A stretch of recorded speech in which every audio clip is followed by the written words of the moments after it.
And 2 on the weekend ain't bad. I'll gamble with this guy. This is tough. 2 of my old teammates from last season on both of these teams, but I'm thinking right now I have to go with the Paris Gentlemates. Paris Gentlemates 2 for 2. Rosalie, why? I think he's going to go game 4. And So we got Gentlemates versus I think the only team really standing in the way is going to be G2B. Vegas, do we have faith in G2 over the Gentlemates? Or G2. You all still been drinking. I'm going Gentlemates. We're going all 4 across the board. Guy Blaze, are we tipsy? I am not, okay? It's been a long night for all of us, but it's time to get everyone woken up here on the stage. It's day number 3 of COD Champs, everybody, and our players have been getting ready to go all morning. So it's time to get this show started. Get loud for the boys from the north.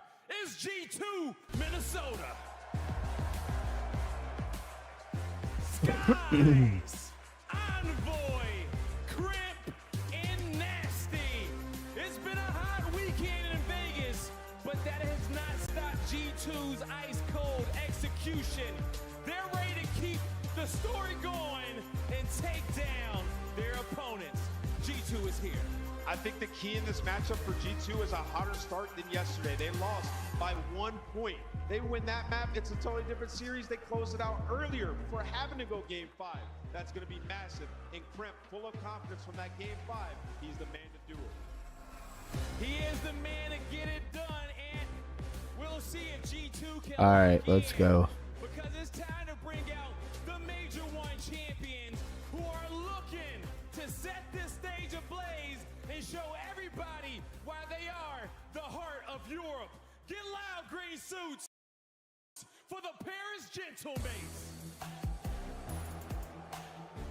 Ghosty, Jodeci's, Estrio, and Sim looking to come to the stage and take down some old teammates. On va du tri, La Capitane. The Paris Gentlemates are about to throw down. I mean, just a team that you simply just cannot take their ceiling lightly. The only problem with the Paris Gentlemates, I feel like right now, is they need to start as strong as they finish. They have some of these slow starts in these series, but if you start putting the pressure on, that's when you start seeing some of those crazy plays. I can't wait to see this match number 1, guy. I mean, to kick off day number 3. Let's go, youngin'. We've had amazing grudge matches all weekend long. Back to back to back. Will not disappoint. So it's time to all wake up and listen to Mercury. Figured we'd do a little watch party. Listen, man, I was a good boy. No gambling last night. Fell asleep by 10 p.m. Woke up at 6 locked. I looked at the matches today and just turned. Yeah, I'm proud of you. Way to get your rest and recovery headed into this day. I know some players did. Very vocal on social. Not proud of recovery, Joe. We'll see if they can perform. Just don't lose. Just don't lose. Then you don't play early. But listen, there's a bunch of storylines going on with this. I think biggest for me is going to be on. What do you mean, Kermit? Tour. Knocked out Thieves, now a chance to take out some other former teammates. And listen, he's been playing well. It's not a guy's gonna drop a 1.2, but Too nerdy Tim. great. I mean, listen, when that transaction goes down, I think G2 is very happy to say, yeah, we will take your captain, no doubt, because this guy, he is built for situations like this. The systems he has built, he has been so successful, and it's for this, for champs on a Saturday, a chance to get into the top 4 and take them down. But I think the guy, listen, we've been talking about it all year.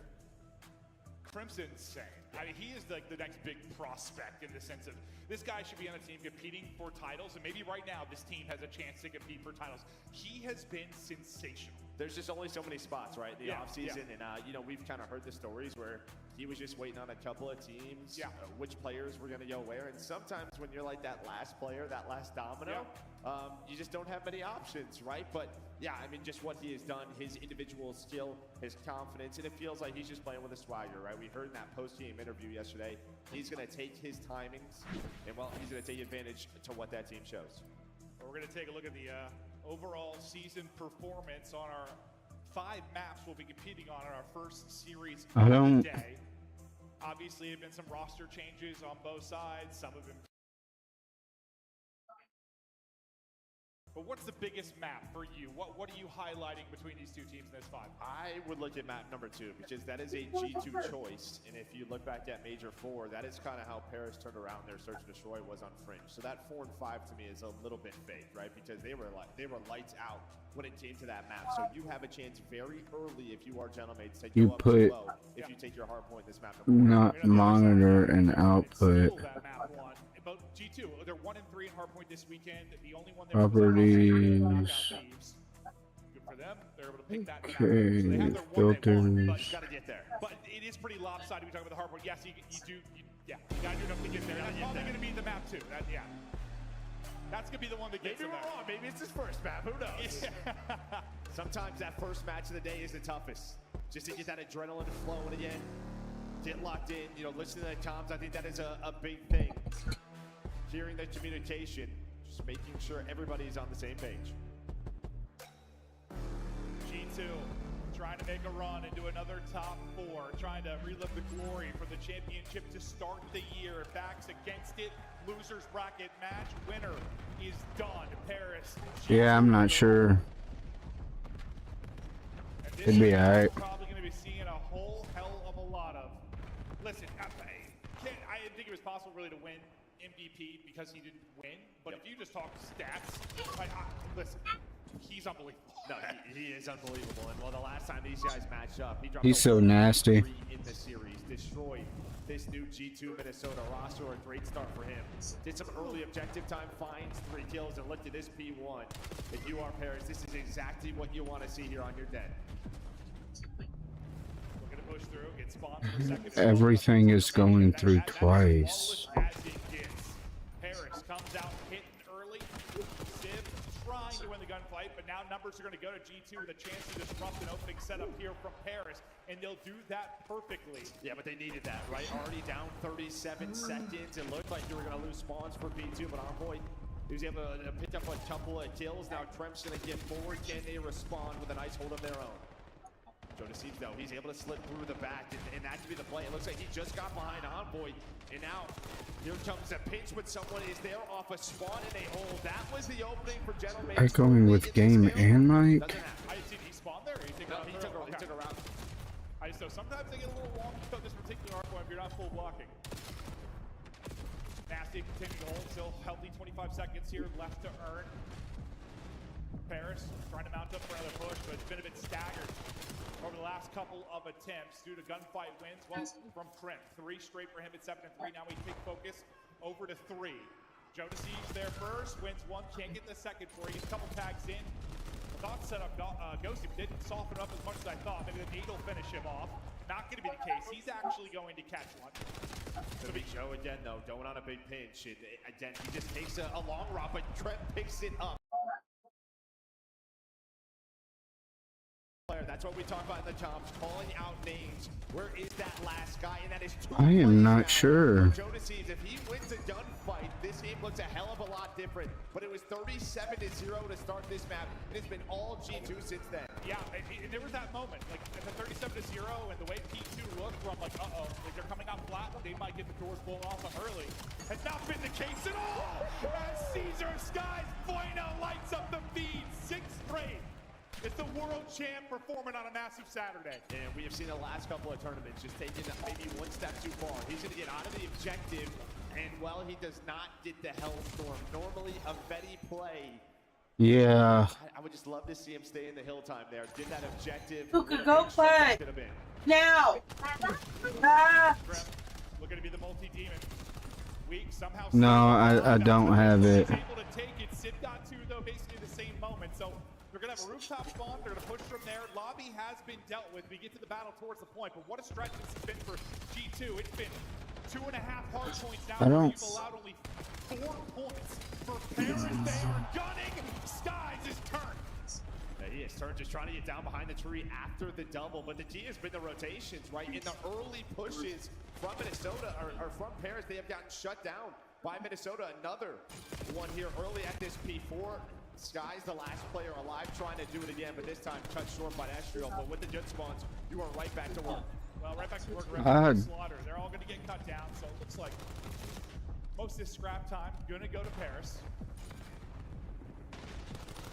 as we get ready for our second set, Paris hoping to replicate what they did at that first P1. It was lights out, and they've got to clean up. Well, 2-3 in the first half of 4. And I think they're lucky that Skies does not have that Hellstorm, right? Because this would be the hill right away where you would just not allow them to get back in the game. If you were Minnesota, you would break this up. Get right back down this hill, but they don't need a Hellstorm. They got Nasty, they got Envoy. Envoy just trying to get to the hill. Well, both teams are fighting for control. And continue to find most of their time at this P1. But they've got to get this time and also try to flip at some point. Taking a route, maybe a dangerous situation. He's going to be Nasty trying to get behind. Heads are going to turn, but his back line's going to hold. So just worried maybe they'd be spawning out, depending on how that went down. But your ARs get it done around the point. G2 still holding. Yeah, I mean, Paris, they knew something was up, right? There was just not a gunfight for a while. So someone's going to watch that flank, but you break it through the front.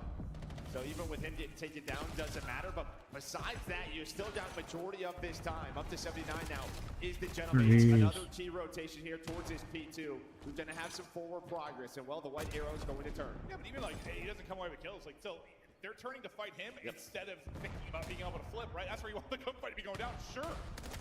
It gives them a good setup now at P2. Where would I check that at, Kermit? On OBS?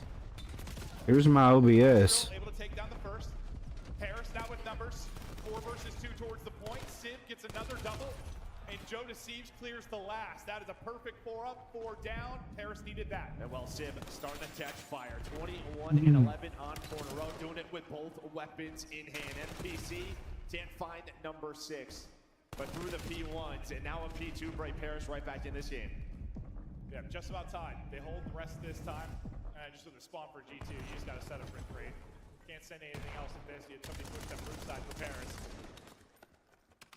Ghosty looking for his first engagement. Teammates catching up to him. Nice nade there from Envoy. Gentleman's made a little bit of a run in too, but it's Envoy with the triple pressure to G2 now off the new hard point. Let's go to the comms out from Paris. Yo, Jen's weak and 1 short, okay?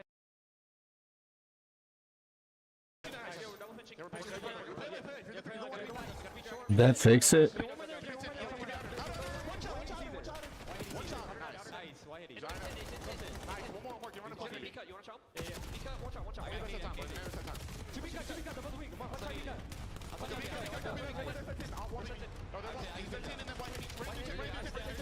Did that fix it, Kermit?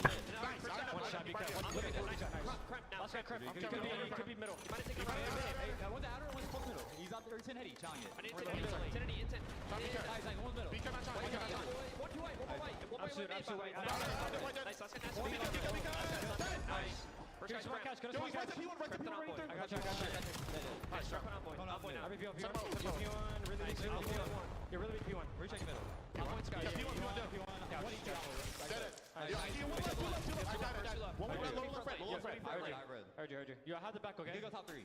I have the top 3 from like the deep. I think that fixed it.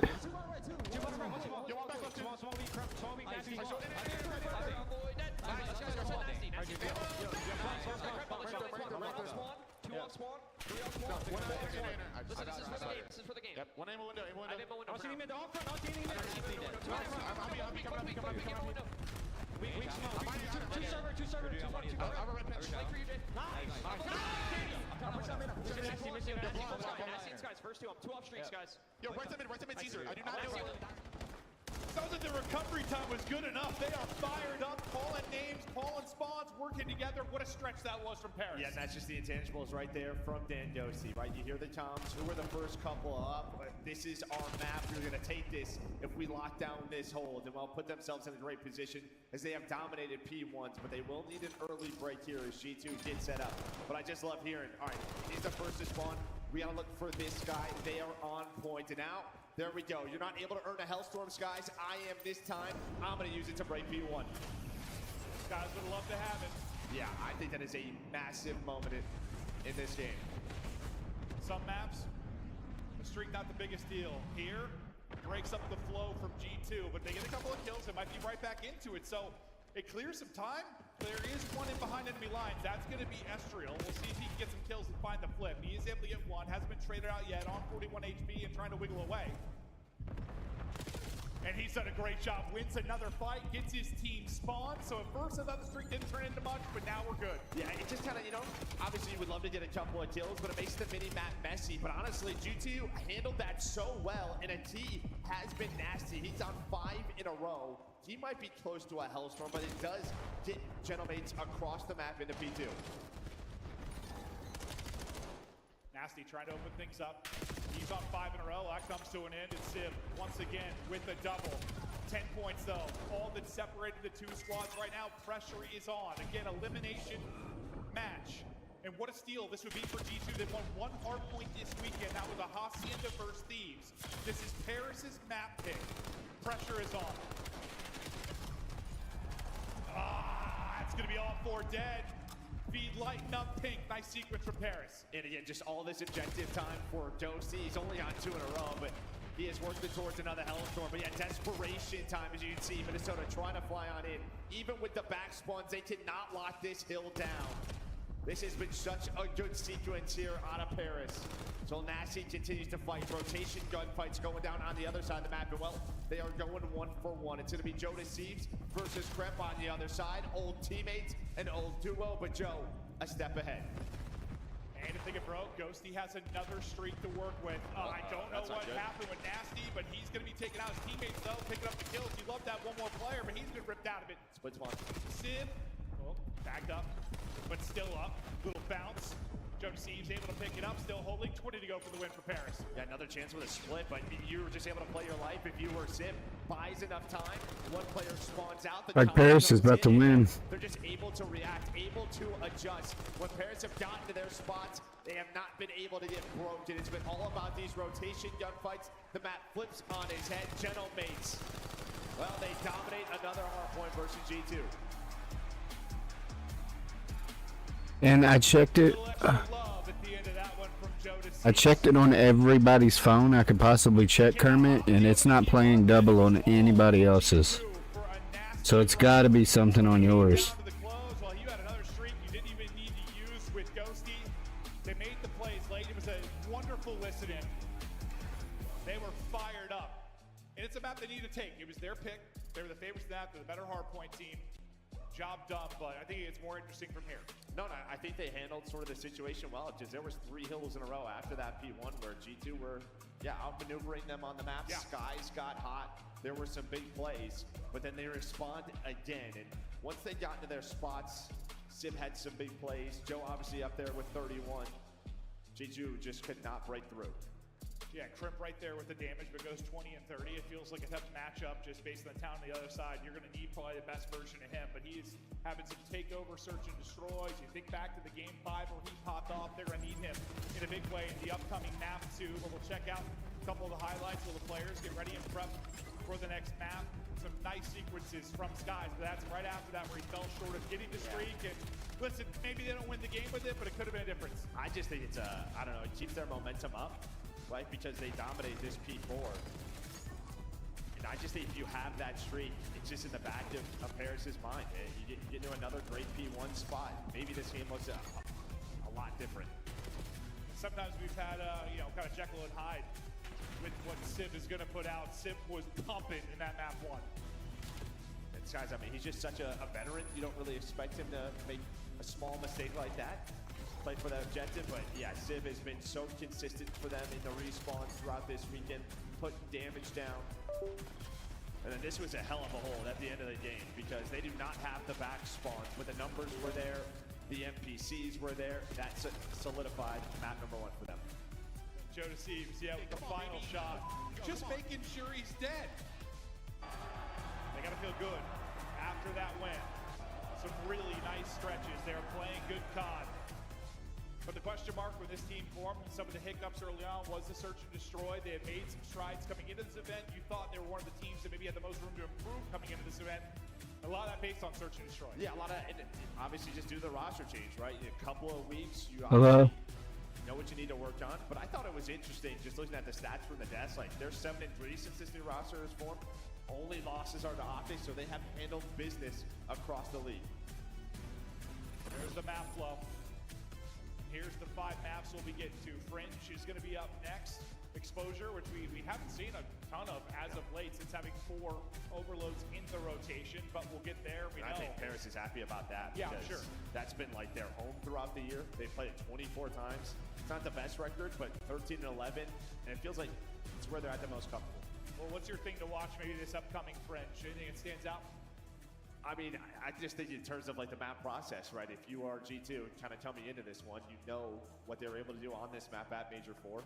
Obviously, yes, the crowd did help, that experience helped, but this has been their recent best map. So you have to have a game plan. And I think, you know, what G2 was able to do in that first matchup was first phase when they take it. They went out to that 4-0 lead, right? They found a lot of early first blood. So let's see if they keep that up. G2, listen, it's a different map, but we think back to the Raid or some of their success. It's like a kind of a 2-man game with Joe and Estro times getting very aggressive, finding a lot of first bloods.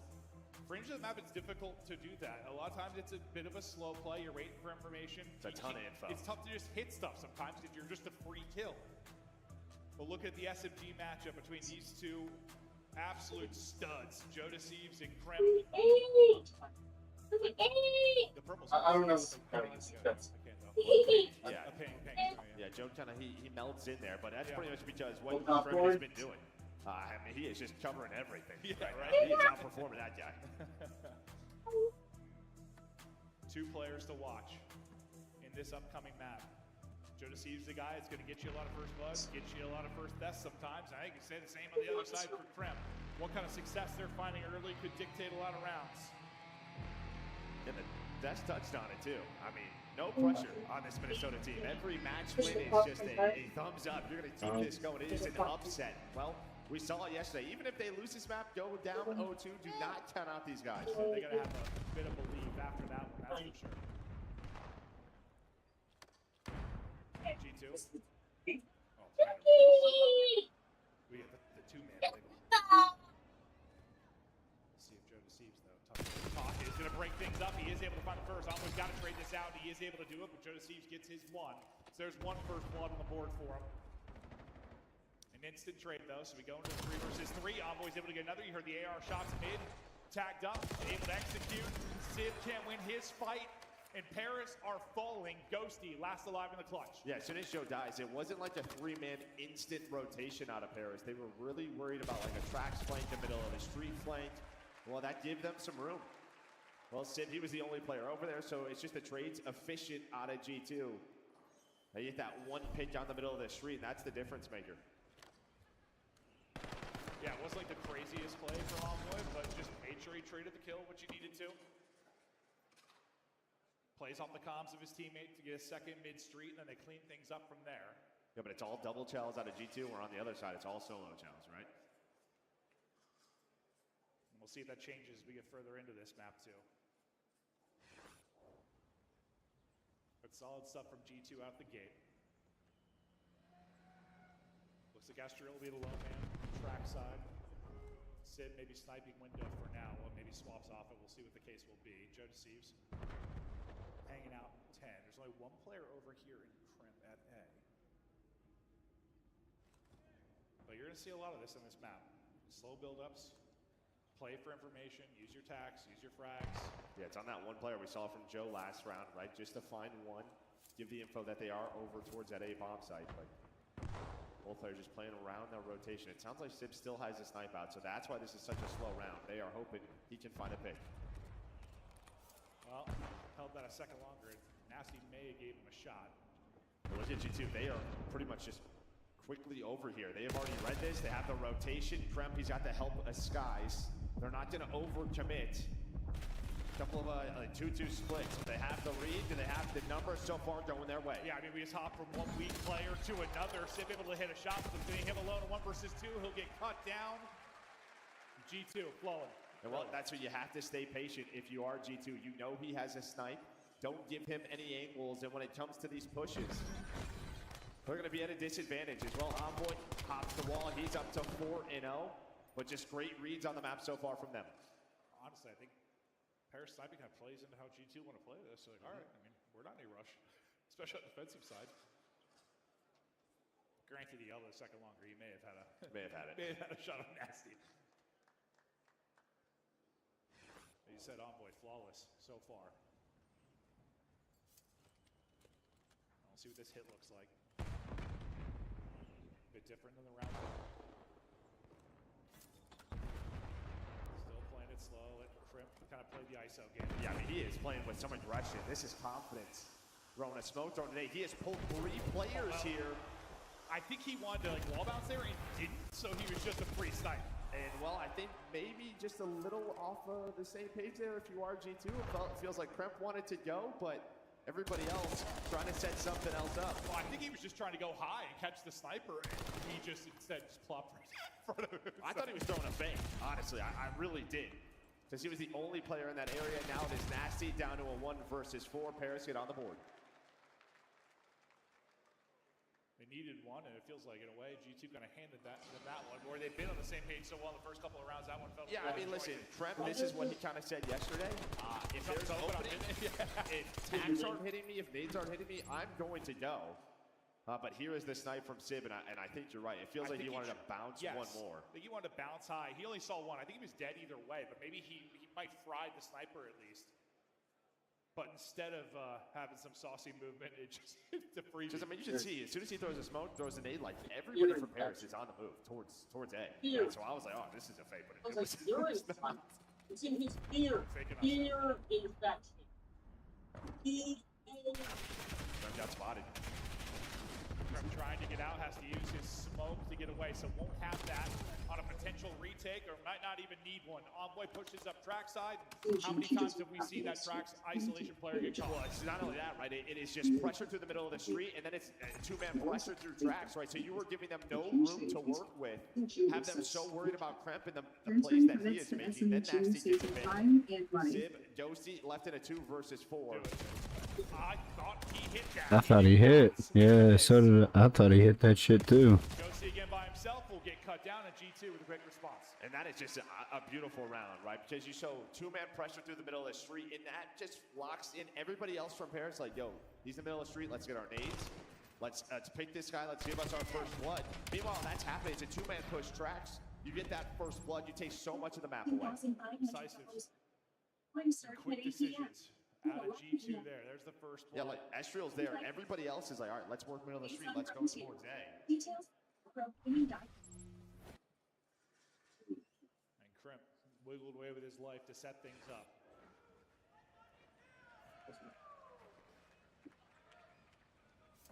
Waiting on the nades. The rest of the team is pushed up. We'll hop to them. Envoy. These are window fights for you. Not able to do it there with our trades. Jonas Eves gets eyes on just about everybody. Estriel's still here, though. And Sib's getting aggressive on the other side. Yeah, there is a lot of different engagements that can go down. I think Sky should have the read here. He's going to hear that. Heard it. Easy kill. Sib is with the whole way through back silos and wrapped around. Found the angle on Skies, who was watching the flank and hit the snipe. Yeah, I mean, that was just such an interesting round. But Kremp's still alive. 1 versus 2 looking for the ace, but no info on the repositions from Genomates. They get another one on the board, but yeah, it's just like everyone kind of stayed patient. Yo, guys, I'm going to stay over here. Just don't get isolated from the Genomates. They all took their time. 2 players end up winning their individual battles. Yeah, and I'd have to see it again, but I swear, Skies was like staring for that. And the second he turned, he got plugged. Well, I think he's looking at like the bottom corners, right? Just not in that spot. Yeah, he took the deep route. So good job of his teammates staying up, letting him get positioned to get a snipe, and we'll keep the numbers with them. Paris have gotten around G2. Quickly answered with one of their own, trying to do it again. They're really trying to isolate Estriel. Did it last round on defense, trying to do it again. Nice movement, slide in, get the gunning. Crimp is going to drop. Estriel tracking was all over the place, but he ends up winning the fight. Get damage into another. 4 versus 2. Okay, well, Estriel is down, so a little bit more winnable now. 4G2, still gonna try and retake, not gonna happen due to Sib. Nasty now. Best of luck. Eyes on one. Eyes on everybody. finally Paris able to chain together rounds. They're now square. And that is just the difference of the island players, right? It's Kremp on one side, Estriel on the other. And you're sort of just giving them confidence to find one, right? If you're going to get pushed, give us one. And Kremp inside of that bomb site ends up getting caught. And then on the other side, yeah, it looks a little bit windy. Maybe the smoke, obviously a little bit different on our end at times. But he's able to play his life. That's what G2 are trying to do. They want to isolate him, but he makes him pay. And they've neutralized Kremp. They go to map 1, 20, and 30. Right now he's 4-4, but that's kind of fake in the sense he got the 3 kills in a round they lost. He has 3 first deaths. He's not finding anything right now. So maybe he's a little off, or props to Paris and just winning gunfights against him, but you're going to need the best of Kremp. If they're going to take this series and stay alive, well, as we talk about him, there's his first blood. It'll take down Sib. He is traded out, though, and Estriel's able to get away. He's just saying, boys, follow me over towards A. There has been openings here on the attack. Well, now the pressure's over towards Skies. You know he has that sniper. So Joe Deceives is hunting him, and well, ends up finding that kill. The hunt succeeds. Making sure they're clear for it. They'll get it down, but got to hold 2 versus 3. This is going to be no easy task whatsoever. Someone's going to have to pop a crazy multi. Yeah, Paris are just worried like they're going to try to jump out at some point, so staying very patient. Nade in. That's just straight onto nasty. Beautiful there.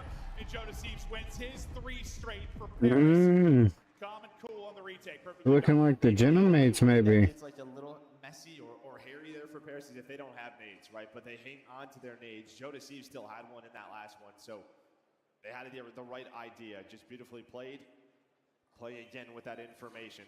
And then Estriel, yeah, finding that trade on the Kremp. Don't allow him to get a second stay alive inside of that A-bomb site. Yeah, I'm thinking just with the numbers there that G2 are going to then trade on the trade, but he's able to get They don't want to overextend? Yep.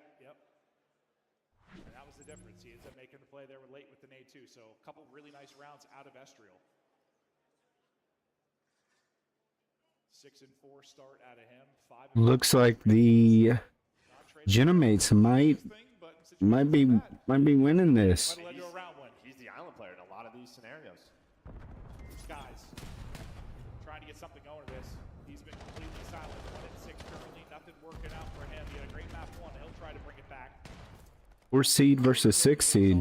For Paris up track side, but not liking the look. Numbers there for G2. Kremp will be the lone man today, and that's been the case more often than not. Yeah, staying with their setup, so trust in that number 5. They've got 2 people with eyes on mid-street, so Kremp knows he's good through window. He's just holding the other side. The engagements are about to go down. The help is coming in the form of Skies. They'll have 2 here now. Joe Deceives done 3 straight, and he's looking to eat. Well, eat some bullets. Yeah, apparently. So alive, though. Thought it'd be a nade to follow that up, finish it, but not able to.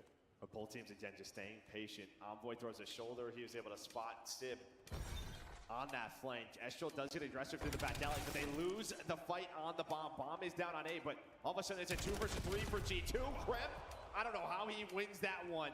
The movement of the NPC, and now pressure to plant this bomb. 2 versus 2, Skies. His struggles continue. Oh my God, they're going to go beat. They're going to have time to plan as well. It's all on Kremp. We said earlier he needs Ace to win the round. Well, he needs it here as well. Oh, didn't see him. Just runs right by Sib. Well, now here comes a double chow. Oh, yeah. He is dead to rights. Yeah.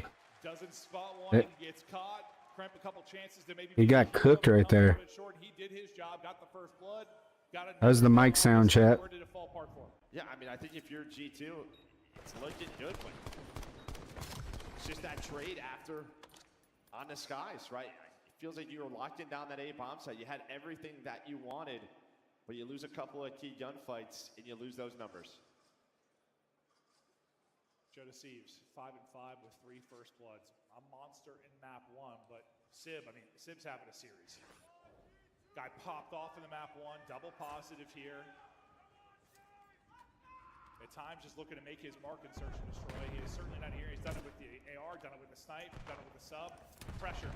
Oh, flashed him. Yeah, it's going to be a ton of info to Nasty, right? He is going to give that comp, push over towards that B bomb site. Get this down right away. I stun 3. Goes Steve over the top. Gets a couple tags in. Out to finish it. Bomb's been planted. Retake now, 4 versus 4. Nasty still, all the way deep towards mid. He's gonna get child ever the second he engages. Crip is gonna pounce. Oh, shit. Joe DeCease, best of luck with that gunfight. Trying to pick somebody out of barn with an SMG. Last up and drop.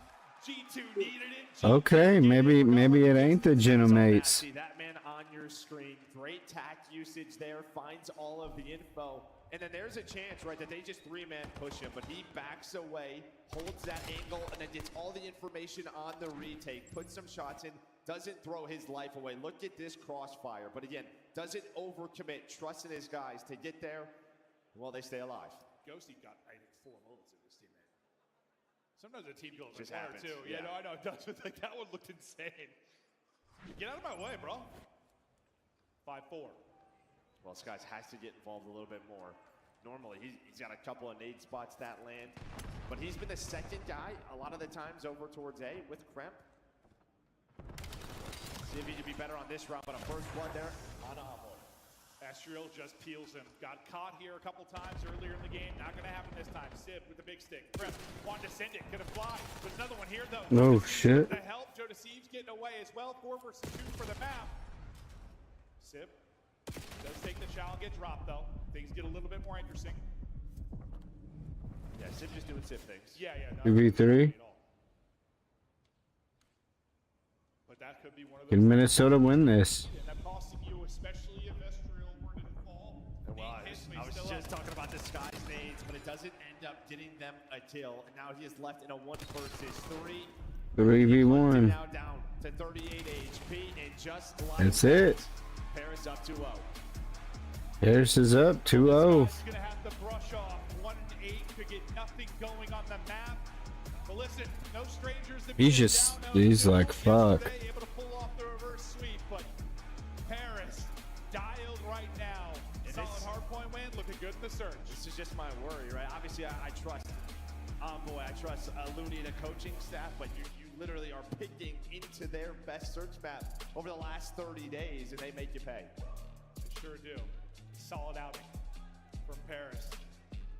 Joe DeCease, all smiles. Seems he got plenty of recovery.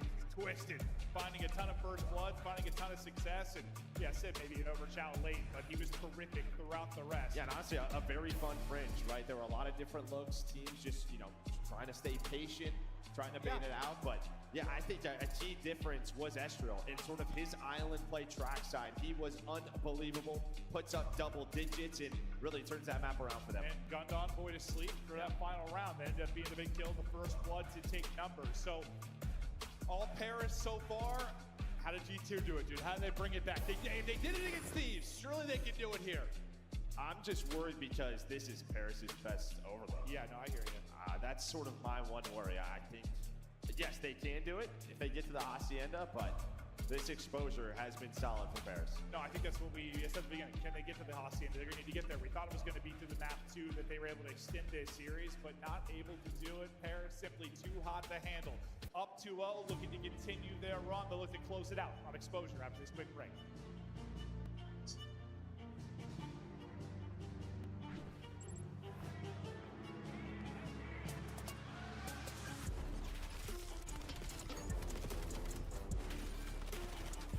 Genomates have been interesting. Come on, baby. Go, come on.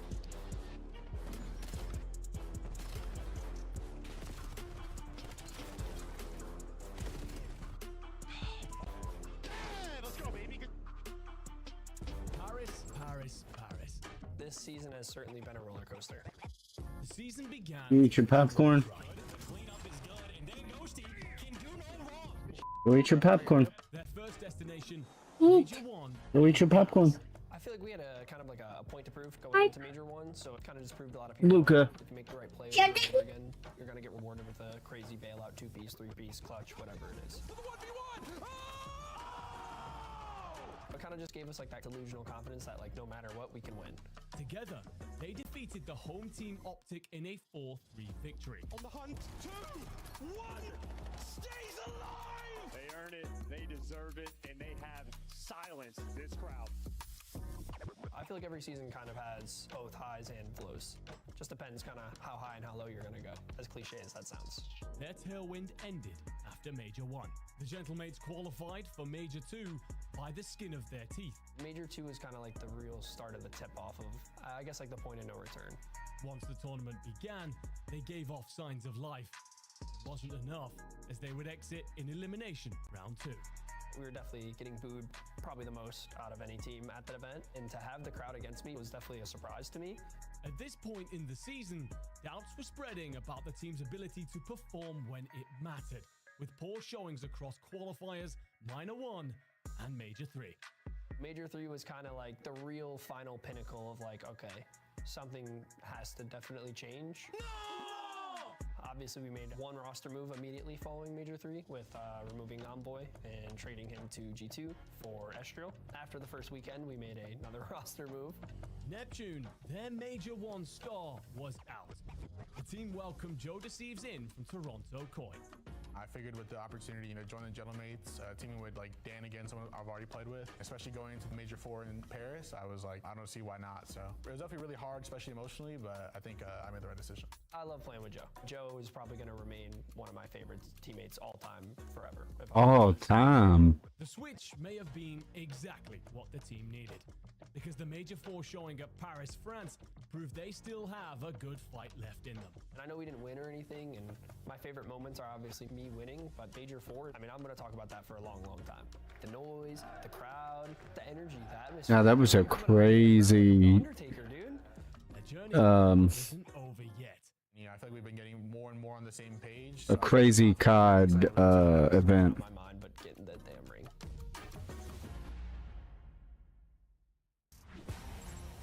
Nothing on Ghosty's mind but that damn ring. And, well, a map away from being a step closer. But it's going to be a long day. Yep. It's going to be a grueler if they're going to make the run through the loser's bracket. But so far, looking good. Up 2-0, won their hardpoint pick, stole the search pick. You were a little surprised that it was a French pick out of G2. We're thinking maybe it's because they beat FaZe on it 2 days ago. But Yeah, obviously it's a strong pick for them. Yeah.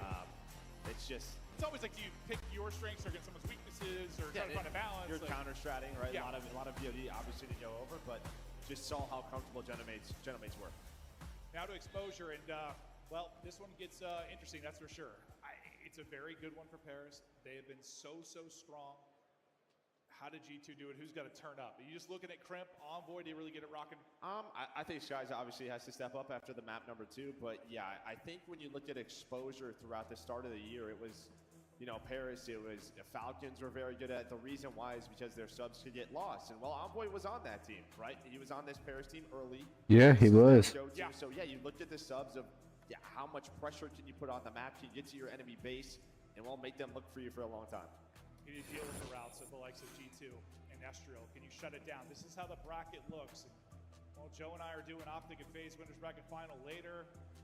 Wow. Optic versus FaZe. Time Shotzi and Simple be facing off in winners bracket final. First time in CDL, Optic and FaZe are facing off in a winners final, which is crazy considering all the success Optic has recently had, all the success FaZe had at the beginning.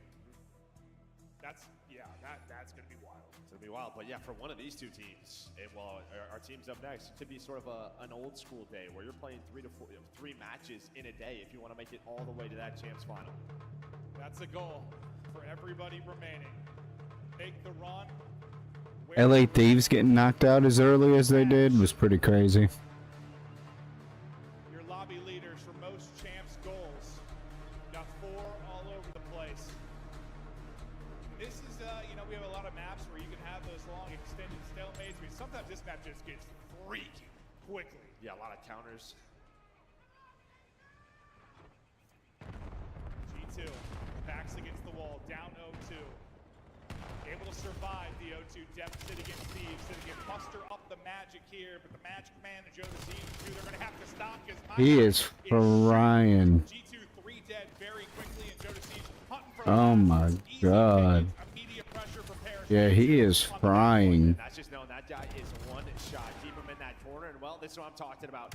Can your subs get to these spots 5 in a row? Hunting Skies off a spawn, making number 6. I was seeing like flashbacks to Neptune. Yeah, we got teased a little bit. He's a big teaser, that guy. See it, the hot hand.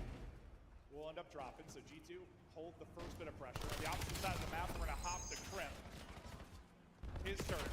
Maybe deal the damage. Off spawn, we'll deal with him. Envoy still rock in hand, trying to get to his teammates top side. Sky's tagged up and tanked. Stuns himself in the face for fun. And now they'll chow. Nasty, not up to the task. Skies is the second sweep. There's the double. Maybe get things forward. They're going to cut it up the gut. Leave Skies out to dry and try to find an opening. Can they thread the needle? Not able to trade it. Civ defensively there again. Yeah, not a route we normally see taken there, but they're just trying to catch them off guard. Like they're fighting Skies. Yeah, maybe they rotate over towards A, sort of over-rotate, but that was not the case. You stay patient if you are Civ. Now you have EMP middle of the map. Trusted your guys to deal with the defenders. And well, don't see he gets traded out, but Estriel is still here, and this is what you want to see. Oh my God. He is shooting. You know, I thought you lost the sledgehammer and Joe Deceives. He was the first death in that push. Look at Ghosty, 1 and 4. The hammer. Envoy 1 and 5. For him. Paris going up, and he is lights out. Estriel 7 and 3. Joe Deceives 7 and 4. Nobody on Minnesota's kind of, you know, they're just not frying. We're getting outgunned. Wants to continue on, and well, Civ with the score, he was able to earn that Hellstorm.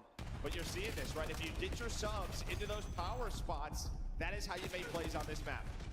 And the slang just can't stay like it is. I mean, Envoy is 2 and 7. Everybody's negative for G2.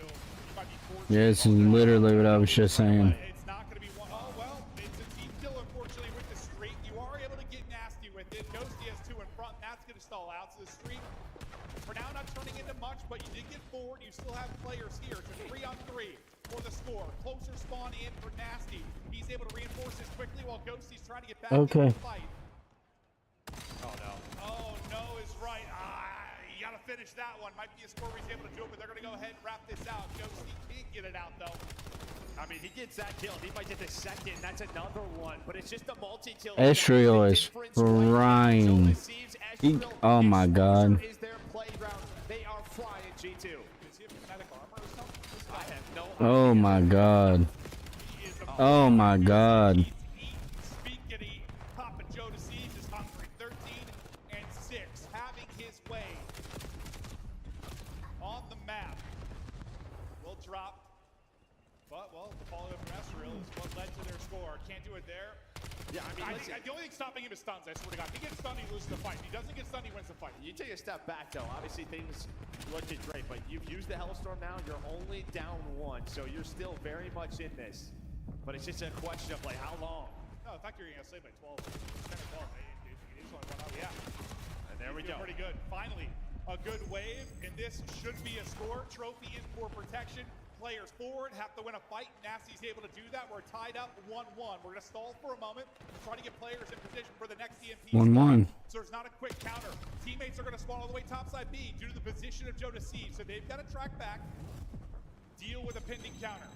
It's just a question of, all right, where is Joe Deceives? Where is Estriel?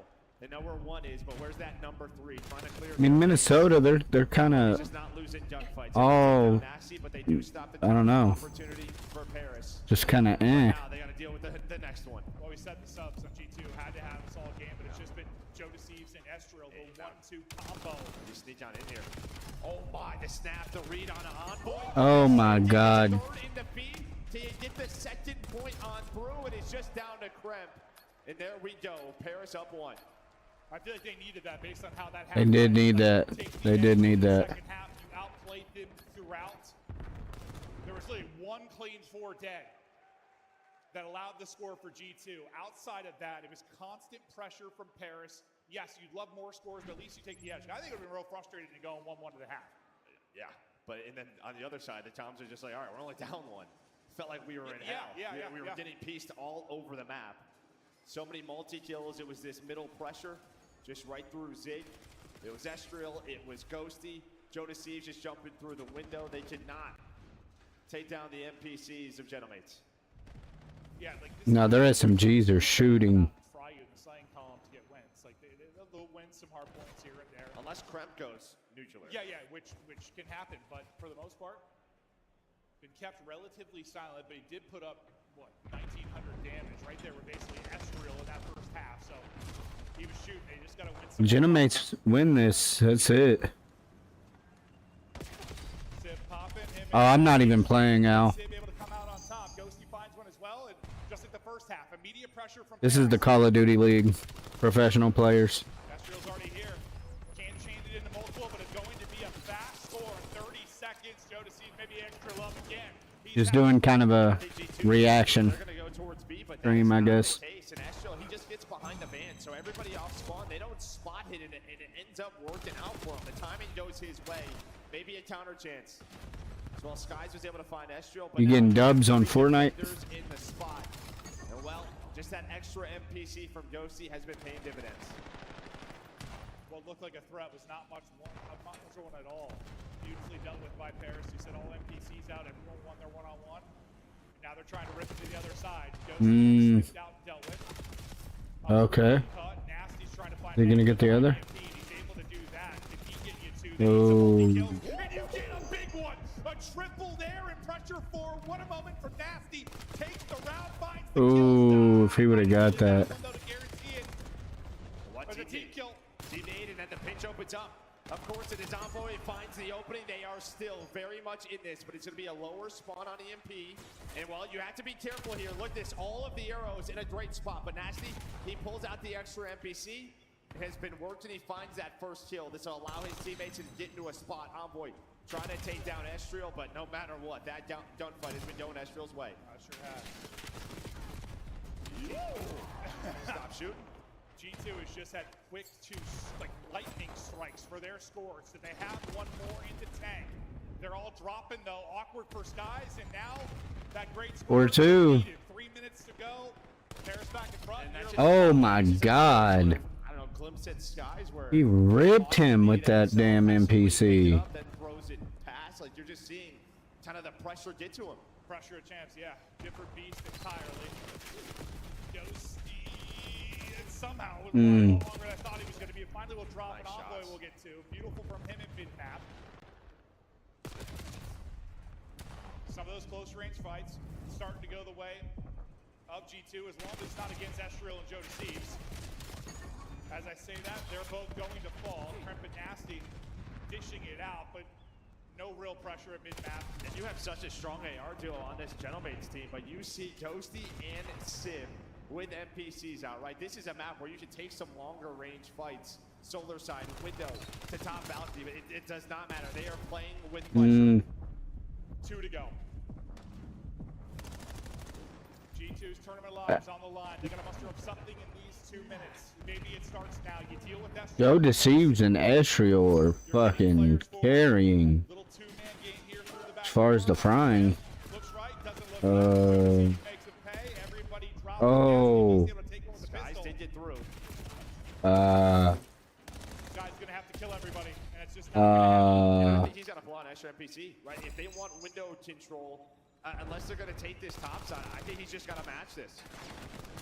We'll see if he makes the call. The swap out of it. This is Joe Deceives and Esriel. Joe Deceives is has been the bailout in a couple of situations. It's another triple for Nasty, and he's just off to the races. Yeah, but Trying to Hey, get baby. through the side. Oh, he was so close.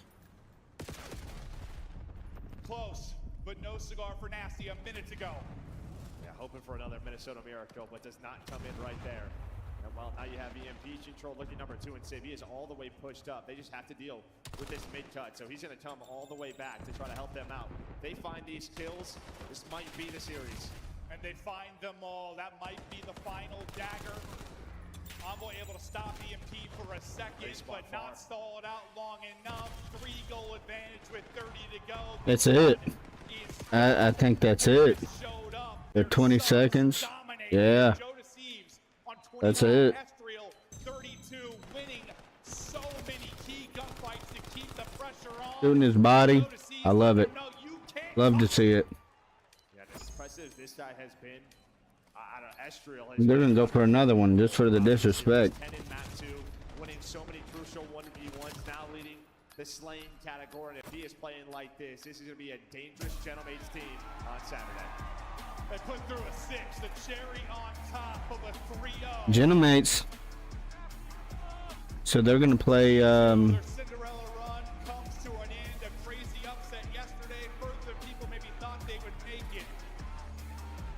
But Paris They'll play the winner between the next match, I think. looking to make the run there again. Yeah, back to the top 4 now. And this is what you hope for when you put this team together with Astro Joe Siege. Like, it's just a 1-2 punch that when they are on it is going to be so difficult to deal with. Yeah, I just think this must be a tough matchup for G2. You've just given them so many comfortable maps. You really have. And I think Good for Sib. that's a huge part of this series. Well, usually, when you talk about our quote-unquote like worst teams or build-to-pack teams, typically one of the things that separates them is they'll have a weaker map pool. When you have a weaker map pool, you don't get to expose the weaknesses of other teams. They're not going to be Team A in this because, well, Paris is the higher seed, which gives them an advantage to begin with. But, like, you just have a lot of options. You don't. Yeah, I mean, you're a newer team. You're just going to play to your strengths. What has been working for you? Unfortunately, what works for you works better for them. Well, the one thing we said, kind of with Paris is, it could be a long day. We expect them to win this one, but you have a lot of matches ahead of you. They needed to come out. Yeah, they have. You love to get a quick series. You might be playing a lot. They got to play the next winner of the next match, and then I think they play the loser. If they win, they play the loser between Optic and FaZe. Dropping into losers to have to face them. A terrific result to start, 30 plus for both. Estriel with 4,100 damage. Like, the gap between 25% above the rest. Yeah, I mean, Estriel with 4,100 damage. Centering was on point. They got it done. You see people like this title is wall jumping chow all the time, but when it's really clean and really smooth, it just looks beautiful, and he had several of those. Well, we thought Hossie at hard point would be the big map maybe to focus on after, if G2 won the map 2, which they didn't, or the map 3 won. But we just never got there. I mean, that's what they had to get. Weren't able to do it, muster up any kind of magic. They got Estriel on stage. They were too much for him, and a part of the reason they were too much for him, Estriel went nuclear. He was terrific across all modes, and I'm sure he's having a blast. We've got him on Yeah, let's see what he's. I mean, he showed absolute justice for the Peril Gentlemates fans, everybody. Give some love. You ate it all. To the elegant Gentlemates on the main stage as they get another series under their belt. Watch popcorn. A squad here, with a player whose position you took, It was a storyline, throughout the season. And I know you guys prepared to take them down. Did you prepare any differently than you did against anyone else, or was it pretty much the same? I don't think we really prepared. I think we just had to talk about how we played yesterday. Obviously, that wasn't us. Yeah. So we knew we fixed up the mistakes, just played our game. We're gonna be good. They're a decent team. You know what I'm saying? I respect all of them, but we knew as long as we played our game, we had no chance. And you guys were good, man. And so, what were some of those mistakes that you guys wanted to change yesterday after you guys took that loss? I think honestly, just valuing our lives and just you see S&D, we have good fundamentals. We're always playing our lives. You know what I'm saying? It's like we die in the game, something's gonna happen to us. But in Respawn, we're just running around challenging, doing anything. Doing whatever you guys can. And I gotta say, man, the S&D that we watched you play here on this main stage was absolutely fantastic. Can you guys agree with that, Vegas? Turned up in there, 10-4. And, the one thing that I'm also seeing here on the squad, and I was talking to you before, you and Joe's dynamic, okay? Who's in the hill first, who's setting the pace. How is that relationship working out with your sub-duo? Honestly, he's insane. He's the best player in the game, in my opinion. So just playing next to him, I gotta do my thing. Obviously, I can have series like this, but it's just being consistent and just making the game easy. Obviously, we can all get kills. So I think the dynamic between all of us, we can all have our pop-offs. It's just playing the game right, just doing what we're supposed to. Exactly, man. Just doing what you guys got to do, man. You guys got a great coaching staff, an amazing fan base out there as well. And, you and Joe aren't the only ones on the subs. You've got your ARs pulling out subs in situations, They're getting loose, too. We can all do it. So it's just making the game easy and just doing what we got to do. Doing what you guys do, okay? The tournament is still going for you guys. And you guys got some big matches coming up today. All your fans, man, most of them, 90% are in Europe right now. It's a lot in Vegas. But what do you want to say to those fans at home? Honestly, obviously, a lot of y'all are here y'all were last major, but we still feel y'all. Y'all watching the stream, even though it's super late over there. I appreciate everybody in the venue, everybody supporting across the world. Y'all are the best. Appreciate it. You heard it here from Estriel. Keep supporting no matter where you are around the world. That's going to do it for us on the stage. Chris, take it away. Thank you so much, Guy Blaze. I saw Squeezy yesterday. I've seen Gotaga. Brox is busy somewhere, but the Gentlemates are definitely making their impact felt around the world. Estriel, the new guy, playing against his old team, and he didn't have the hottest days 1 or 2, but I feel like day 3 has been his day, Nameless. Yeah, he was unbelievable in this series. It was the midway point of that search and destroy where he got loose, and you could see, okay, yeah, I'm going to dominate my old team going into that overload. The 1-2 punch that they have in the SMG position is going to give them hope to make this run all the way through. Which is crazy because G2's SMGs just took down LA Thieves. Yeah. Let's take a look back at our respawn, starting with the first hard point. When you saw the best of 5 laid out, Allie, thoughts on this first game coming in? Honestly, I was excited. Map 1 used to be a net kind of sort of situation for Paris Gentlemates. It put them up in a lot of series early on, and I feel like we were kind of just waiting for them to get back into that form, and then comes this S&D. Now, this was G2's map pick. This is where you expect them to tie it up, and it was scary at first. G2's and those picks, man, they were hard to deal with, man. Yeah, and I want to talk about Sib a little bit here, and he's your ex-teammate, Dill. He pop take. I mean, you think about the map 1, the P2 where he fried, and then the search and destroy. Talk to us about Sib and his ability to close out games. The thing about Dante is he kept him in there the game and the beginning of that hard point, and then he closed it out for the during the P2. But he just has the ability to take over games. He shoots so straight. The only flaw he has sometimes, he gets a little too excited with the sniper. You saw it on the fringe. They had a first blood, and then he just chows for no reason. So it gets a little scary there. But when he's on point playing his life, he's one of the best in the game. But I tell you what, that's been the difference in their S&D team. They have just started chowing stuff, and I think a problem with Gentlemates is they do get in their head and they overthink some of the situationals just a little bit. And S&D on that fringe, they were just pushing lanes and praying. They were like, if this thing's open, we're just gonna go. You saw multiple times, Dan getting up in the spawn, Estrel getting up in red. I think that's how Paris Gentlemates need to continue to play S&D throughout this weekend, because they want to take home a chip. That's a happy Gentlemate fan right there. Right? Set your alarm for about 3 hours from now. That's when they'll be on the stage. Next, Rosalie, stop smiling. We take a look at your team moving on in the bracket. We get it. Part of the squad. Gentlemates are powering through. They're going to have to play the winner of Falcons or Heretics out. Oh, okay, yeah. Heretics. Falcons. Or the Falcons. Who's the worst matchup? That's one of those series that you just got to watch because, you know, we could get day 1 Riyadh Falcons. I mean, Aluka has been consistent all weekend long. And I think on the side of Miami Heretics, you know, with that big win on Koi, they feel a lot more confident on land. So both these teams are known to really push pace. We could easily go to another game 5.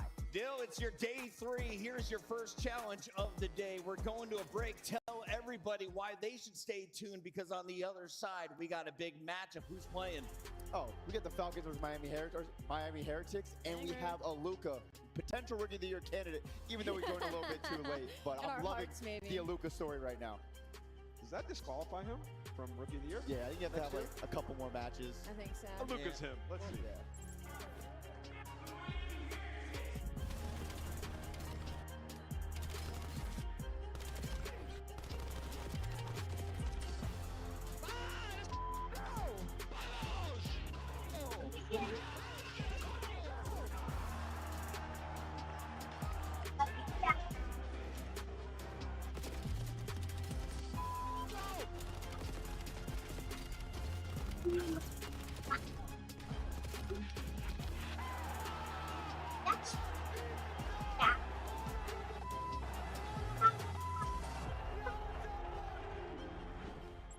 He was turned up for that. Official controller of the CDL. That's what I have. Scuff. Player X is the official esports fantasy partner of the Call of See? Duty League. Monster Energy, the official energy drink of the CDL. Doesn't make you as good as pros, though. By America's Navy and the special operators who work in the shadows.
These little cutscenes make COD look so fun.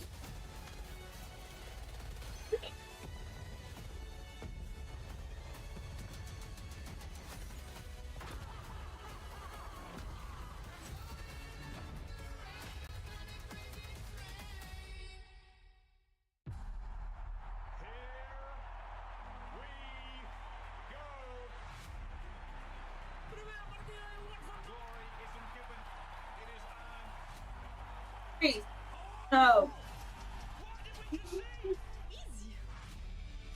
Trying to avoid another silver medal. This is my time to go. We wait, we push, we win. Back-to-back champs. Unbelievable. It's history in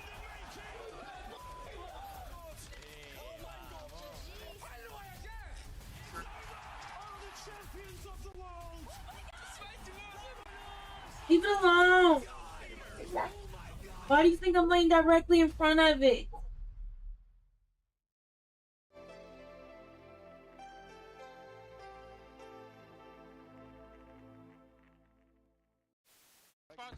Ken Sparrow.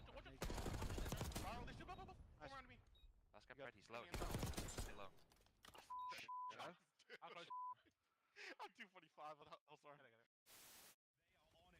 يا عمري سيليوم والتعزيز سيليوم ضد ثلاثة سيليوم ضد ثلاثة يا سيليوم يا ذكي يا ذكي يا سيليوم لا لا لا لا. Wait, why are they showing that clip? Why are they showing this, man? Oh man. Why are they showing our worst moments? A few moments later. Because I appreciated the 30 people in there watching. Why the do they keep showing it? They added it to the montage. They added it to the montage. Oh man. he's pissed off that.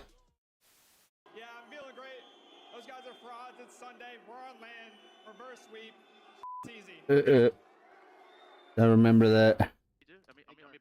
Like both sides. Watch out, he might be ironing you. I think he's looking for you. He is. Low boat. Nice! Oh my god. Good map, Ken. Holy god. He just took us home.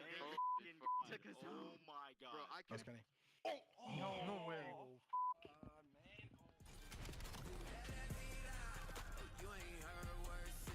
That was yesterday.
It's really good. Yes. But yeah. And what's amazing here anywhere.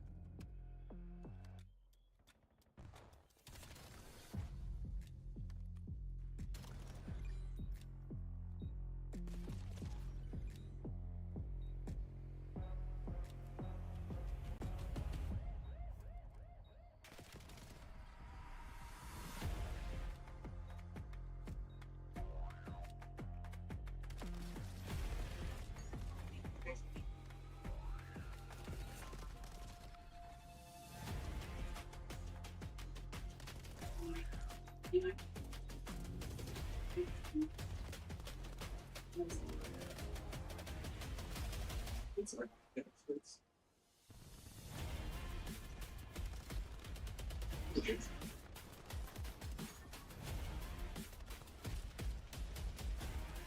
same time, during my patient's body, I think there's purge. There's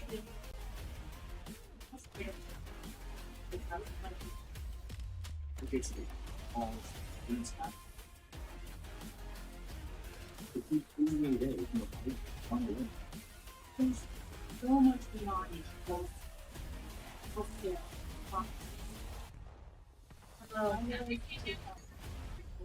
That was the thing. But it was only for 2 weeks.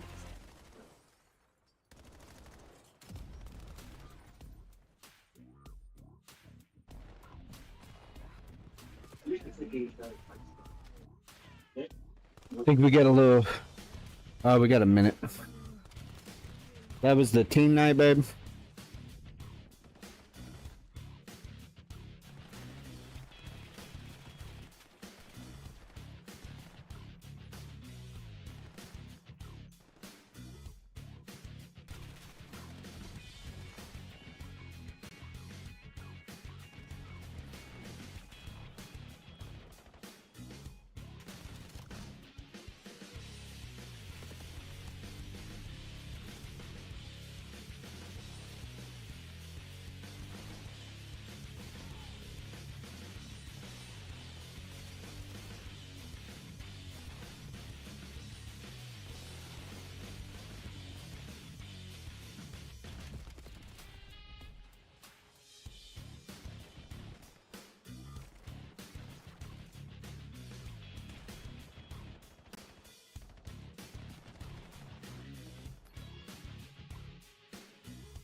Ladies and gentlemen, welcome back to Day 3 of the Call of Duty League Championship Weekend 2026 presented by Player X. We're about to jump in to another elimination battle. This decides who's moving on to our top 4 and who's leaving in top 6 with 80K.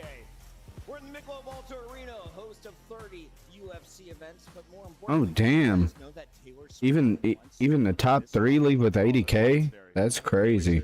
Yeah. Enrique Iglesias also performed here. I mean, Taylor Swift could probably fill this place up. And so did the Falcons with the first upset of the weekend. But we got to talk about the Miami Heretics because Who y'all got, chat? no one had faith in. They look pretty ugly against Toronto. Falcons are Heretics. It's a game 5. They win that search and destroy, and they're here today on a day 3. I got something to say about this Miami team.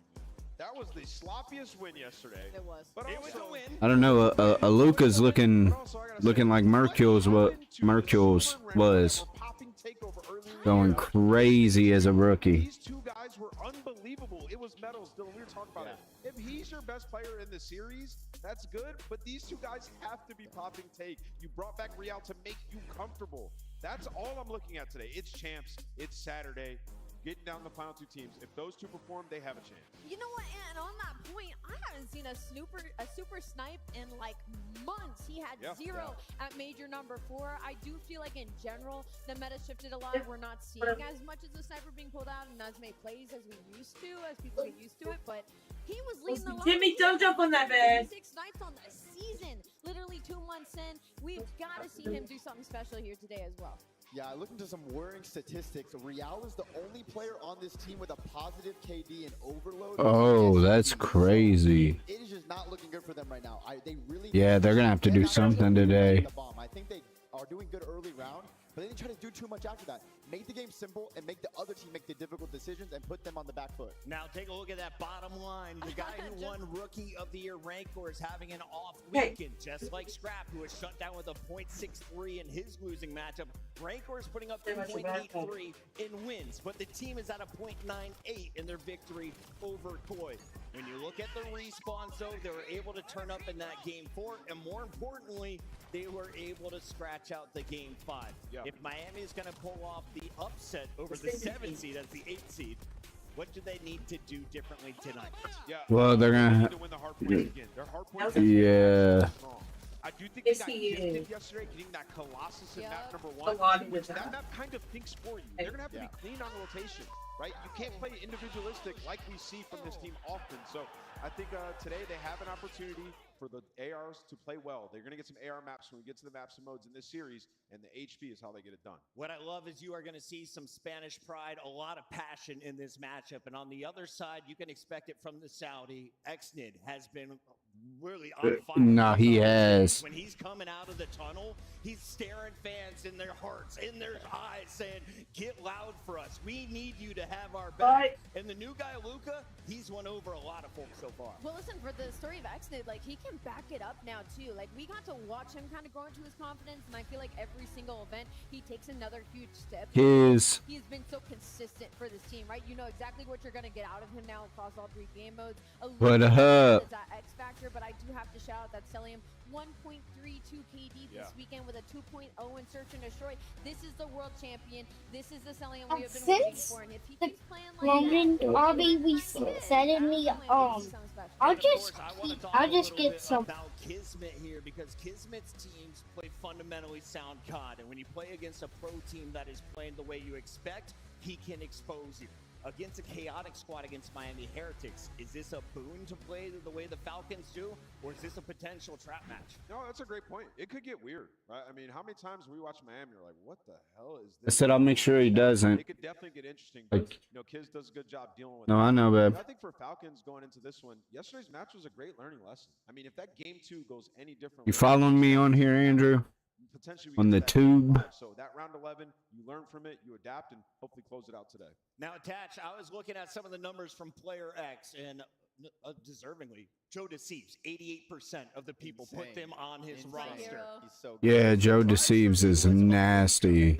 Who is in his first ever CDL LAN, had 40% of the fans selecting them on his roster. Damn. Yeah, he's had 17%. Wow. He's tournament winner. So there is a lot of faith and a lot of looks like a lot of teams are pulling the optic going on the biggest stage that we have in the entire season. blueprint. On a team that's just been struggling to really get a foothold and make that chemistry gel, and you put on a performance like that, I'm not shocked at all that fans are like, yo, this is the next Mercules. Yeah, up next Mercules, yeah. 9 points, bro. It's like a Jamar Chase line in fantasy football. Dude, this guy's unbelievable, but I think it's right. I mean, you saw this first map. Like, Yeah, he was frying. Most damage in the lobby, 29-16 against a champion on the season. Like, this guy is full of confidence. He has poise in the pocket there, so I think he can take over in the series. Yeah, both of Luca's matches have been against LA Thieves and FaZe so far. We gotta be honest, Miami is not as strong as those other teams, so it's gonna be interesting to see what a Luca can do here. Because if he shoots like that versus some of the best players in the world, imagine a team who's not playing that good in Respawn right now. And if Celian keeps playing at the MVP level, this could be a quick one. What if Xnid gasses him? Now that's like if he gasses him. gasses him. As good as a Luca is in game, I think he's even better on camera. Here is how he responded. Why was he doing the whole? Yo, this is really nice. I love it a lot. I really enjoy it. You know, of course we won and I enjoy it more. Oh, I need to look at the camera, right? You can look at me, you can look at the camera, you can look at the sky, you can look wherever you go. So you can look at the sky. I got MC, I got Kiss, 2 world champions already, and I got Xnet. I think I'm like more closer to Xnet than anyone on the team. Yo, I appreciate everyone here. Like I just hear when I pop a 3-piece or 2-piece, I can hear them going crazy. I appreciate you guys a lot. Some good gas. Yesterday, when Aluka was able to pop off, we expect to hear this crowd roaring in just a bit. Nameless, though, we also have to turn our attention to the OG who has put this squad together. They went from the worst team in the league with a historically bad win rate to now sign a world champ, Historically bad. getting rid of a world champ right before champs, and Clay has been the one pulling all the strings in the background. So tell me about this guy and his reactions to his event so far. Dude, he has been grinding. Obviously, that's one of my best friends. We talk all the time. The amount of work that they have put in on the back end, him with the guys, figuring out their search and destroy, figuring out Those scuff controllers. They've tried so many different things, and a lot of that can be attributed to Clayster, man. This guy is one of the all-time greats. And Dill, you team, you won a world championship. Clayster's their. Yeah, 100%. I mean, he's giving them the game. He's won. Damn, he's their coach. Insane in Call of Duty. I didn't even realize that. But he has a couple of young players on the squad, so I think they're really going to look for him for that confidence because he's been on the big stages so many Yo, what up, Austin? The good news is they also have Selim and Kismet, Doing our own little watch party. World Championship players spawning in the server with them. Now, Clay was a great AR, and back in his day, you had to anchor and you had to know where the opponents were coming from. You got Celium versus Rancor in this fight. We take a look at the numbers, and after watching, Make sure y'all subscribe to me on the YouTube. some crazy routes. Celium is always where I expect Celium to be. Nameless, is this an opportunity for Rancor? Yeah, Celium, he still goes crazy. So far. Meanwhile, MacArthur dropped a 1.37. Yeah, I mean, I think, you know, Rancor could definitely be more efficient. Some of the hate maybe not exactly warranted because I do think they've been in this process of trying to play more efficient hardpoint, right? And he's learning.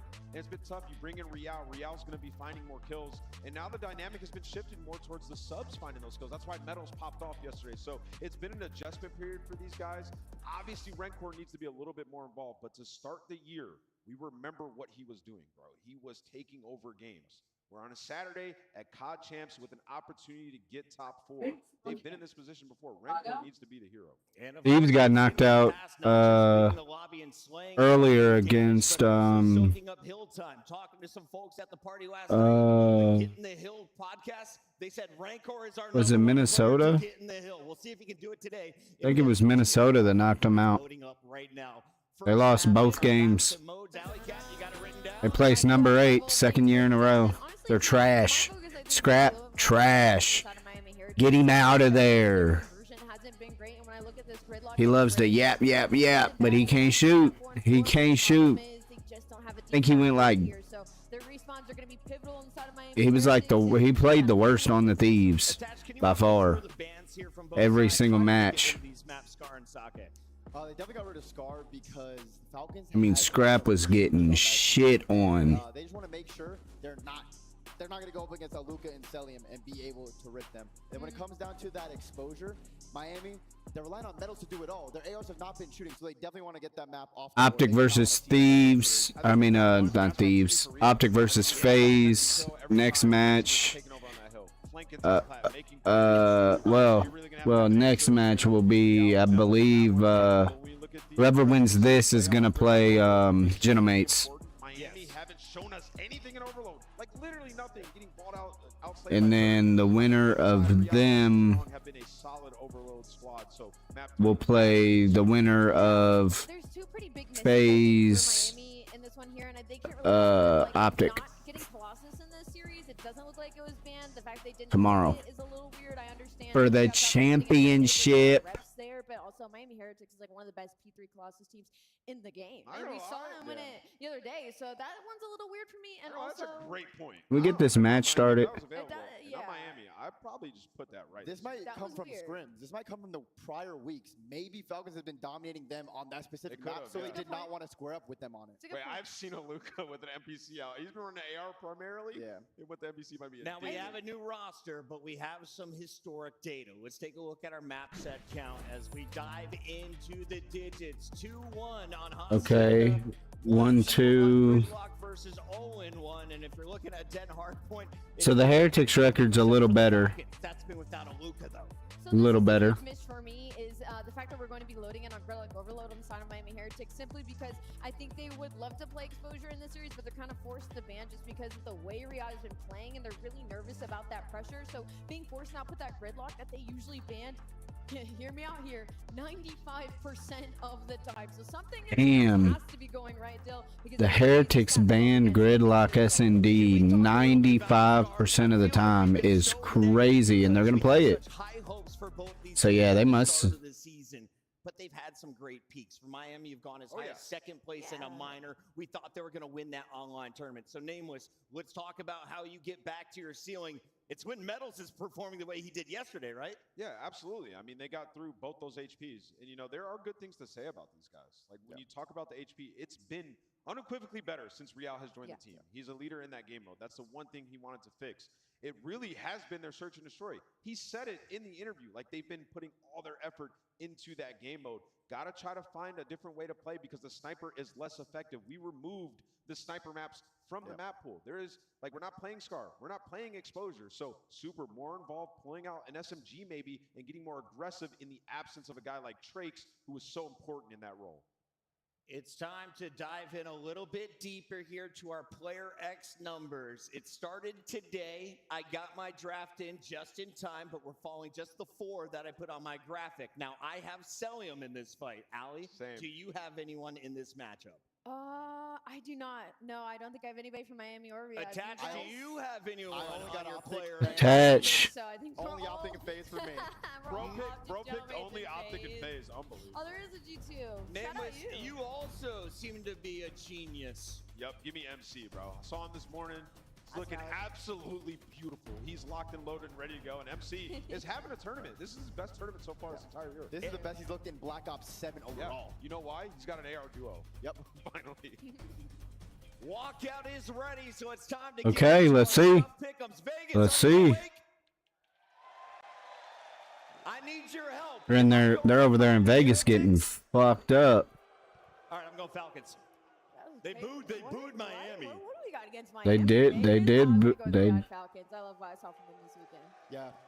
Exnit was not happy with me. He said yesterday, why didn't you pick us for his face? So I said, I got you tomorrow. That's okay. crazy. I'm going with the Falcons. I'm not picking against my boy Clay. Give me the Falcons. I got them winning this 3-1. Who y'all got? Who y'all got, chat? Who y'all got? Falcons, Heretics. I think I got Falcons.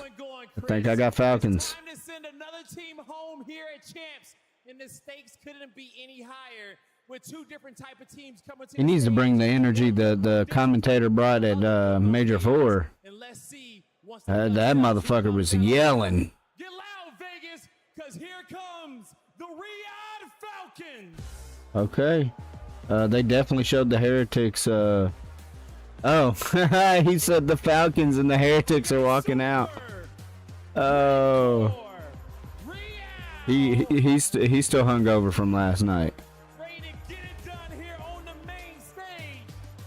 It's not the Falcons. It's the Miami Heretics ready to take them down.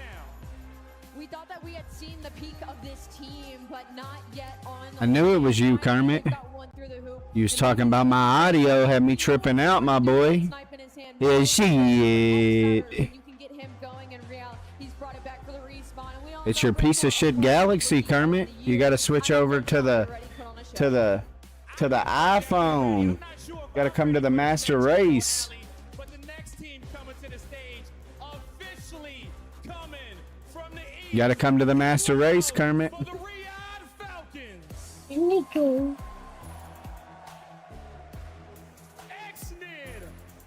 Exnid was going crazy. And Aluka was going crazy too. I ain't gonna lie. You gotta go to the Master Race, Kermit. You know? You got it. You see that logo? iPhone, Apple. You gotta go over to the Apple gang, Kermit. Get rid of that piece of shit Galaxy.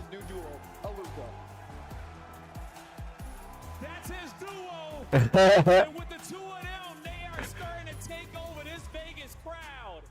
I mean, Riyadh, they know how to play in this heat, and it's about to get hot. Nerd's so nerdy. He's watching other nerds play video games. Hell yeah. Wait till you stream tonight, Kermit. I'm a stream your stream and react to it. I'm turning into a reaction channel. When they play at their peak, they look unbelievable. For the Falcons, we're still getting used to what this team brings. The one thing we know She could be playing boring fork knife. Yeah, but the identity is the key word that you just said. I still have no idea what either one of these teams are going to look like because it's 2 weeks. Boring fork knife. Falcons. Even though Real has a little more time with this roster, sometimes you watch them, they look like one of the top teams in the game. Sometimes you're not, and it comes back to bite them. So they have to figure. She's got to play Fortnite because she sees where the real skills at. Call of Duty. Where the real skills at. His potential team can win if Real changes the dynamic of what the team puts together, much more structured, much more. Just ignore you to watch other dudes. The one thing that's been absent though, last 2 major events, has been Rencor and or Super not giving us that superstar performance that we were so used to last year and at the beginning of this year for that matter. Yeah, you usually expect it, especially in that search and destroy. They were able to do it all throughout last season. Gay. The year, they were trying to share the damn trophy because that's how good they were alongside each other. But after Major 2, Yeah, you can, baby. Sniper has completely disappeared from this earth. I just did. Figure it out. Yes. Put him on the bed. Need to have it here at COD No, I changed him in his room just a little bit ago, baby. On 2 weeks' notice, you get Phaser run for their money. Absolutely, they were competitive from start to finish without question. Whereas I think everyone walked away from that Miami-Toronto series saying, kind of a pillow fight. Hard to tell if any of those 2 teams is going to have enough to show to potentially put together a lengthier run through the lower bracket. But the big storyline, regardless of which team you're looking for, it's been on the individual of Luka, who has been undeniable. Not only in his Oh yeah, Luka's been going crazy. So who's going to break? Let's see what happens here. We've got the Riyadh Falcons taking the Miami Heretics. Haas get a hard point to get us kicked off. Let's get it on. How bad do you want it for both of these organizations? Potentially to get your best placing of the season. To close out the year. All-out battle already, though, to start at the P1.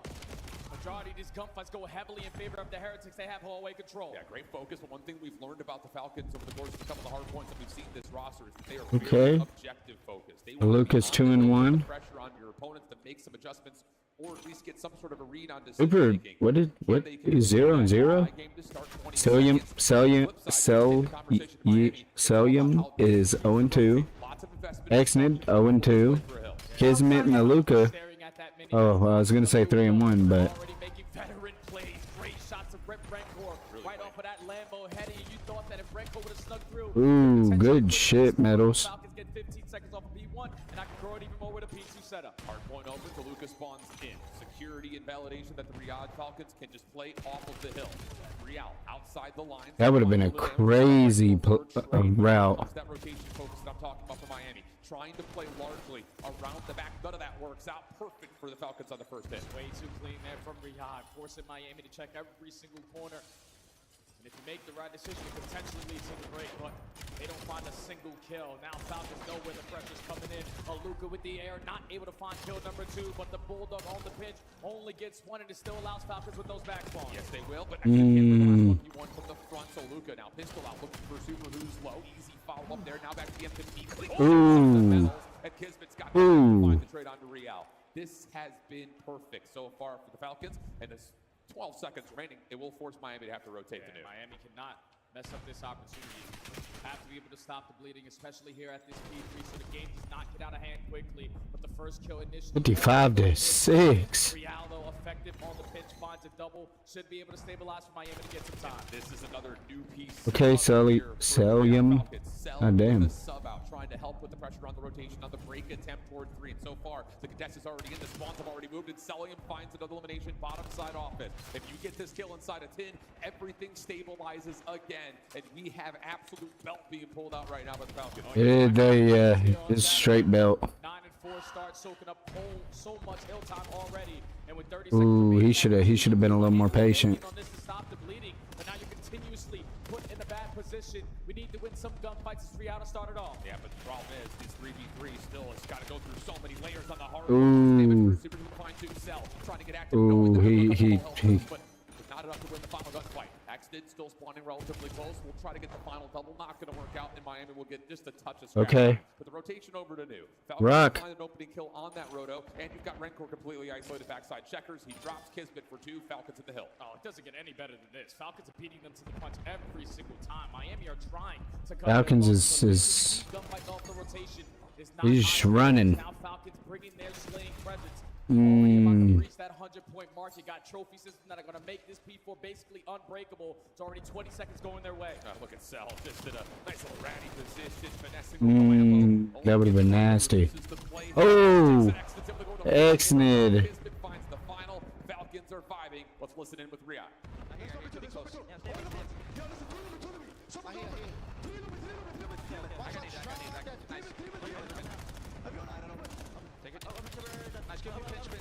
Ooh.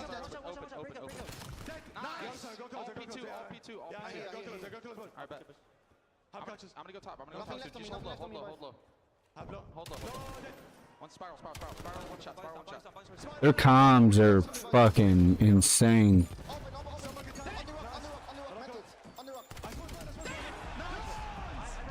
His is going crazy. Ooh.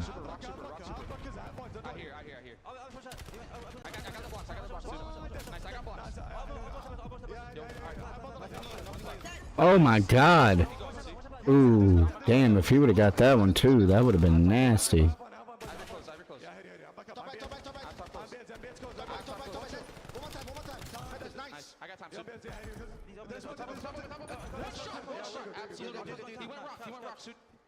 No, he went open. If you don't see him, he went wipe open, wipe out. Let's get this 15. Get this 15. These guys have no points. Keep shitting on them. Oh my god.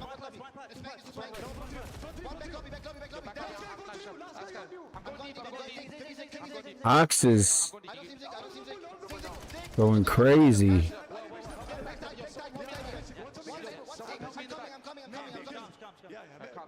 Yo, listen, I want to back. Nice. I will chop it for you. Zig. Get your lobby. I did. I'm just staying down. I hear. Watch it. Nice, so.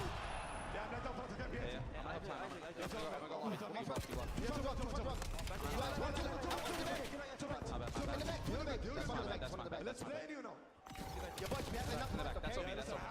But yeah, you don't have clothes on me. Go. 9:33. You heard it in the comments. Keep absolutely beating these guys. Don't let them get any points. Yeah, this is a grade A ass whooping right now. Not the way you wanted to start your Saturday if you are Miami. Hopefully you can start to string a couple moments together to gain some kind of momentum, some kind of life. Potentially get these gunnies hot because everyone is getting gunned out of their socks right now. And Falcons only need 60 to call map 1. And Kismet gonna get a read on the Real out the window. Aluka right there to try to assist, but Miami is starting to heat up just a touch. Good moments in the final portion of that P2. Great opening here to contest in the front on 3. Aluka tag still alive somehow. Felt like he should have been absolute toast. Exit trying to pick up on some of the action around the backside of the hard point, while simultaneously Aluka's now involved from the front, and they've got Miami completely pushed out over towards 10. And Exit will find both up close and personal. Hell yeah, it is. The search, Riyadh all over this one. Oh shit. Just wants to do whatever he wants. Let me jump out the map, come right back in, trying to finesse a little bit more, but you breach that 200-point mark. Everyone rocking those FPCs in hand. You don't think this is entertaining? This is the top level of Call of Duty. Are you kidding me? People watch Tim the Tat Man and shit and think that's entertaining. Like, this is the top level of Call of Duty there is. There's nothing better. And a bit of a weird spawn here for Red Corps will have the Riyadh Falcons a little bit confused on where exactly the Heretics are, but they'll take their time, control the inner hallways, and then develop a hit. Yeah, they can literally put their controller down for an entire hill. What could I be gaming? Comfortably, yeah. There ain't nothing to play. Destiny 2, boring. Call of Duty to play, boring. Everything, boring. I'm waiting for GTA 6 to come out. And this is the last weekend of CDL anyway. Tomorrow, champ will be decided. And it'll possibly be Optic. Back to back to back to back. First in history. It was already first in history to go back to back anyway, so I mean it doesn't really matter, but it'd really go crazy if they win back to back to back. That would go crazy. Looks like the Falcons got this one. Looks like a GG's. Gunfight so cleanly. The trades have been so difficult to find for the Miami Heretics, but that's starting to change a little bit. Some of these opening 1v1s have not just gone the way of Miami, but if they do lose them, they're at least forcing Riyadh a little bit further back. So now the gap just around 100 points, open hard point for now. So far, Miami are playing keep away correctly, not allowing Riyadh to play the chip game. Miami's, I mean, they're kind of turning it around. 99 Kids is here to play today. Finally, you're going to hop in towards the time, but not too much time because Miami flood their way back through. Yeah, 20 seconds of time remaining on V1. A lot of the focus of both teams now looking over towards that spiral staircase position. Spawns relatively neutral. No one really locking over towards the right until Metal spawns up. Axted going to work on trying to block, but he is a little bit rogue and on an island. And he's going to have to find a lot here from the Miami Heretics playing from this top spiral position. Only gets the first, and Miami will lock spawns, but now from the front, the Falcons able to get a little bit of a break. Yeah, Falcons knew that they had the advantage, and look at that back spawn coming in for a player like Exton. Now you have the Metal surrounded. Falcons secure the back, and they only need 10 seconds. This should be the game. Should be Celium locking things over towards Checkers. No one for the Falcons on the time, at least for now, trying to make sure they can safe keep those spawns. Miami have to hit the front. One rogue player trying to make a way through mid, that's 3 out. You need to find eliminations though if you're Miami. Kid's been playing over towards Zig. Able to find at least damage to help exit out for 2 off. Oh, he's shooting bodies. Joy and pleasure of the Vegas audience. 250, 122. Yeah, you heard Attach say it on the desk, man. 2 series that Falcon have played so far on the weekend. One was versus Steve's, one of the squads that hosted a championship this year, and another one was versus FaZe. This is a completely different beast sitting across that stage, and it already showed in that map number 1. that was about as good as it gets, Jay. Yeah.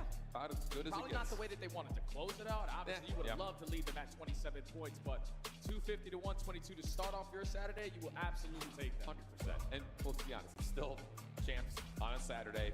You don't expect that teams are just going to roll over and die. So the good news there for the Miami Heretics was that you were able to, again, be more competitive in those first gunfights, make the trades either a little bit easier or get untraded in your own way. But you take a look at that non-traded kill percentage over on the top-hand side. I mean, double digits, over 15 non-traded kills for every single member from the Falcons. And that's what you could kind of feel throughout the middle of the game, is that the Falcons were getting a clean first and then making themselves very difficult to be traded away. And that's just so hard to play, especially against a team that is struggling and rotating. Yeah, before the series started, there was one key word that was going to truly be the definition to who was going to win this one, and that was decisions. Like what kind of decisions you were going to make to potentially stop the bloat or continue to grow the lead if you potentially had it.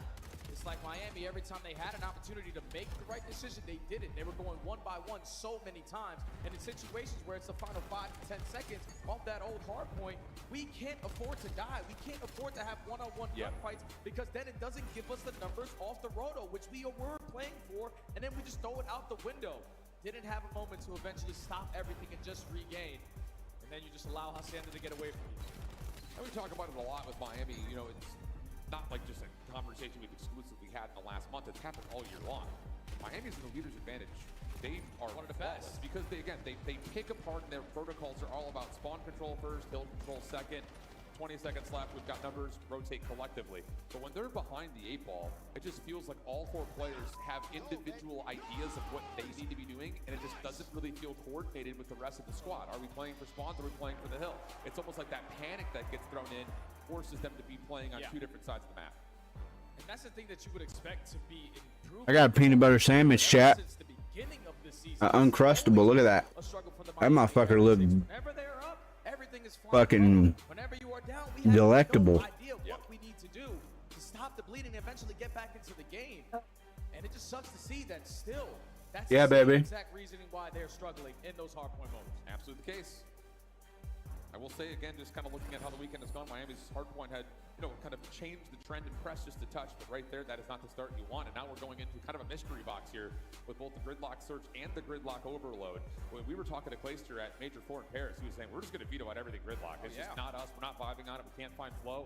All of a sudden, you put all 4 guys on the right rolls. You bring in a Luka whose ability to flex between both weapons is probably one of the higher, in terms of upcoming players. It gives you the ability to add these into the map pool, at least not just hard veto them out every time. What up, Midnight Moon? Falcons players with the Falcons coach. You're the noob. That's why you play Magic the Gathering. He just tells me, like, with this new lineup, Real pros play Yu-Gi-Oh. You have also players that are going to listen to these play calls. I don't know. I moved my plug from this one over here to the one behind me, so The difference between him and Aluka is playing around the team with that AR. So it might help. to be more loose. It allows Exton to be more loose and everything more team What, baby? on the side of the Falcons. So I mean, it might. I honestly, I don't know. We won't know until you do it. need to figure it out right now. Yeah, they have to start off a little bit strong. The other part, and this is something that's been brought up, I think, pretty consistently over the course of the last Honestly, I don't know. I don't think so. We get the same super that impressed us with the scope at the beginning of the year. Both of these maps lead towards some window. I knew there was a green. I didn't know his name. Will that actually be a factor that needs to be considered for Riyadh? Because on the other side, Exit could do the exact same. You and Kermit's the noobs. Opening offense here, round number 1 for Miami. Y'all play Magic Trying to feel up the map. This is another map where I need to see and not COD. from Miami. If you have full bomb site control, don't wrap back to unknown space. Take advantage when you get it. Already 15 seconds gone. Both teams playing the slow and steady. Me too. Not willing to give up any early info. Exit though, a little bit of late over top the window. They get information on this play up toward B Street. First blood for Aluka on the other side of the map. Big push through here. I bet you and Kermit drink Pepsi over Coke. Low health pool for Exit.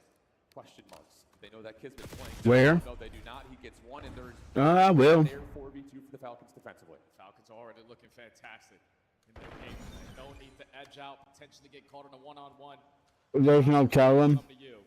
Now it's a 1v4 for Super. He locates Aluka. He's trying to finesse, but he's surrounded by the Falcons. A good round there to start off this map. Yeah, big monkey wrench too when Aluka finds that first blood onto the island player on the other side, just as Real's playing through B Street. That just completely stops your playbook if you're the Miami Heretics. But I would say more importantly, the fact that you do still get Real to play an aggressive angle through that alleyway, comes back, does get taken care of by kids, but there's no one else up against the bomb to even consider the trade. And that's why you need to get on the same page if you are the Heretics. Attacks, ever since this roster has been formed, is dead last in the league. Hasn't worked out on that side, but now they're on defense. Luka carrying the bomb, accident sniping, start switches away. Luka gets some pretty decent information there off of that close stun check at Showers. Look at this play through the middle of the map here for Exit and selling it. They get eyes under Rancor, who's down. Kids sold that. First blood for the Heretics. Response to open the middle of the map still with the pressure from the Falcons. 3v3 and Luka. Stun comes out, Exit to follow. Metals covers. Selling him low, nowhere to go. Heretics respond. And that all starts with just Rancor winning that one-on-one. Because Aluka in the first 10 seconds spots 3 players crossing in towards Showers. Stuns connects on at least to 2 players. And then when you see Rancor throw a shoulder out through ice cream, you're giving the comms. You're letting Kismet know this is a free kill for you. But you're probably expecting Rancor with an AR instead of a sub. He's able to win that one-on-one. Real dancing with Aluka on the opposite side. Then 1v3 for selling when he's surrounded. He stood no chance. Perfect response there from the Heretics. Kind of feels like almost a rinse repeat of what we just had. We're eating Culver's tonight, chat. What do y'all think? Battle, the whole play just completely changes. 4-man push for the Miami Heretics. Oh, Super with the sniper? Oh, is he going to pick this? Oh, he's going to pick this. Oh, Bother with it. Real will get the banister control. Careful along the staircase play is a tough battle. The bomb will be planted behind us. No reason to overpush this if you're Miami. Falcons no need to rush this either. You know they're not going to push to your base, so you have to be playing this from 18. Hopefully someone's got a smoke. They can make this easier, but first blood to Exit with a Semtex. Oh, but there's a response. Rancor cooks up a perfect nade to get this to a 3v3. Super tossing utility over the top. Got to check smoke here. Rancor has to move forward. If the find one hip fire is perfect, but Aluka's nade does take down Super deep. Rancor trying to stay alive, not going to be able to. Just down to Metals for the 1v2. Bomb still in the range of being tagged up, but from the top side of Mel, there's the damage. Metals trying to finesse. Here comes the chase. Easy follow-up. Plenty of time for the defuse. We're going to stay all defense. It's so difficult to have a post plant set up. You don't have any trophy systems around that bomb site, and then you also don't take any space in towards their building, because then it's easy for the Falcons to do the process of elimination. All right, let's clear out close sight. Once we do that, someone watch the late pitch. Everybody else focus on 18. First blood goes their way. Get the smoke, draw them out. And then Kismet with the SMG continues to dance. Don't allow Metals a chance there. Falcons stay flawless on defense. Yeah, it's a really nice retake, too, just kind of watching it from that free cam perspective. A set nade for Exton to get top window. His Semtex to clear up the awning. Everyone working together down low. Here we go. Aggression for both teams now over towards A. See who unfolds in front of this first battle. It's going to be Selling for the first exit. Semtex connects again, and Super has to try to back away and see if Rencor can provide any assistance. Yeah, and that's based off what just happened in the previous offense for you. Lucas spots 3 towards showers. They're probably going to go right back to that strategy, and it works out. Early 4v2, rotation over at the opposite site. Rencor and Super trying to clutch. There should be absolutely 0% chance that Miami break this 2v4 in the post plan. Should be. Sell good info. Push coming through, first blood there. No trade immediately. Mix, careful. No, okay, we're good. For a moment, it looked like the very well could have gotten those to a 2v2, but Falcons quick to react, quick to push. Now quick to 3-1. You know what's so crazy out in this series right now? The fact that Falcons on 2 weeks' notice have better teamwork than Miami, who basically played together for 2 years. Reach. This is unbelievable what they're doing. It's so well coordinated. Luka in the previous attacking round spots 3 players showers. He says, okay, maybe if we send all 4 players, we already have the advantage. Yep. When they open up those first 2 kills, it guarantees the round. Falcons 2-round lead. But really, it's more than just a 4v3 because you're You not put it right back in your mouth. Yeah, really, it's Oh shit, Falcons are up 3-1 now.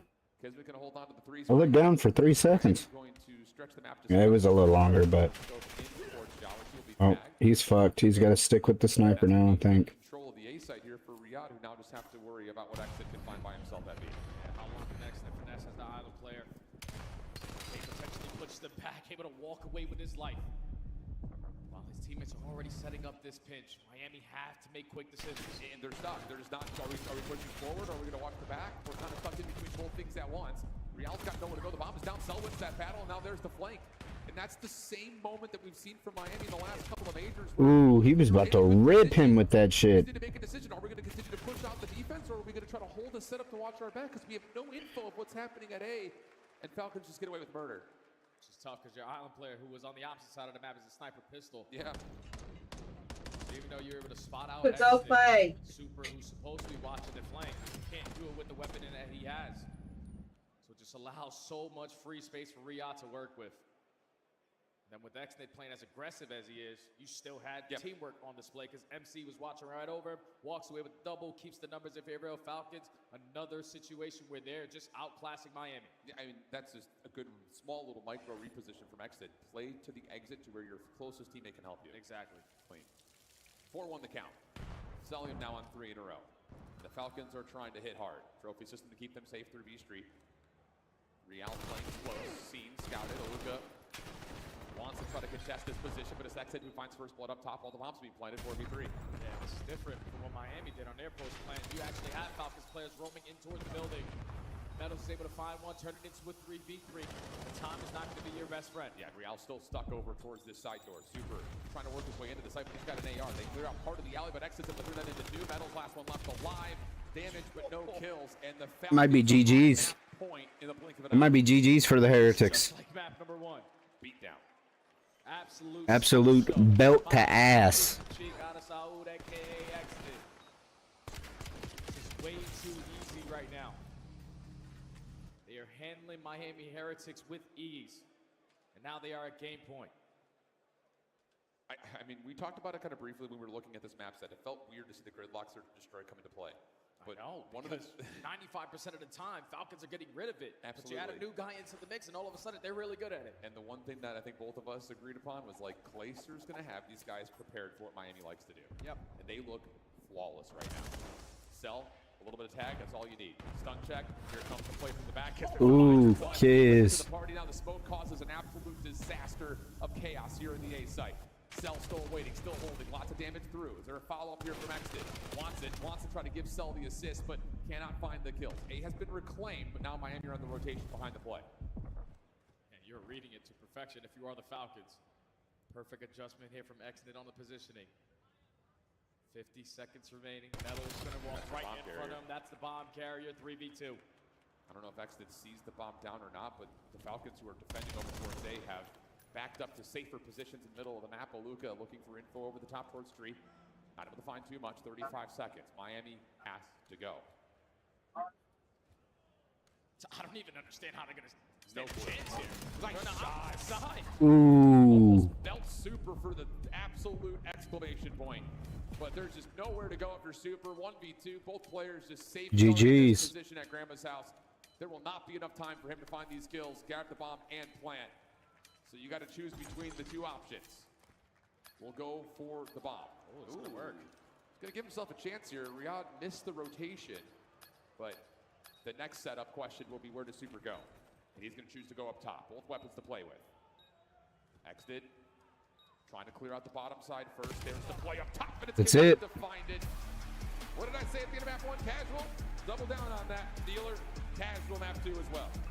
And I'm telling you right now, Kismet is having a hell of a day so far. Nah, kids is going crazy. With confidence the way that he is. You're dominating a map number 1. You get into the final round of that search and destroy. He said, screw it, I'm running up mid. That's what Krem said in his interview. He can't do any wrong. He's ripping people off of egg glitches. Miami Heritage are looking like a squad that spawned into rank play for the first time. And Falcons right now are handling them. A rank play squad that just spawned into rank. Talk about the hard point guns not being more. Your late on rotation, you're losing a couple of bad 1v1s that just completely change the dynamic of a roto and what a hill looks like in general. That's fine. You start to warm up by the end. You can kind of excuse some of the stuff early, but on the other side, we're seeing poetry from the Falcons, which again is just like instance number 3 of how they come in and they fill a spot with less than essentially 2 weeks worth of notice of the guy who, yes, individually has an incredible POV, but results-wise hasn't necessarily shown that he may have the metal to hang. Yeah, he can hang. He's chilling. Yeah, and I think it's due to just the experience that they have on that lineup. Not only on the main stage, but even in the headsets. World champions surrounding some With what, baby? Some young guns. I don't want a burger this time, honey. They told me they were putting in 12 to 14 hours a night to prepare for this event, and it's showing. About as convincing as you could possibly draft up in your mind for the Falcons to this point. Gridlock will still be here for map number 3. Still a bit of a mystery box for both these two teams. We know what Gridlock can be. It can be messy, it can be chaos. Can Falcons handle that? Can they 3-0 sweep out Miami? If they would, it would give us one heck of a mindset as we go through the rest of our Saturday. We're gonna head to break. When we come back, we'll be Gridlock Overload after this.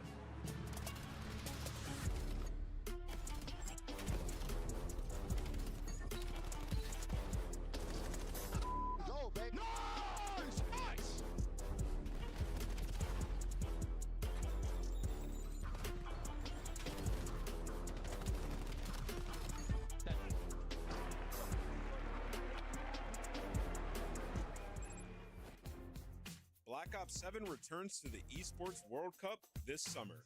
Scan the QR code to get your tickets now.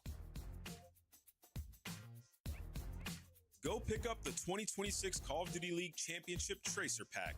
You can support all 12 Call of Duty League teams.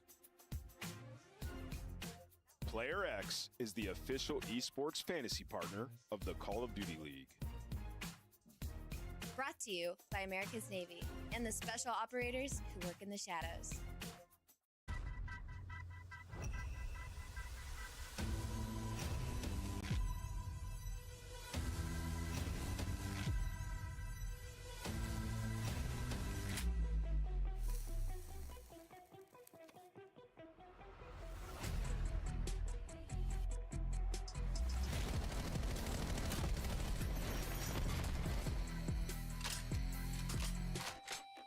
High roller Dravic and an M15.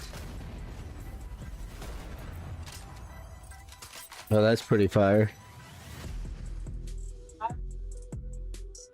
You want your dirty feet?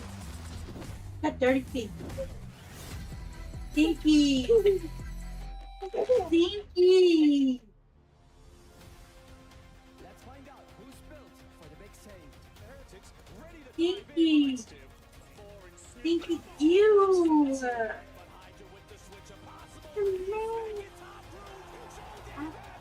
It's the one.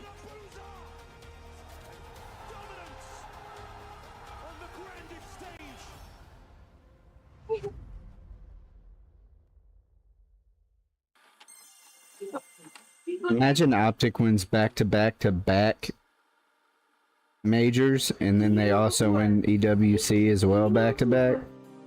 That would go crazy.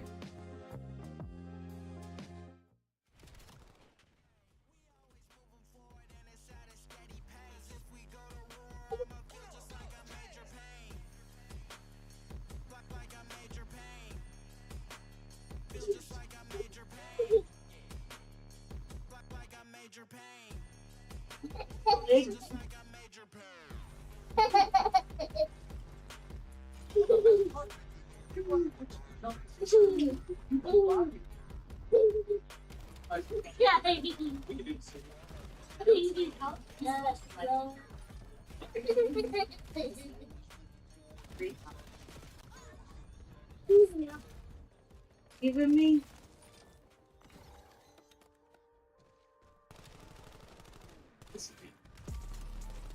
So come here.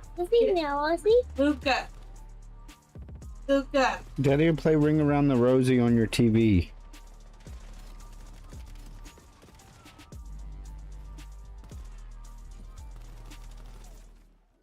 It's on your TV.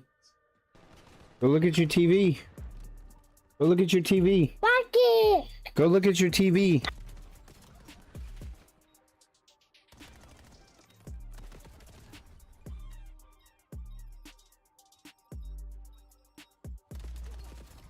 Twenty seconds. Oh, wait. Yeah, so Optic Phase is after this. So it'll be Optic Phase, loser... No. Winner from them will play... Welcome back to Vegas, and welcome back to Saturday here on the championship weekend. The Genomates, and then... has been a very day so far for one team or the winner of the Genomates, whoever... between the Falcons and the Heretics, and so far some shit like that. Miami out the gate cold, down like 200-20 in the hard point, make a little bit of a show of it, but largely speaking, absent. Get to the map number 2, a little bit of back and forth with the defenses, and then it's just all Riyadh again. It's about as casual as the series could get. Tell you, it's very easy. It's very simple Call of Duty right now for the Falcons. It's not like Miami are doing anything drastic, because realistically, they're not doing anything at all together. Correct. And that's the reason why it is hurting them so bad. So many opportunities where they're just playing ISO ball, when clearly on the opposite side for the Falcons, it's a 2v1. They are playing to their advantages.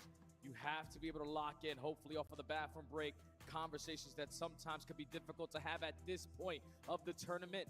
You need to make sure that everyone is on the same page, because even though their backs are against the wall, and this used to be a map that really didn't treat the Heretics well, because they got ran over for the first time when they played up against FaZe, and their following matchup, whenever they played it again, they did the smoking, so you can't count these guys out yet. It just feels like another one of those, like, add the page to the chapter, talking about if Miami can get up early, they don't make many mistakes. Like, everything just is so protocol heavy, so controlled.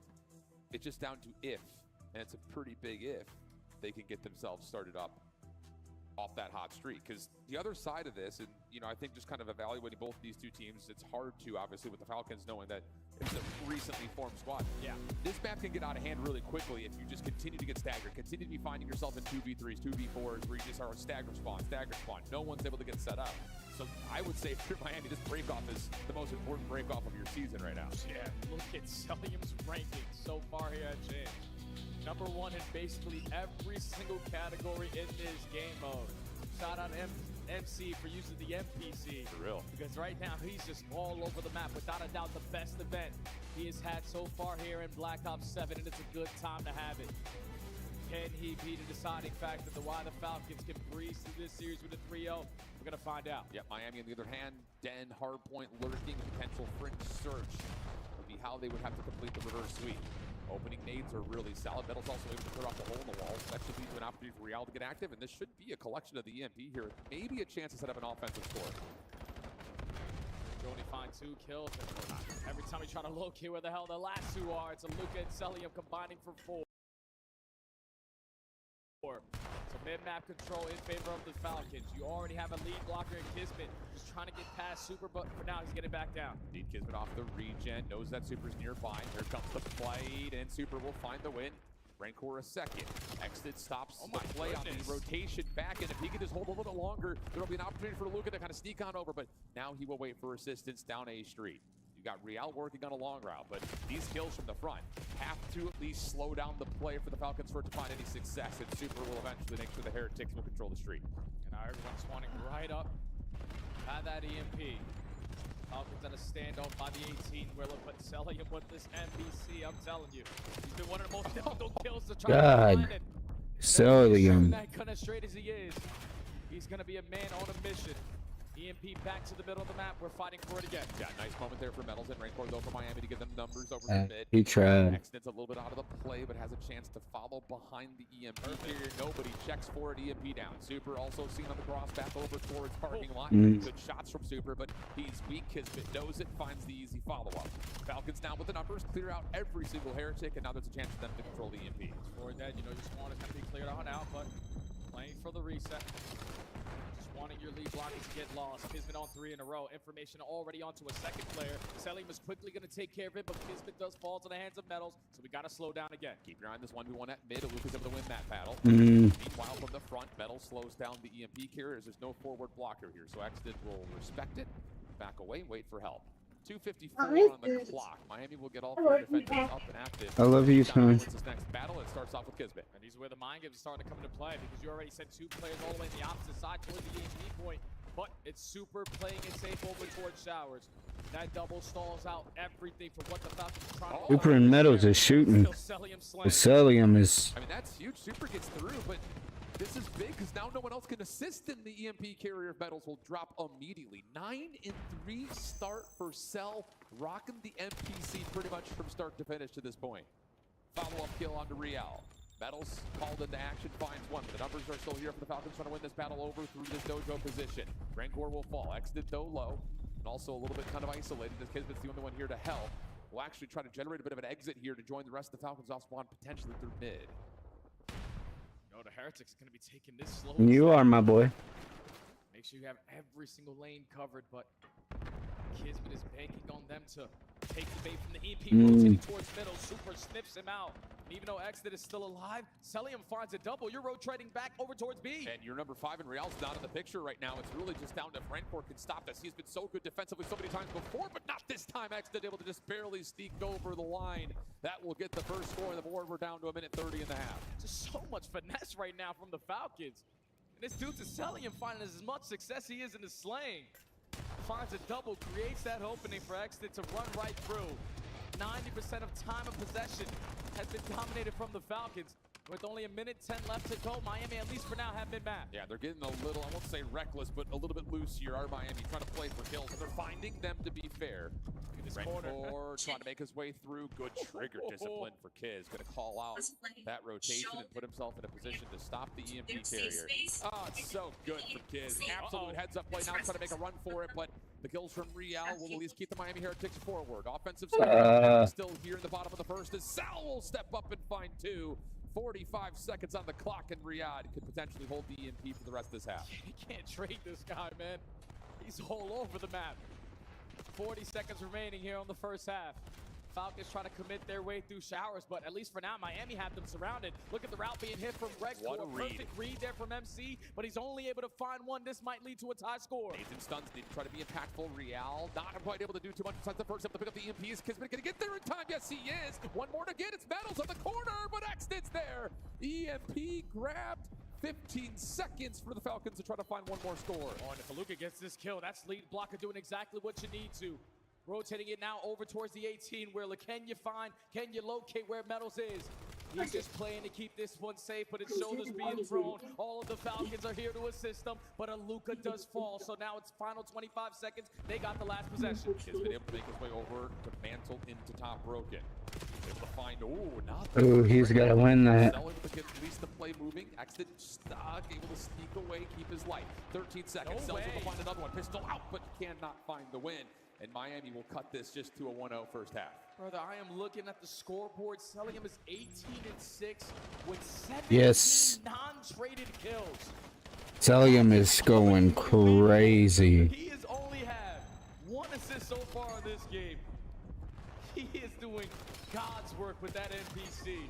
But it only led to 1 score lead going into the half. Miami still have a chance. It's just... How? How do you pull an 18-6? Crazy scenes, man. It just feels like this game is so different. Like the fact that Cell has the ability to pull out an NPC when he wants. Why did it take him so long? I'm saying. Probably because he felt like he had to play the AR all the way through. But now that you've got Aluka in the mix, use the strength that the NPC brings to the table. Here we go. Top of the second half. Miami Want to go from the left-hand side. Would love to get this to a tie game early and keep the pressure off. And I think if you are Falcons, you're just going to look for a counter-attacking opportunity. So early gunfights going down, bad beat down, still not going to lead to the kill. Super with the double, and you also have a player like Real setting up on this pinch. So Miami can run right up the middle of the map, but it split spawns an opportunity for Falcons to still get the stop. Good reposition here from Kismet. Luke off and spawns up the assist. Stun will come through. Kids in some trouble, or is he the pistol out? He will do it, and oh, mercy. 99 Kids showed up today. 15 and 13, 3 in a row now, holding on to the EMP as Cell and the rest of the Falcons are trying to develop over towards B. Miami can't continue to afford to play like this. Backs against the wall, allowing the Falcons to be the aggressors. Set the tone on this one. You're going to turn it into a one-on-one, but Aluka knows everyone is already off the respawn. Let me continue to be a nuisance. Let me continue to wrap behind them, but Miami said, screw you, Aluka. We're going to the opposite side of the map. Big first though from Exit. Follow up on the EMP. Gary will also lock in. Cell will drop to the middle of the map, but yeah, you've got an opportunity just to follow on Aluka's positioning. Real holding the play back just a touch, but Kismet's able to grab the EMP. Aluka gives you one. That's all you need for the dive in for the second score for the Riyadh Falcons. Quickly got to get back to the middle of the map if you are the Heretics. Finally, your trade goes down on MC. It's a minute and 30 wiped away. Now you're down by 2. You are scattered all around here on Gridlock, but it's exited, creating an opening. All you want to do if you are Miami is keep that EMP safe, because this could lead to a Falcon score. Luka now on the island. How much can he generate on his own? Oh my God. He's nasty. Exit now following up over through hole. Rainbow will give away his position. Should be an easy kill here, and it is. Exit trying to finesse, keep his life, and almost able to slip away, but still alive. Aluka is, I'm about to say, still playing around the backside of fire, keeping the Miami Heretics at bay. EMP in the hands of Cell. But with 2:50 on the clock in the 2-0 game, you don't have to force anything here for the Falcons. They're controlling this pace to a whole different level. Miami are barely touching this EMP. Another 2 kills go the way of Riyadh. And now it's only one player here from the Heretics that can potentially stop him because the 2 guys off the Oh my God. down by the Bulldog. It's a one-on-one. Celium is finessing, but he only has a pistol. Can he win the fight? Runs out of ammo. Still dancing and still gets the kill. Let's Real know about it. The Falcons still the aggressors. Oh, now Exted's here. So are the rest of the Falcons. Exted finds another at the middle of the map, looking for Real. Not going to be able to double down there, but Kismet from the front, trying to generate for Celium, who cannot find the final. Super Songs is on, Luka. So Miami's still alive, but just barely. We need to start winning some fights. We need to start creating some openings. Add a little bit more finesse to our game. EMP drawing attention over towards A, but look at the Falcons. There is no need to do anything extra. It's a 2-2 split. We got it all covered. And with Kismet finding that double, he doesn't know it, but you can just run it straight to A. Well, they're going to know that there's an opportunity for that here as Exnet is continuing to just dance with Rancor. But Falcons could just hold this position, wait for the reset, and then move their focus over to the middle of the map. We're selling them as that Appreciate it, Gojo. 13 with that final death. Chance here, though, for Miami. We're not done yet. Minute 30. This game is not over, even though it's been very convincingly in the hands of the Falcons. Oh, that's Reese, ain't it? Just change that narrative You said good job, Tim. Okay. Exit gets 3, and that may be one of the final punches in the map. Yeah, Falcons are not worried about retrieving this EMP. No, we can leave it down. We're down to play for the reset. We just keep on slaying them to bits. Just what it looked like in that map, number 1. If everyone dies on this side, don't worry, the safety net and Kismet is in the perfect spot. That's just one of those moments, if you look at the scoreboard, everyone is absolutely frying for Riyadh. Exit at one point was like 5 and 12. No, He was also everyone's frying on the Falcons. So the fact that he's able to get to a triple and Yeah. essentially get No, I know. released even is another showcase of the depth that this Falcons roster now has with Luka in the mix. And I love that the young 19-year-old German is letting everyone know about it with these extra shots. Final 35 seconds here, potentially for Miami's tournament life. Can you do something miracle? Can you do something miraculous to potentially give you a chance? And it's not going to start because we still can't find a trade onto Celium. Falcons are going to get this 3-0. This has been a statement for Riyadh, and I am, for one, absolutely here for it based on what we just watched out of Paris' hands. That is going to be an insane winner semifinals. Miami will have the last 10 seconds of their season fade. Oh my God, they're just all shooting bodies. Have absolutely come out on this Saturday and made a hell of a statement. Straight bell. Yeah, belt to ass. Seen him stand up like that and do a little bit of chirping. just a different player now, knowing that, all right, I got a Luka who's going to run this permanent AR. I can switch up and be one of those guys again. Falcons get the 3-0. Miami Heretics do not get their best placing on the year. And the underdog story continues. What a story it is. Guy who hasn't finished more than top 8 in challengers. And now he's out here shooting bodies of some of our longest tenured CDL vets as he finds a stamped ticket to the winter semis versus Paris. Yeah, they did. It's just another one of those things that you look back upon how this. All right, we got Optic Phase next. Absolutely stunned everyone with a huge result versus the Thieves.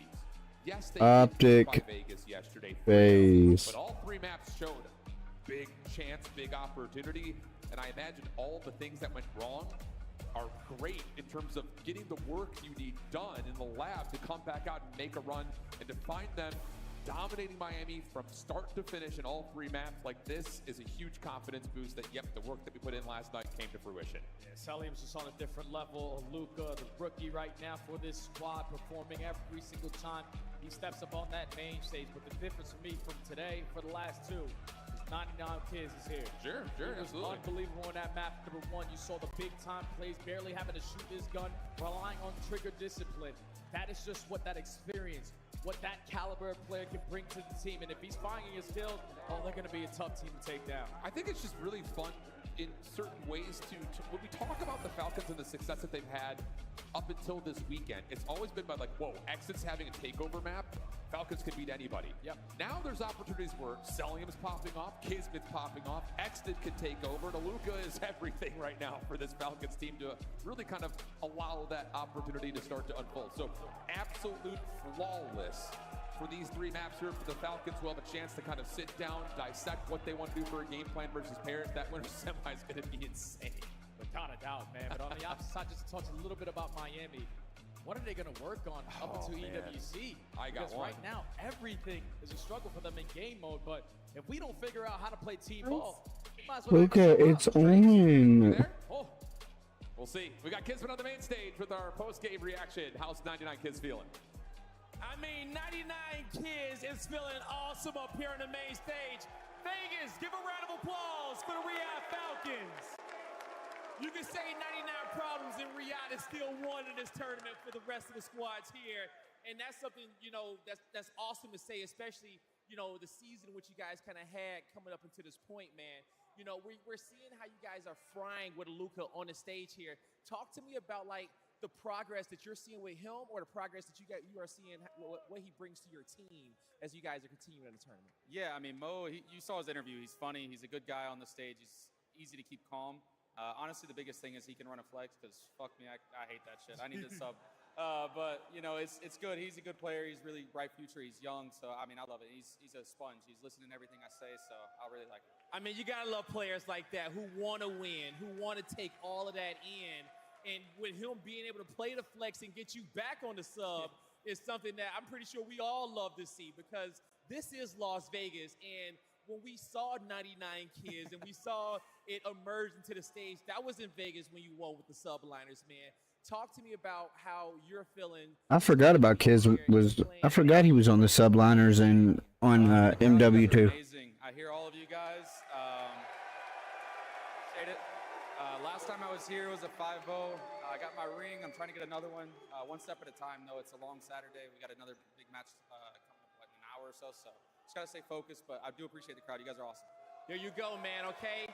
A long Saturday ahead, and, you know, you guys got a great coaching staff here, man. Talk to me about what they do for you guys to make sure you guys stay disciplined and as precise as you are on this stage. I mean, they're all really good. They all have their niche things that they do. Clay is really great because, I mean, the guy's won 3 world championships, so he keeps us really calm. He knows how to, you know, get us to where we need to be. And Tell it everyone like else, it is. Yeah, you know what I mean. And he's doing a great job. Everybody else is doing a really good job as well. I mean, we just have a cohesive unit right now, and we're moving. We're just, you know, trying to show everybody that we're not, you know, to be wrote off, I guess. There you go, man. You should not count the Riyadh Falcons out, everybody, okay? Show some more love to Kids and the Falcons, because they still got a lot more Call of Duty to play today to get to Sunday. Kids, congrats on this win. Let's get it. Let's go. You get it. Give it up for the American Bulldog. Nice. Yes, well done, America. We're waking up here on a Saturday, and this has been a speed run through the elimination bracket. We started with 6 teams, and already we are down to 4. Rosalie Parker alongside Attach, our AW World Champion. And Luca, it's on. Champion Nameless in the building. I want to start with you. You had faith in the Falcons. We've got a lot of friendship with Clay, the man behind the scenes who's been trying to steer this team in the right direction. What changes has this squad made in the last 2 weeks? Well, one, the big one, bringing in Aluka, Right. which is, it's done so much for the dynamic of this team, because not only do you actually have 2 ARs, right? Kismet is way more comfortable in the SMG in his hand. He just said it on that stage. But Aluka's playing the time. 2 minutes in the hill. It's allowing Celium to do his thing on the map and be more influential, and then also pull out the NPC more often. And I just got to say, my player X player in Celium, my guy. Our crazy. player X player in Celium. That was a good pick. Great pick. God, we're wizards. But yeah, just a huge dynamic shift from Aluka, and you can see it across the board. It's helping everybody. And the last thing I'll say about it is, like, Luka and Exton, what a young duo this organization has now for the future. Exton, so happy to have him alongside of them. I completely agree with you. And I think, like, just watching the series, like, on the flip side, like, this is just so disheartening to have watched from Miami. Like, to get to a Saturday and, you know, this is kind of the showing that we get, especially out of the ARs that we were so high on last year, who performed so well on LAN. I think, you know, there's a couple of conversations to have in that camp, you know, about team chemistry, about working together because they thought this was the fit. And now, you know, you're heading into an EWC where this is now the 5th LAN that you guys have been unable to really put something together. Hey, listen, they just tied their season high placement on LAN. Top 6 is going to bank them 80K. It's not the worst way for them to go out if you look at 2026 as a whole. But looking forward, like, this is a squad made up of all Spanish players. The talent pool there is not massive, so they're doing the best they can. And Celium was talking shit. Y'all are fucking awful. As the game changes, though, to a different play style, do we think it's going to be better for Miami? I think it could be for Aluka. Tell me about his performance today. Oh, Aluka was incredible, and what he brings to the team is not only the Yeah, he went crazy. He unlocks his teammates. This is the best Celium we have seen. Celium is back, and I'm loving what this rookie is showing us at Champ. He gets on the big stage. He's not nervous. He is taking down great Call of Duty players. We've had a lot of fun. Thank you, Mike. As we get into this one, it is our scuff play of the game. Shout out to Joe Brady, Emmy award-winning photographer. Hey, Joe. I don't know if they do that for photographers, but he's in the building, and he's making these guys look good on media day. Kismet, Aluka popping off together in the first hard point. The Bulldog saying he's a sponge. He's soaking it all up. Attach, you were smiling during this first game. What do you like? Hey, I picked Falcons to win because Exton was pressing me last night. He said, why did you pick us? I'm going to show you why you should pick us tomorrow. And he showed me. This was not close. Miami brought it back a little bit at the end of the hard point. It was kind of like a fake comeback. Falcons dominated this series from start to finish. This might be the most dominant 3-0 of the weekend. And Falcons, they have so much momentum. They're feeling good. And now you got to think about it hard when you're playing this team. We want to get rid of Hacienda. Yeah, they've looked great. They're 2-0. Unbelievable. Go use the restroom, chat. So teams already having a game plan against this new Falcons roster. Who would have thought? Everybody wrote them off coming into this event, myself included. Hey, they've been turning up. And now they're top 4. Yeah, Rosalie, who do the Gentlemates have to play for top 3 now? Oh, man.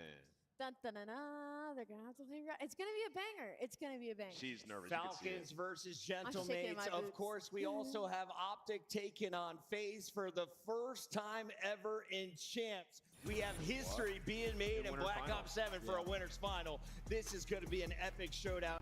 Attach.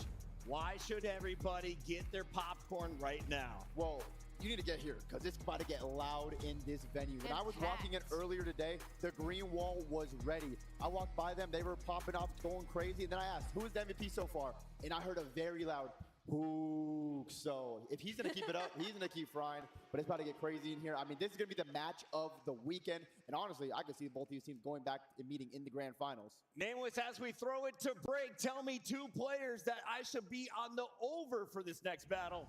Ooh, I'm going with Simp. Listen, it's late in the Saturday, and on the opposite side of that, let's go Shotzi. Shotzi and Simp lock in. 2 goats on the stage after this.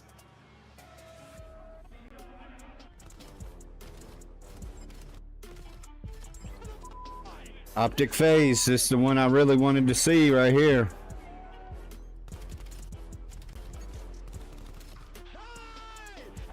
Our hard point. First map.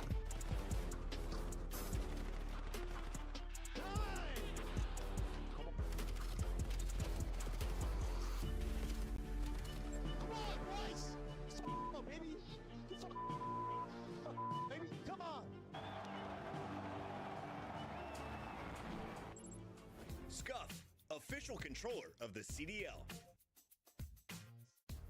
Player X is the official esports fantasy partner of the Call of Duty League. Monster Energy, the official energy drink. Did y'all hear that fart, chat? Brought to you by America's Navy and the special operators who work in the shadows.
No, you just it's all.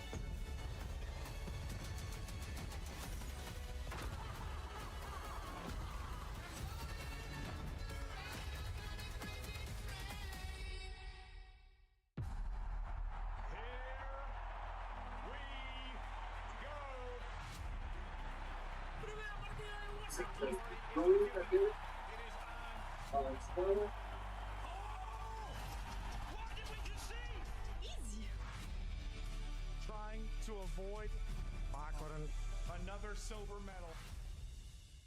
This is my time to go. We wait, we push, we win. Back-to-back champs. Oh my God! Out of nowhere! Unbelievable. Back-to-back It's history in the making.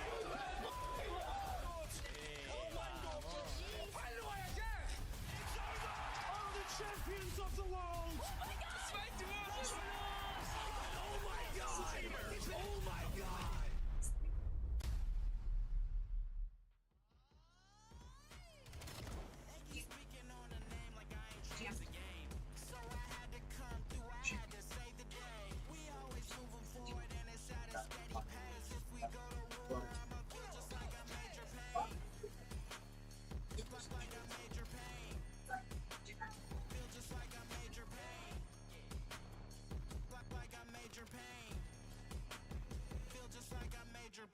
I've been through hell and back, I wouldn't change a thing. They tried to hold me down, so I went and spread my wings. Devoted to my craft, cause it's my everything. So if I want it, I'ma get it, that's by any means. We ain't even gotta talk, yeah, just get into it. Started music as a kid, now we started movements. You can't master grind, so tell me who you think you fooling. This passion flowing through my veins, I can never lose it. Cause they keep speaking on the name like I ain't changed the game. So I had to come through, I had to save the day. We always moving forward and it's at a steady pace. If we go to war, I'ma feel just like a major pain. Like a major pain. Feel just like a major pain. Like a major pain. Feel just like a major pain.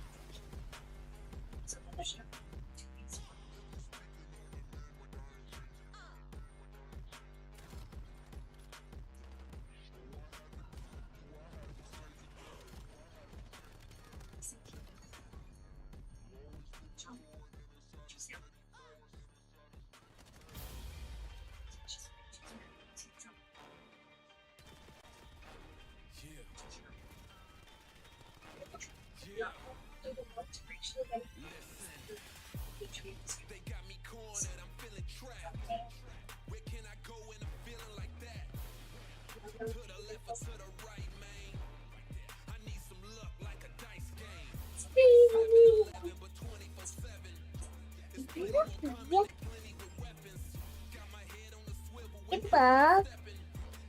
Hey, Bob. Bob. Be Optic versus FaZe. Let's go. When I say green, y'all say wall.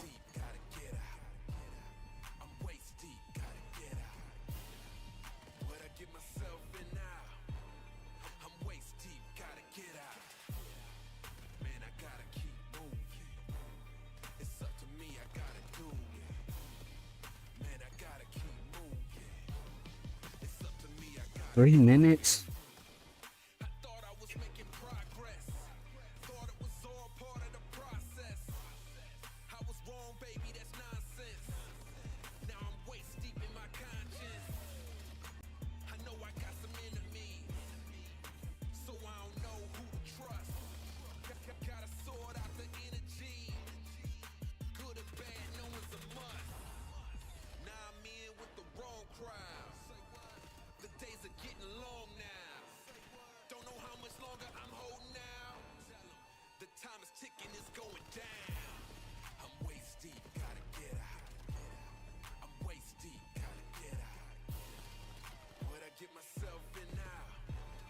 Get out!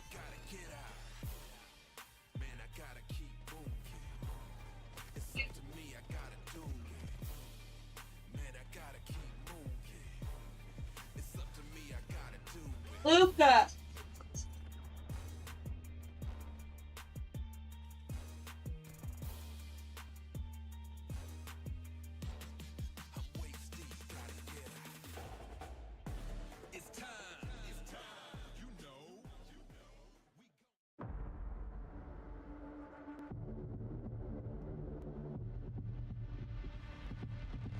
Let's go, the absolute gentleman.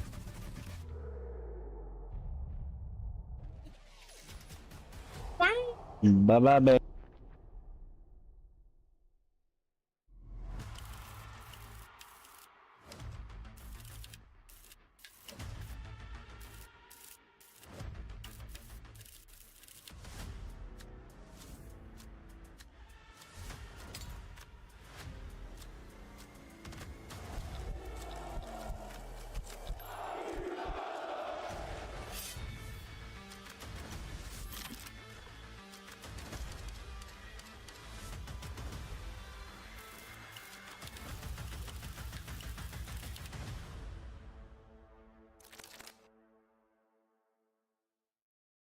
Look at the round one. Here we go. Look at the round one. Bang out. Oh, it's a bang out. Oh, yeah. Oh, no. Oh, no. That's what I'm talking about. Oh, no. Hey. And it's won by the boys. Sick. Run it back again.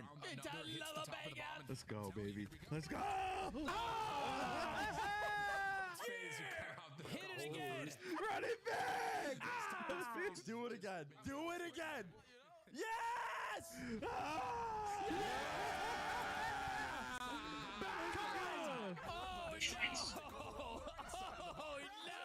Right back through it. Come on,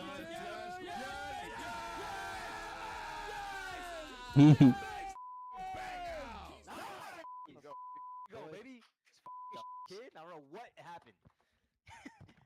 Yo, what's going on, guys? It's Shotzi. Welcome to another 5-0. Come on.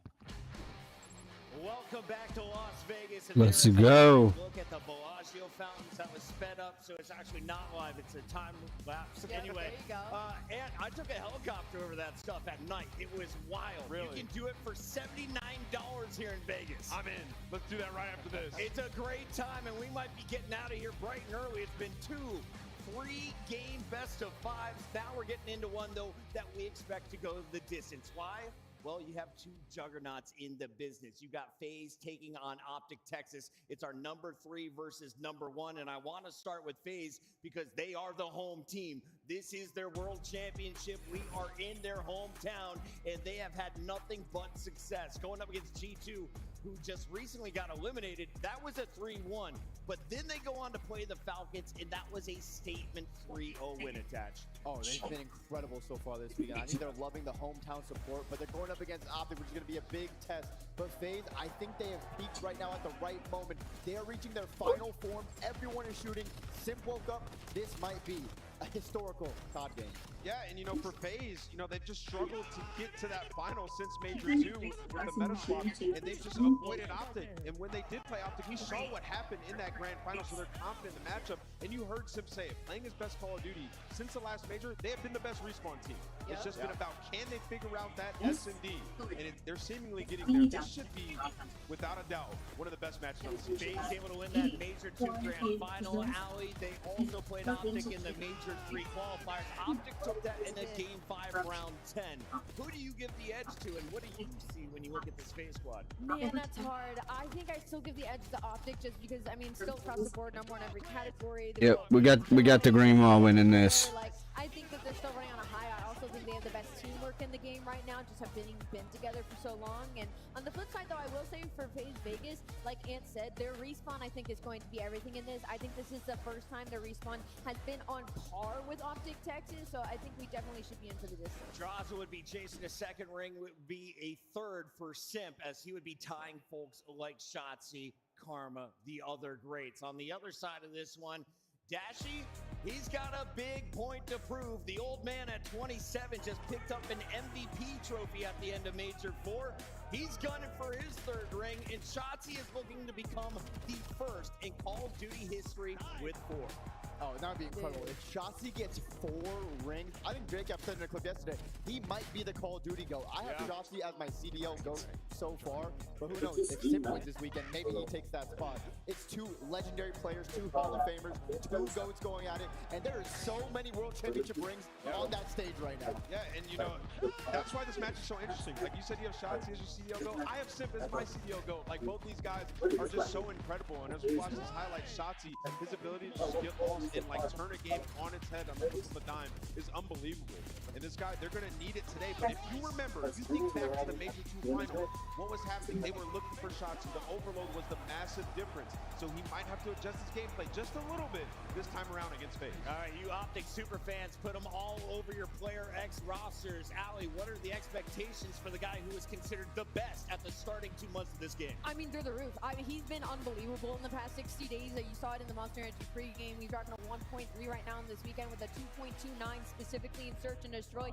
Who can really do no wrong right now? He's putting up MVP numbers. If he keeps playing like this, like I said, Optic is staring straight down and doing that back to back to back. And then also in this matchup, it's been so close all year. Hook is the best player in Optic versus FaZe. Nobody above a 1 in this series besides Hook. So they're going to need him again. Love that call out. Let's take a look at where they decide to square up today. It is the final match here in a winner's bracket, and the first time in championship. So we got Scar, Hardpoint, then S&D, Exposure Overload, then Hardpoint, and then Hacienda S&D. For the second time today will be played on Overload. If I'm FaZe, I'm happy about the first 2 maps. Exposure Overload, Optic hasn't played it much, but when they have, they found a lot of success on it. But when you get to map 4, the Den HP, Optic blows FaZe out of the water on that map when it comes to the win-loss on it. Hacienda as well, FaZe is 0-1. Optic is 3-2, so they have the edge on that one too. To me, this literally comes down to that exposure overload. Yeah. You look at FaZe, like they've liked it. Optic, they played in a lot of online matches. Can't remember too many LAN exposure overloads that they've played. I think that's going to be the swing one. And then Search and Destroy. Can Simp have success today? Playing opposite of 04, who knows? It's time to lock in our official Scuff Pick'ems. Rosalie, please do us the honors. Let me go first? Who do you see taking the first spot in our grand final? Obviously, this is a tough one, but you know what? I still think FaZe might make it to the end. I'm going to go with Optic Texas. I think they're looking too good. Green Wall fans seem to like that answer. They did. Attack. Yeah. Both of these jerseys? I wore an Optic jersey at one of their little events at the HQ. Just a little one. Yeah, so when you say you're more FaZe loyal here? I'm definitely more FaZe loyal, but I can't be too biased. Why don't you go watch your TV? I gotta go with the green wall here. I got Optic Texas. He's going with the green wall. Yeah, remember though, the team that loses this match just wins the event every time. That's true.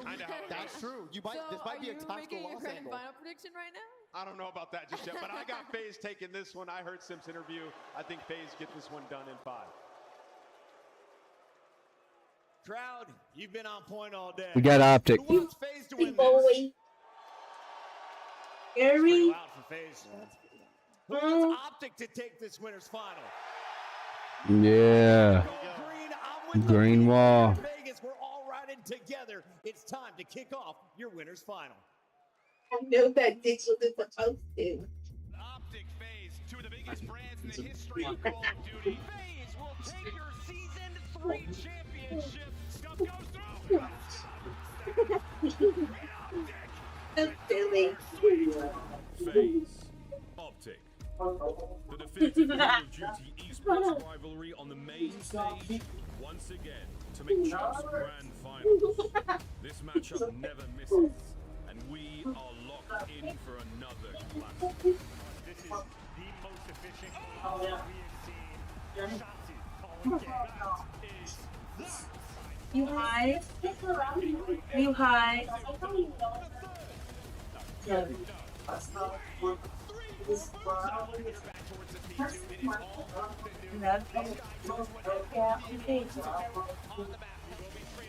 Ready, boy. You sweaty boy. Let's go. FaZe. Optic. The Champs 2026 Winners Bracket Final starts now. Let's go. Everybody, FaZe You want versus to? Optic to figure out who's going to the finals. And both of our teams are ready to go in the backstage. And when it comes down to them, when I tell you that both players, all the players in the back are ready to give it their all, about to throw down on the stage. But Vegas, are you ready to bring them out right now? Because we got to blow the roof off of Mandalay Bay. Now, no matter if you're cheering or booing, Take a you bath. got to show some respect You don't want to? the hometown team, Okay. the Major 2 champions, You don't want to take your FaZe dunkies? Vegas. Draza, Abuza, Sim, in 04. FaZe Vegas, ready to come to the stage and get it done in front of the hometown. They don't care what you gotta say. They want to come out on top and hoist this trophy. FaZe find themselves late in a champs tournament once again. Sim going for his 3rd ring. He has to go up against the green wall. It won't be easy, but this is where legends are made. These are the matches that we all live for. Call of Duty Esports at its finest. Esports at its finest, and this FaZe team knows how to take them down. And Simpson hopped over some walls and knocked down some walls in the past. And let's see if he can do it again. So Green Wall, arise for your defending back-to-back world champions, Optic Texas. Let's go. Hercules, Shotzi, and Tashi. Optic Texas in Vegas, ready to go through the whole team to make history. They're ready to play. I mean, you just can't simply make up the story of Optic Texas right now. I mean, they're staring at one more match to a ticket to another grand final. These guys already have like 8 rings on the roster. What is one more? And now it's time for El Clasico. 8 rings on the roster. They're trying to get 4 more. Let's go. So many accolades on the stage. This is COD Champs, and we're about to head into the winners finals.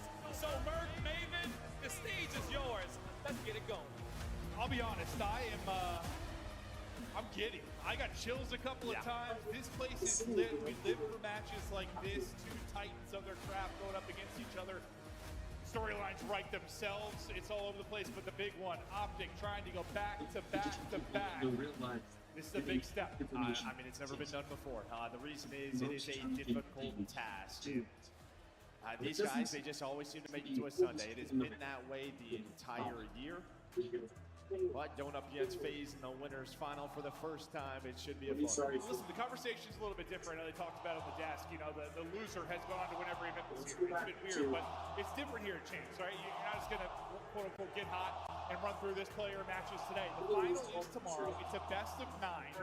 Veto advantage is massive when you're playing that many maps. So you want to win here, you want to battle. Yeah, I mean, 9 maps is a lot, right? And obviously, we have a good amount, but the fact that you get to take a couple away, and you focus on your opponent straight away, massive match here. And yeah, I mean, you sprinkle the money on top as well. This is for an opportunity for top 2.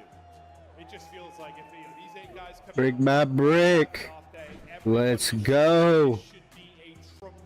Let's go. Best of 5. Hard point over the last 30. Your top 2 teams ready to go at it. Let's go. I mean, Optic has just been steadfast, rock solid all year, really across all modes. Maybe a little slip and search at one point, but they've been insane. FaZe, compared to these past couple of years where they peaked early and fell off, it feels like they're now peaking at the right time. No, they are. But you can just see we have the best 2 respawn teams in the game right now. The hard point looks like this. The overload looks like this.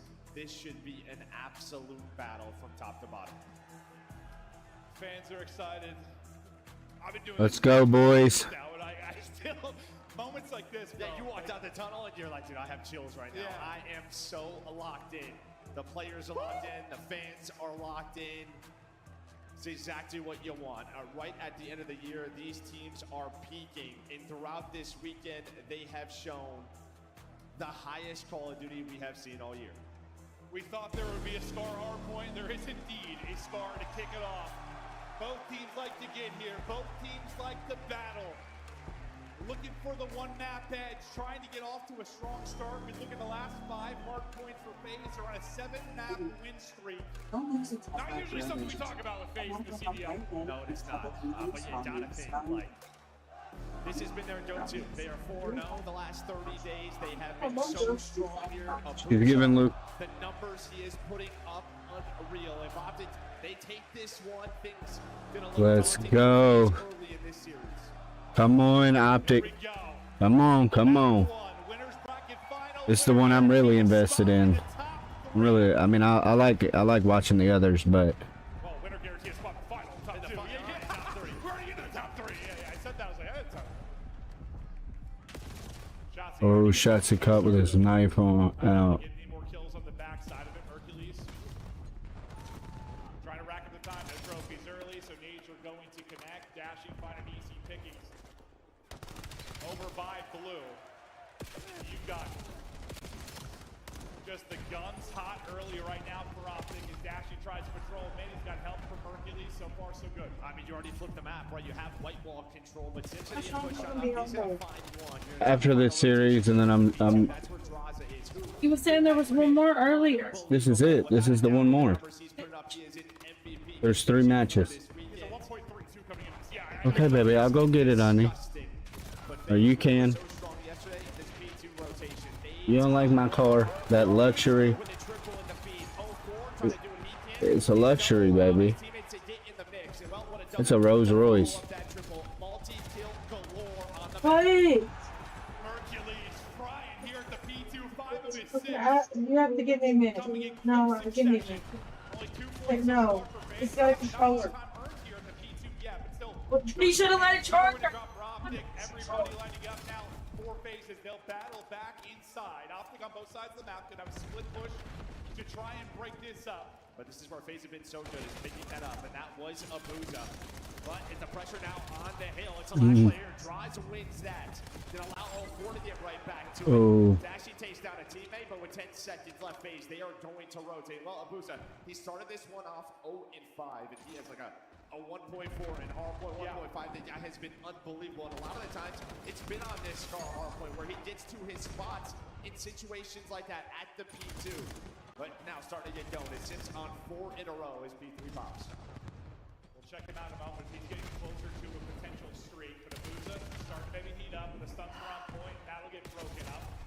6 free will end at 5. Hook is able to buy you 2. 4 is by himself. Got to watch every side. Get some help from Abuza though. Off the spawn. Abuza will get 2 for you. And now they're fighting for the point. Abuza's going to chow on forward. Finds an opening. Slips back. FaZe about to tie this up, maybe go in front. And you are going to watch this entire series. Oh my God. These teams, what they are so good at, made in tactical efficiency, and then it's the double chow to follow that. If you are weak, you are going to get hunted. Well, there's just one right there from 04, but if you're Optic, in a good spot right now for P4. I mean, considering it's like 43-35, and it was a minute and a half on the play clock, if this goes deep, that is probably going to come a conversation, but in transition, big kills go the way of Optic. Where do the spawns come in? It's going to be deep spawns out left side, for FaZe, safe for Optic, in a good position now for the P4, and someone's got to dip the toe inside. Yeah, I mean, 04 was the last player left, and I just thought maybe he would influence spawns for FaZe, but he gets right back to it. But Optic, they spawn up safe, nades on point. Shotzi's gonna pick that one back up. Listen, it is the winner's final, right? There is gonna be some nerves, the adrenaline on that stage. These two, they do not like each other. Yeah, it's like survive the adrenaline early, survive the wave, get into a flow. It was a nice early setup from Optic early, but FaZe battle on through. Dashy, though, getting it done in the back. Will leave Draza now by himself. Wins a fight, second one to deal with, snaps and puts damage. That would have been nasty. I ain't even gonna lie. That would have been nasty. Kill on 14 and 12. But I think if you're FaZe, you're happy, right? You kind of split this hill, and now with 10 seconds left, you are spawning them all the way out towards Old. You see number 5, Abuza, the Zaza duo, they are set up for this P5, and we saw this yesterday. This is where they were so good. Some of the best P5 holds that we have seen, but, well, Shotzi somehow spawns behind Draza. I thought he was blocking, but you continue to pick up kills. A massive double there for Abuza. The map was getting scary, it was getting messy, but you hold on. He wasn't my baby. Maybe he moved after I saw him. I thought he was in the back, but they deal with it really well. Optic will have the back spawns though, and they'll continue to apply the pressure to sit down and make the play. Gonna hop in, able to find 2, but that's before his life. Looking for a third damage in, but not able to do it. 19 and 13 start for Sim. Yeah, he's able to pick up a Hellstorm there. He goes on another spree. Haven't seen a ton of it, but he's up to 19 on the map. But teammates and the team still losing as they are down 7. Optic continue to fight. Well, now it is again about this. Come on, Optic. Come on. They get what they want. Let's start. For Dashy, but they need to find 04, that number 7, to be a big one-on-one on the other side of the map. Move. Find a freebie, step behind. We're gonna chain that together. Draza thought he got more damage in the Oh my God. Come on. inside the point. Now P1 set up here for Optic. Oh, that's a good nade. Breaking up the time though as it connects for FaZe. Hoop goes hunting. Hoop keeps winning 5. Come on, Hook. He's on 5 straight. A little over halfway towards the Hellstorm to maybe match what Simp was able to earn. He'll slide out and clearing the point. The streak conversation will come to an end. It'll be 3 dead for Optic. The flurry continues. Every single second earned seems like a battle. Holy shit, dude, these teams fly and fry. It just feels like it is non-stop. That is what the teamwork is about. This is why these two are the best respawn teams in the game. So Optic trying to find this final 15, still hanging on to that lead. And yeah, game clock, pay attention to it because we're down to 2:45. It's going to come down to the clutch without question. Optic get 4 dead. Come on. Two's about to pop. Come on.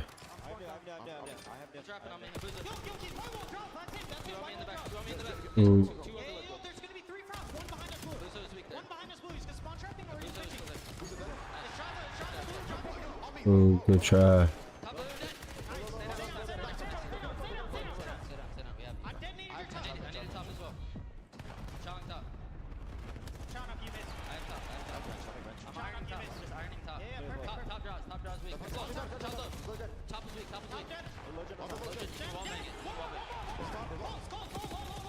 Ooh.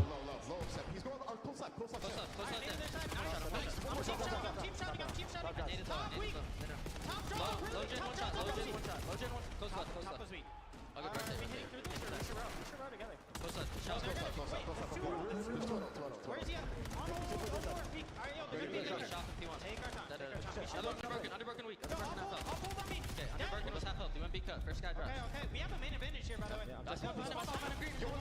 I have your elbow. He's just challenging you. He's challenging you, I think. Another one. Good shit.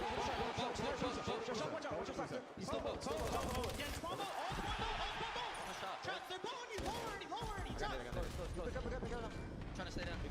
Child, our side time. One shot. I'm nading time. Good shit. Is fired up. Optic cap the lead. FaZe trying to battle back. Let's double double dip over to face.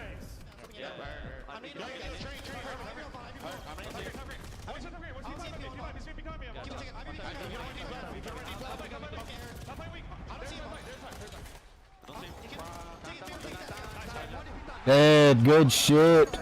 Oh.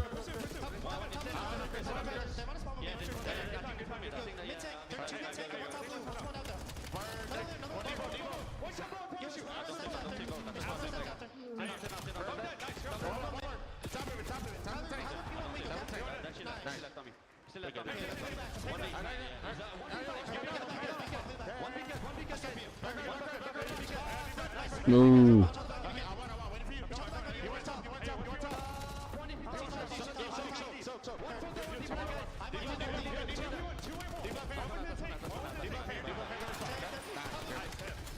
Ooh. Ooh, simp, that was nasty. Ooh.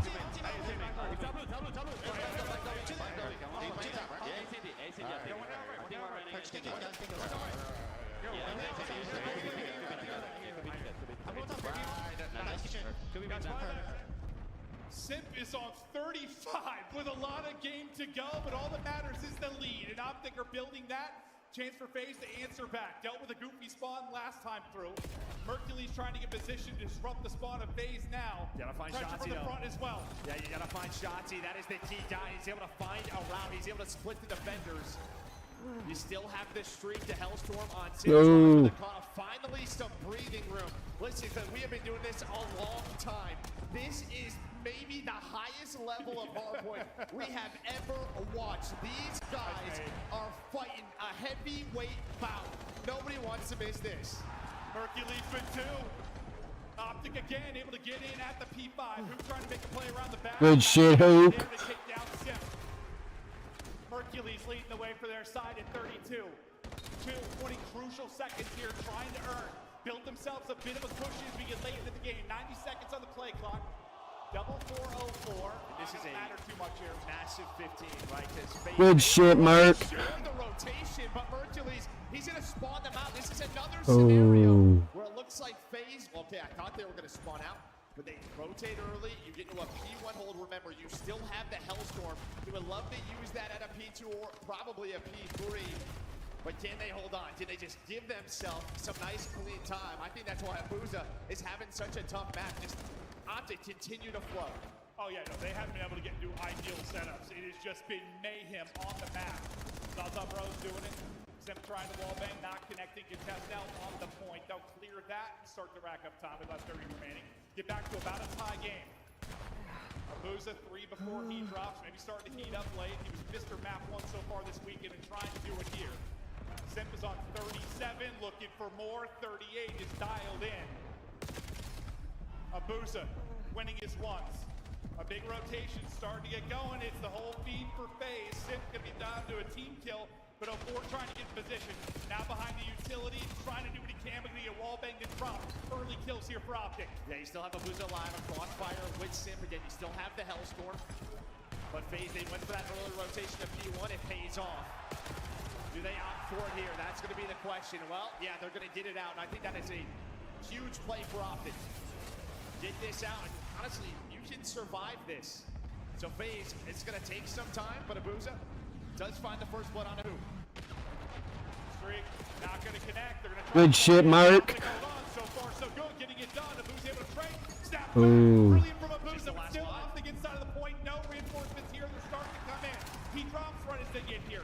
Simp trying to battle off through now on 41, 42, racking up the kill count, but still down 50. And then look at Hercules is matching that. We're gonna get the final 17. What do Oh, Mark is matching it. Good shit, Mark. So many multi-kills. Draws is already on the plane heading. Optic just gonna try to find that clean break.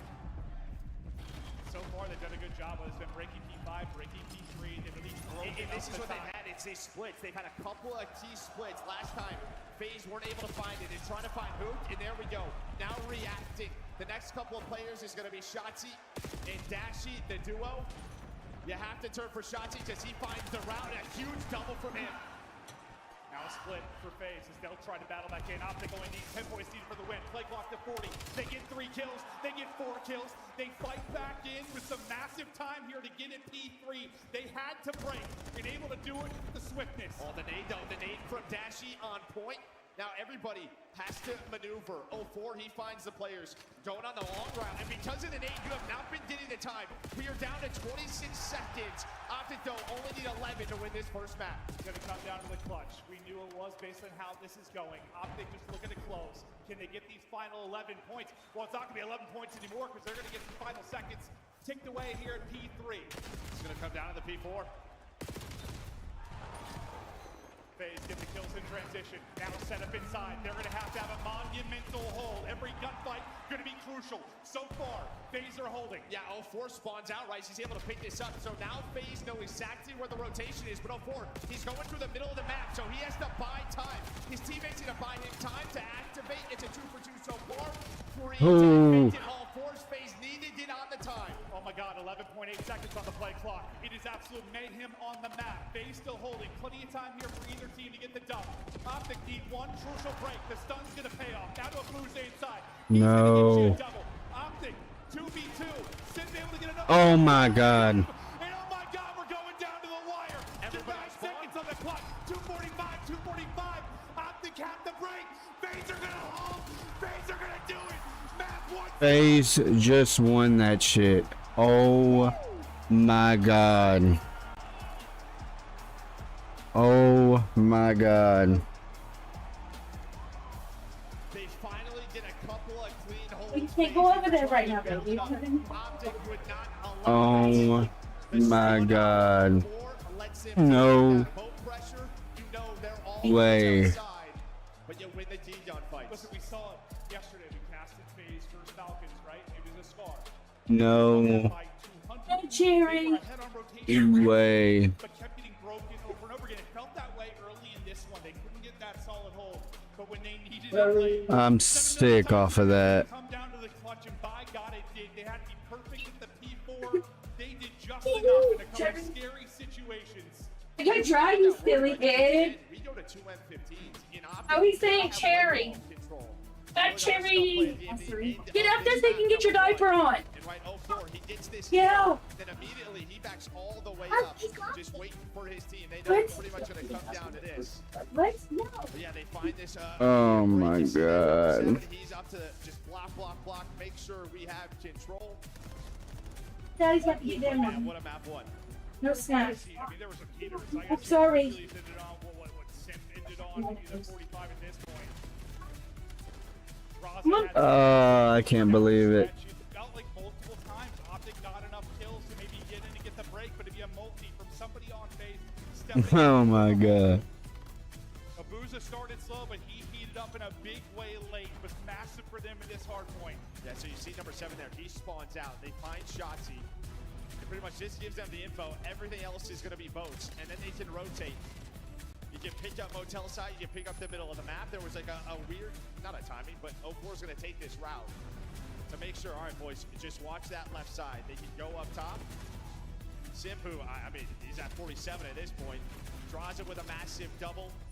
That 2 from Draza was insane. But then I got worried here because there were a couple of M15s in the pressure from Optic. They had white wall control. It just felt like if they flooded there, maybe they could find the break. I felt like they got step 1 done a couple times, just couldn't get the final kills actually on the point. 04 and Sim lock it down. Unbelievable. Oh my God. Hope the rest of the series is like that. Come on, boys. Y'all got to turn it around after that. One of the bigger hardpoint games you're going to see on the year, and I think whoever's winning the map, there's going to be some chirping on either side. So much history between these guys. Woo! Just look at the damage across the board. Hercules put 5,700.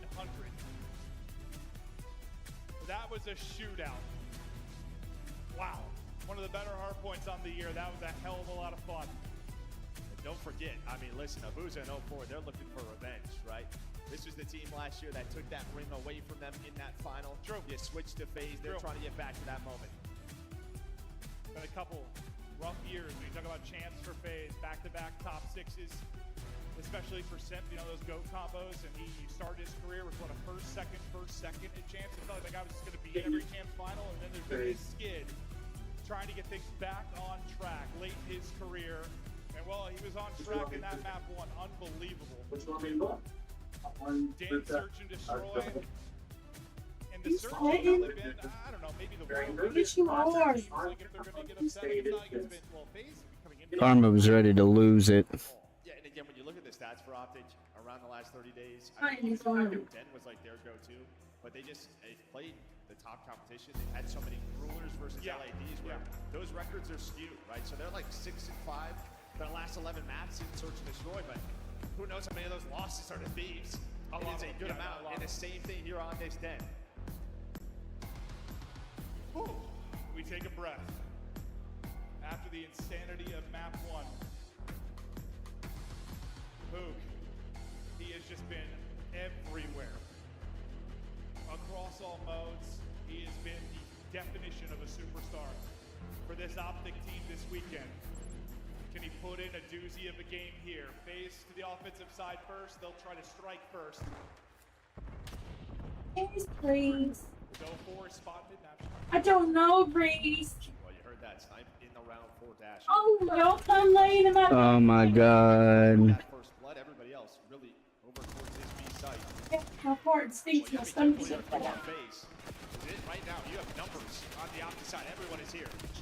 So Abuza, O4 need to rotate, need to get there finally. They do. They start to pound. Still man advantage, but look at the middle of the map. What is this thing going to be like? He just jumped off the map.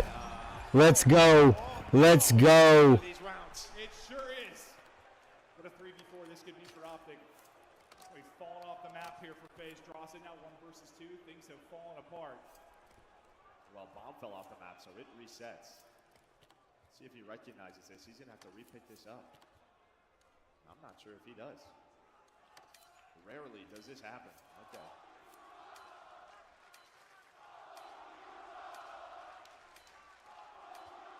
He's being hunted. He is dropped. Optic. Lose Come on. Chelsea first, but clutch up and win the round. And I'd have to see what exactly happened there. But Well, we know I'm sure it that was the ledge. that I'm sure it part was of the the ledge. map, you hop on the ledge sometimes. It's slippery. It's very slippery. Coated and nice. Yeah. I mean, he's just sliding around. We'll see here. Yeah, that's off the wall. Yeah, just audio. He jumped straight off that shit. the place that you want to do it. Oh, you see his face. And then just the awkward timing in the middle of the map for Abuza. Doesn't expect Dashy to be there. Quick on that rotation. That's the deadliest place in the game because you're playing against the opposition and in the map, it feels like.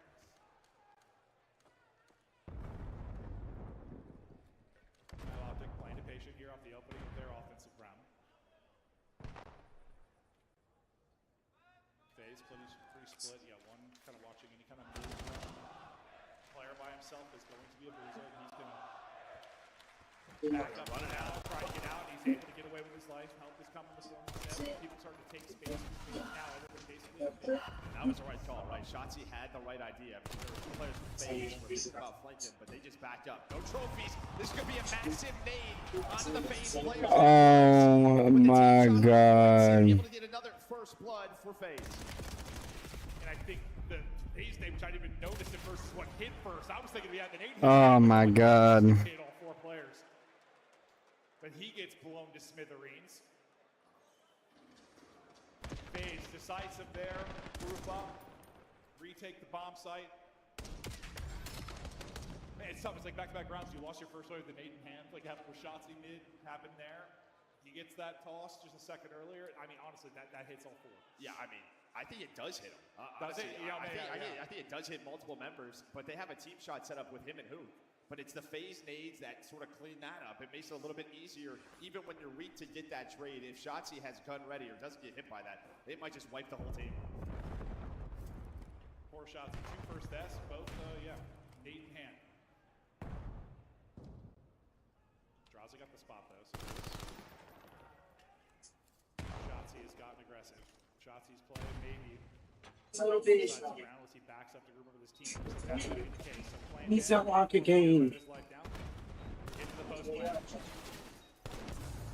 Fight going down the middle of the map as well. Draws is taking a 1-1 versus who? So Draws watching the pinch. Well, Knifed him. Knifed him.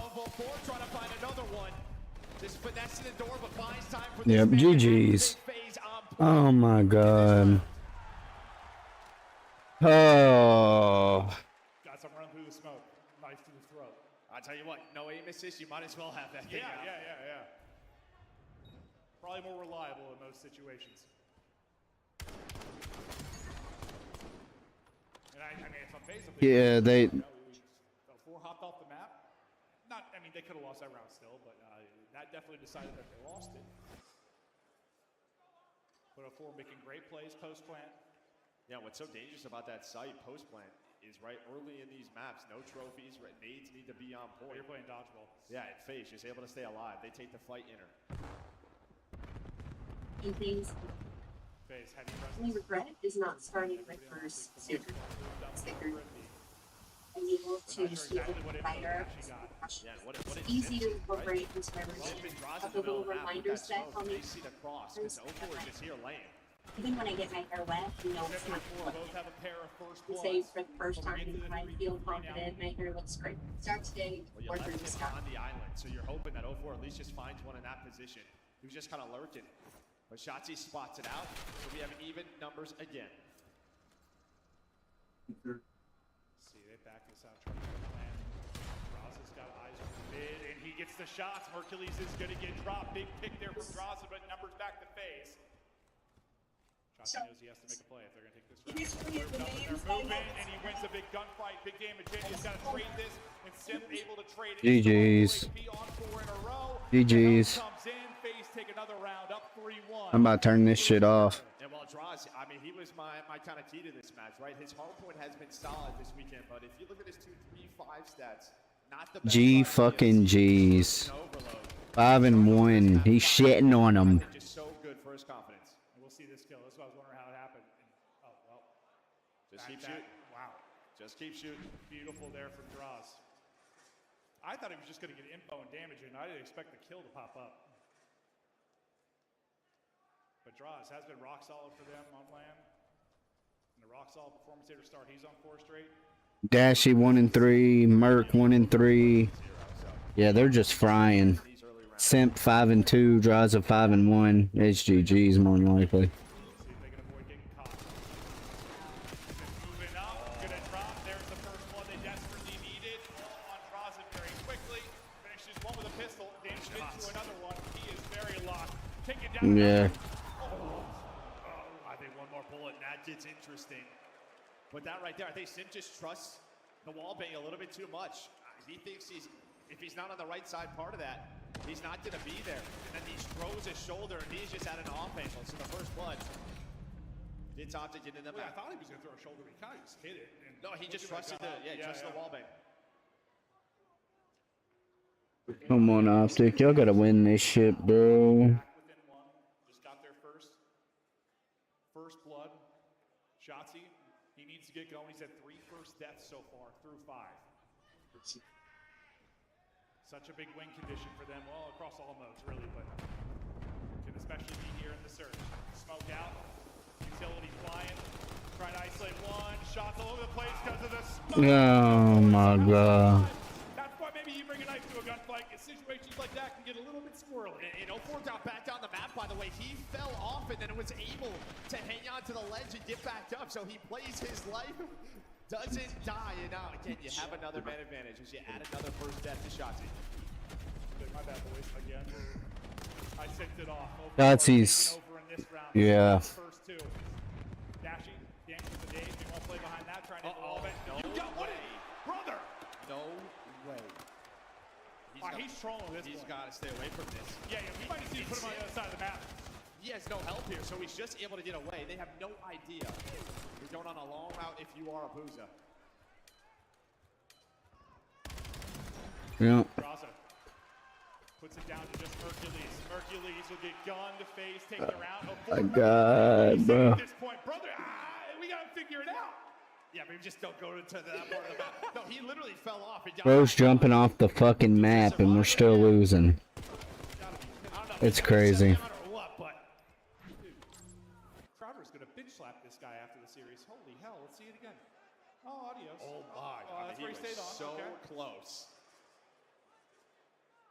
with the nade.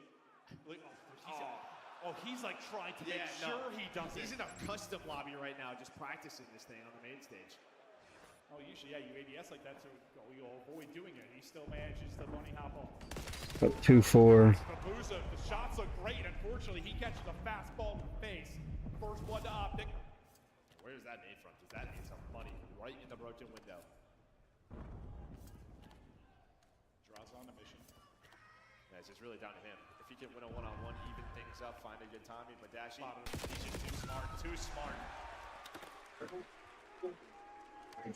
More likely that'll seal the round. So the shoes are going to be still on me. Pull something wild up here. Let's just.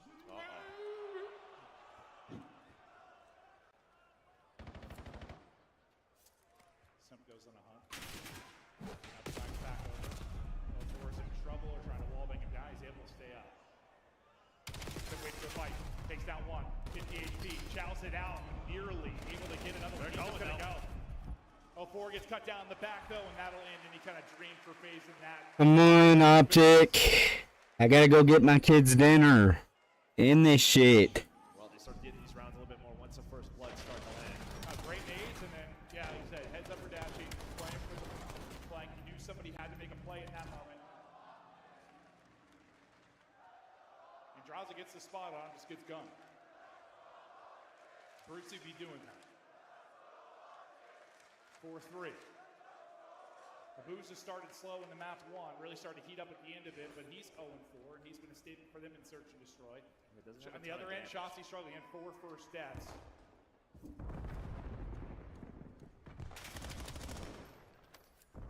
Abuza going to reposition, gets ripped.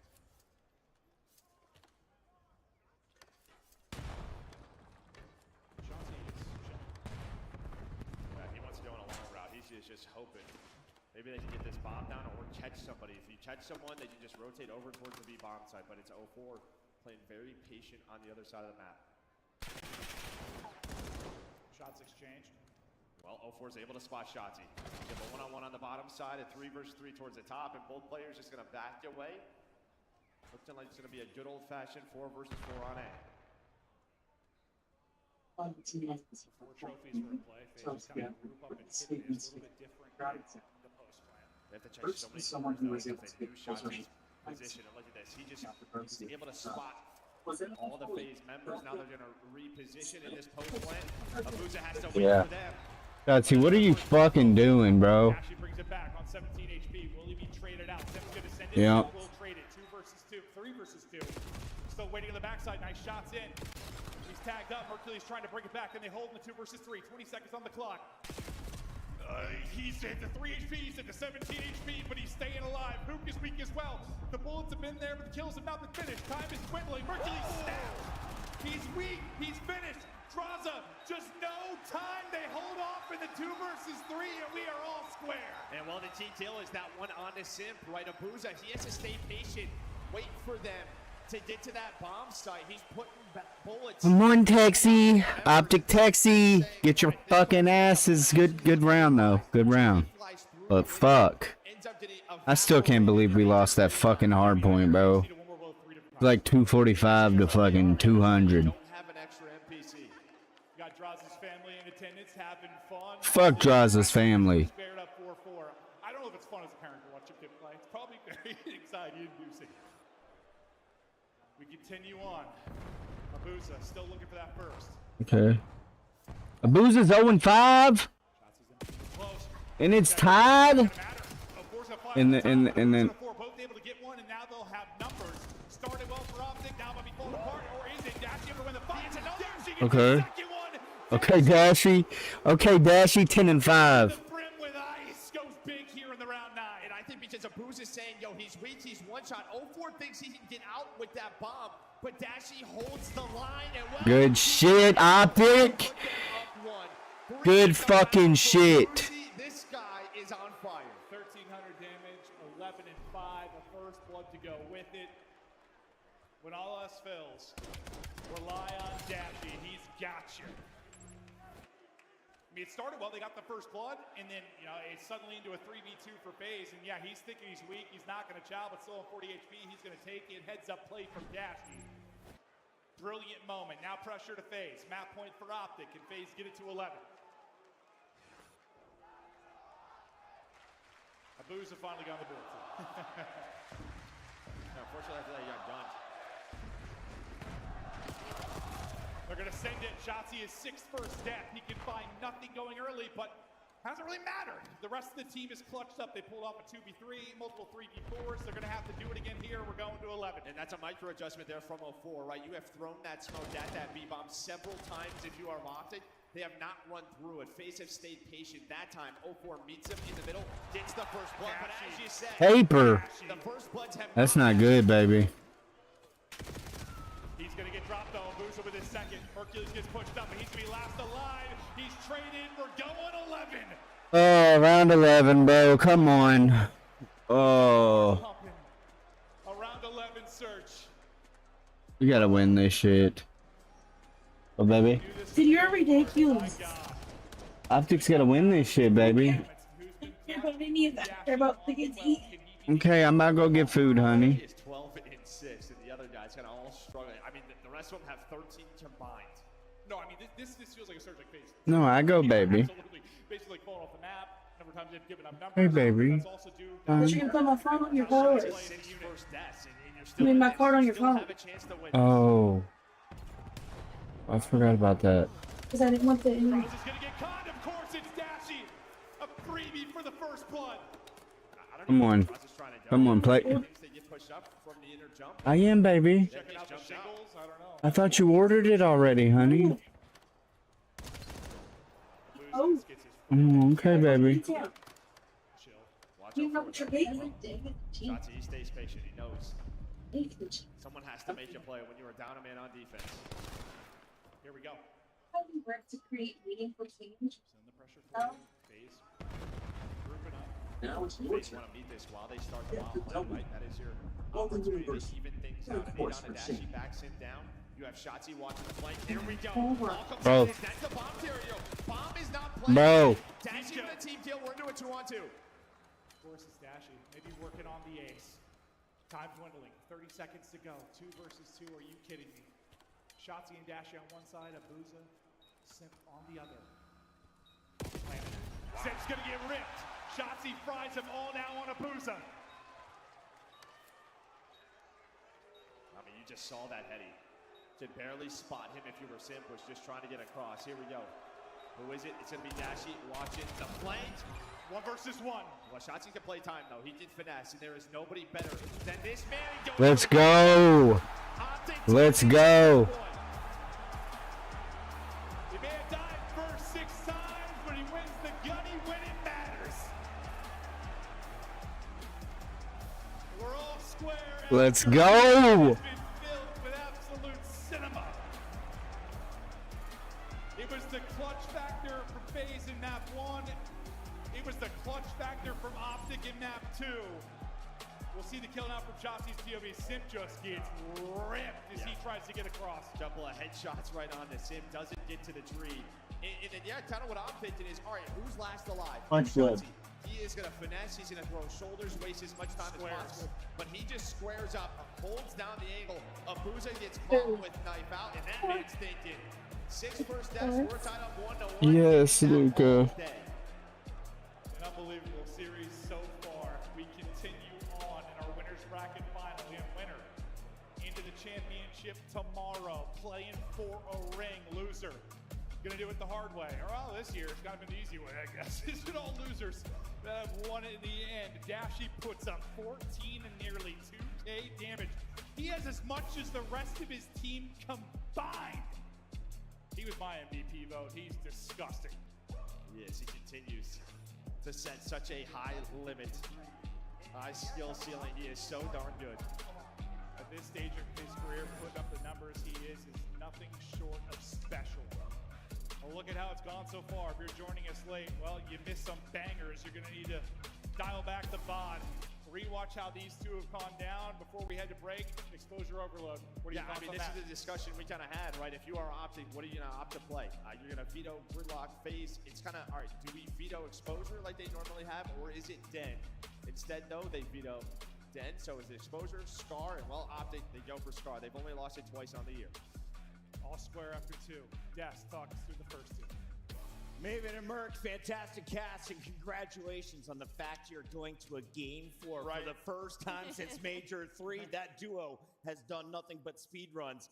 I was actually thinking we were going to lead into this half a 2-0 for FaZe after that ridiculous Game 1. But let's go through the search and destroy round by round, highlight by highlight. Attach, you are all smiles and said, cinema. I'm so happy. This series has been incredible. From map 1 to map 2. We're going to show the map 2 here because this game was just who controlled the least. FaZe had the advantages. They threw a couple rounds away, a couple 2v3s. Yeah. 0-4 was falling off the map. And then you have Shotzi, wasn't contributing too much during that game, but he got the last 2 kills to close that out and won a big 1v1 versus Abuza. I was loving what I was seeing. And the adjustments throughout the S&D, I think on the side of Optic Texas were just fantastic. Because you saw the first half of this, we were starting to feel like FaZe could run away with this because they just kept getting those first picks. I mean, shout out to Shotzi and those 6 first deaths. I'm sure he's going to be feeling that one, but Dashy, the equalizer throughout all of this. You could tell when you got about to the mid-rounds of this, the Optics started playing more for the trades, more around each other, because that was the problem. They were putting themselves down in man situations and just got giving themselves a whole lot of chances. I think this is the first time Allie is losing her voice at an event. Right? Why are you screaming so loud for non-gentlemate squads, Allie? What do you mean? Because it's El Clasico. We got gifted to a 250-245 hardpoint with that insane ending, and then we go all the way to round 11 and just map Here number it is. 2. Walk me through it, guys. Yeah, this was a wild round because you felt like FaZe had a great chance here. I mean, off the rip, draws the dies, but then they push through. Hoop with the bomb gets killed. And in this situation, Abuza in the 1v2 finds the first. Shotzi holding the angle. You're thinking he's going to finesse. He doesn't. Ends up getting the clutch in the very end. Shotzi died first 6 times. It felt like FaZe had it in the bag. Dill, you mentioned it, 3v2, back-to-back rounds. But special players do special things in the clutch. And in this one, it got Hex's heart racing. But Big Bruce, that MVP from Hell yeah, they did get. Not Chow Dashy right now. He's inevitable. beaming. Yeah, Dashy is shooting. Big Brucey. From Shotzi, reminder, he could make history this weekend with the 4th ring.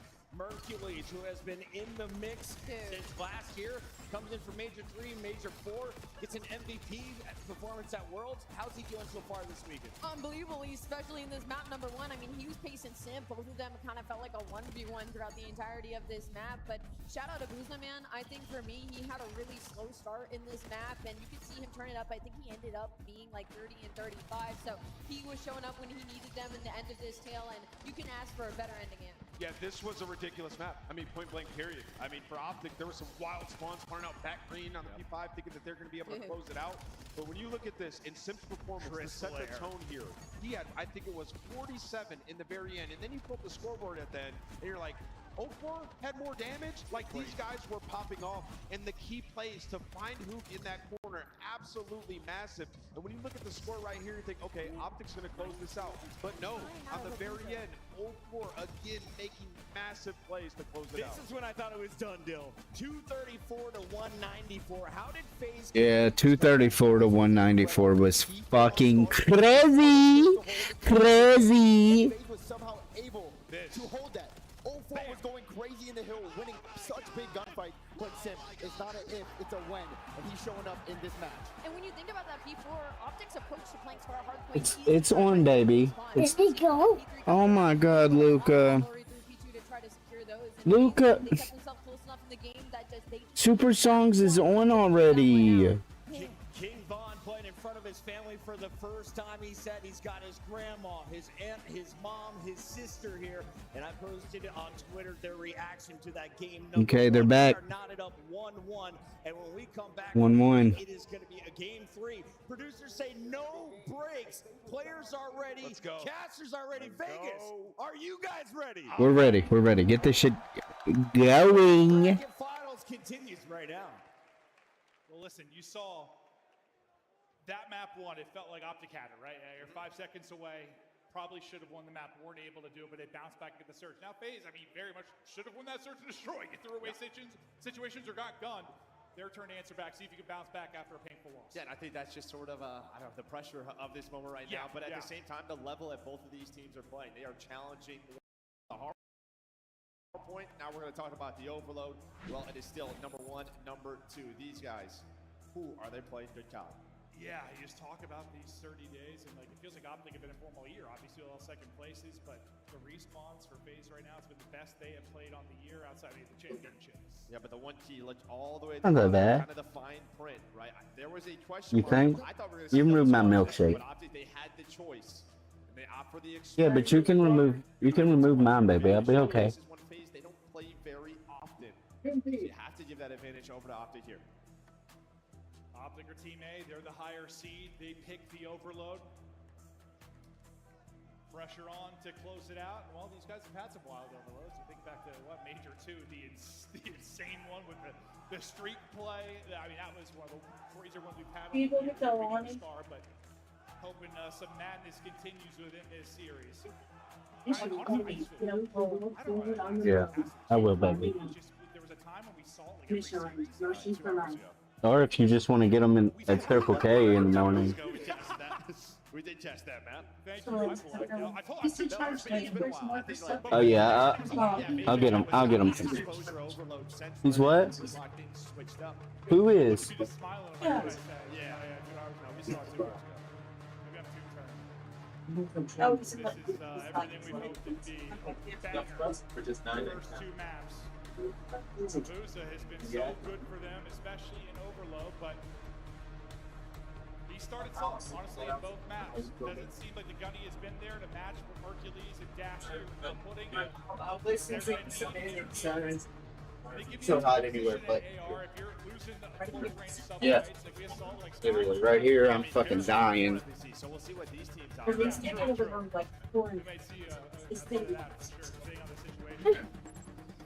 We continue on the winners bracket final. We all know good breakoff can lead to a minute or 2 of pressure sometimes. A nutty fight continues there, but Shotzi able to take it. Sip trying to bring it back. There'll be 3 dead. Only person really forward is going to be Abusa. So EMP control to Optic early on. They got to find Shotzi, and that's going to be said probably 20 times by me over the course of this map. That is one of to deal with them there. the things FaZe do best versus Optic as a team. It is a game within a game. Finding that number 2 on the mini map.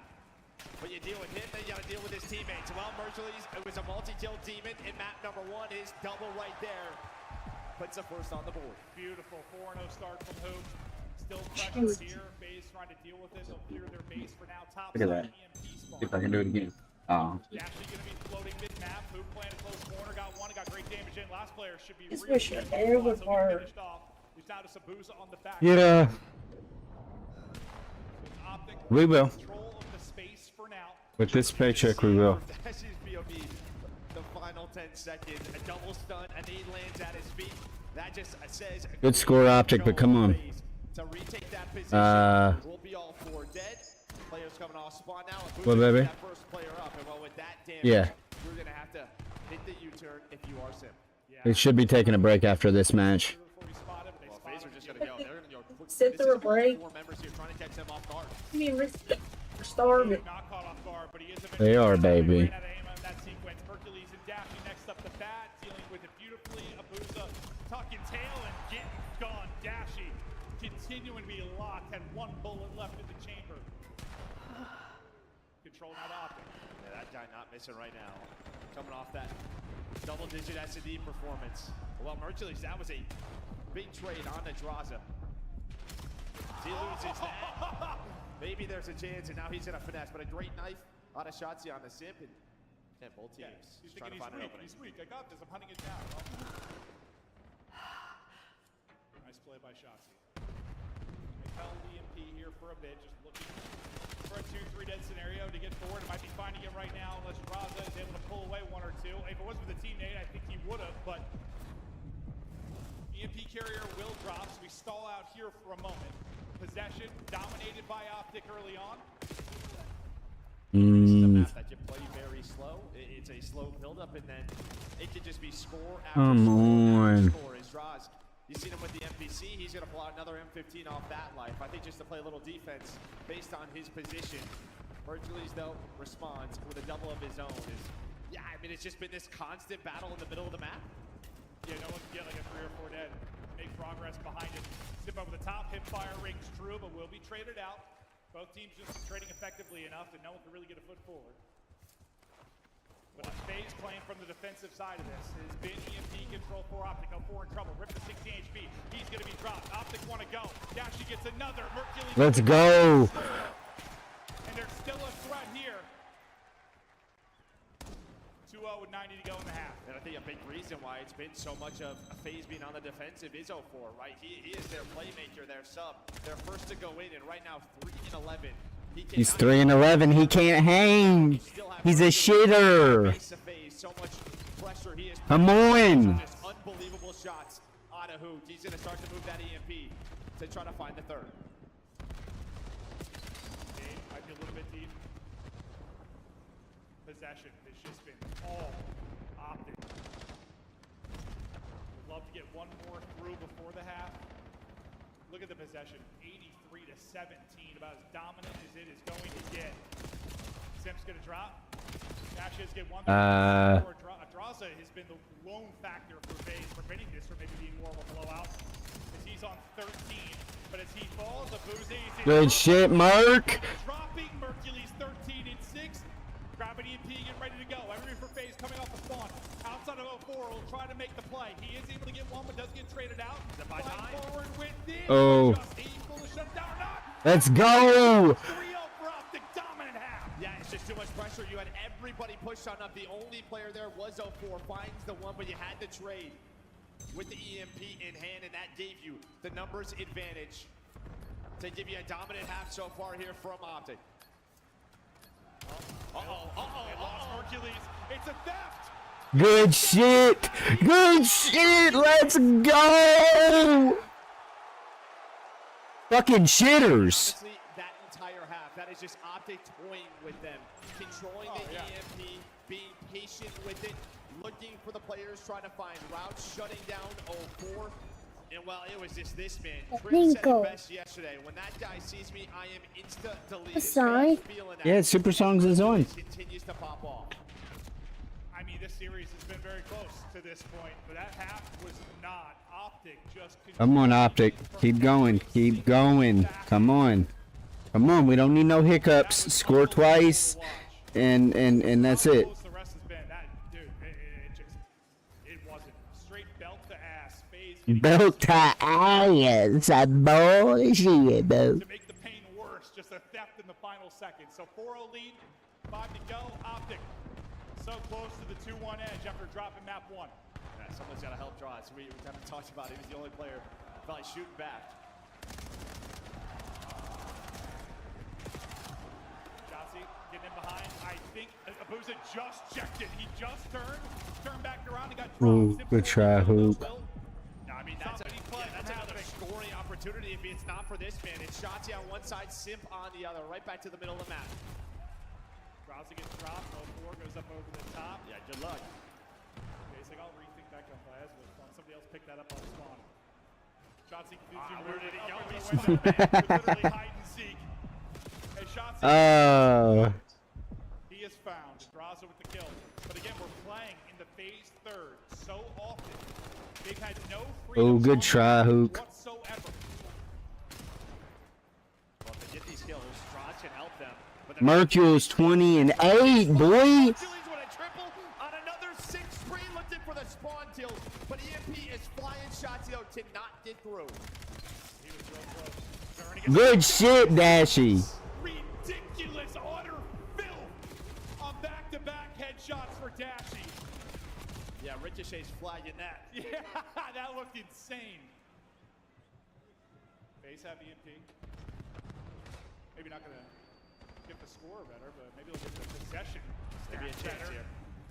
Okay, 3 dead. Best opportunity for them the entire map to get a score through. Yep. Simp wins a big one. They got to score. There's one. 3 minutes to play. Still Come on. Draws was looking for spawn kills, but now FaZe know Spawn in top side. We have to get there. Shotzi's can already be pushed on through. You still have a Booza in the base, so just a question of do Optic want to go, but they're going to play patient, play for these kills, try to control the middle of the map, and well, Sippy has turned it around throughout this map. And even the reason they were able to find that goal, but FaZe still a ton of work to do. Shotzi gets the kill on EMP mid-map. He will be traded out.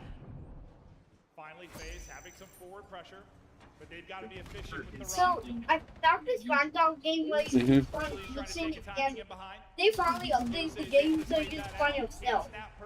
I just spawned this Tammy. A lag dolphin. No, because Mercury's when the gunfight's middle of the map. Memories just has to on stay updated there. format. He has to stay there, and then he gets Take your taken down cherished by home movies Mercury. and So photos to Optic just iMemories, continue to waste the and we'll clock. professionally convert them into a modern digital format. on their side.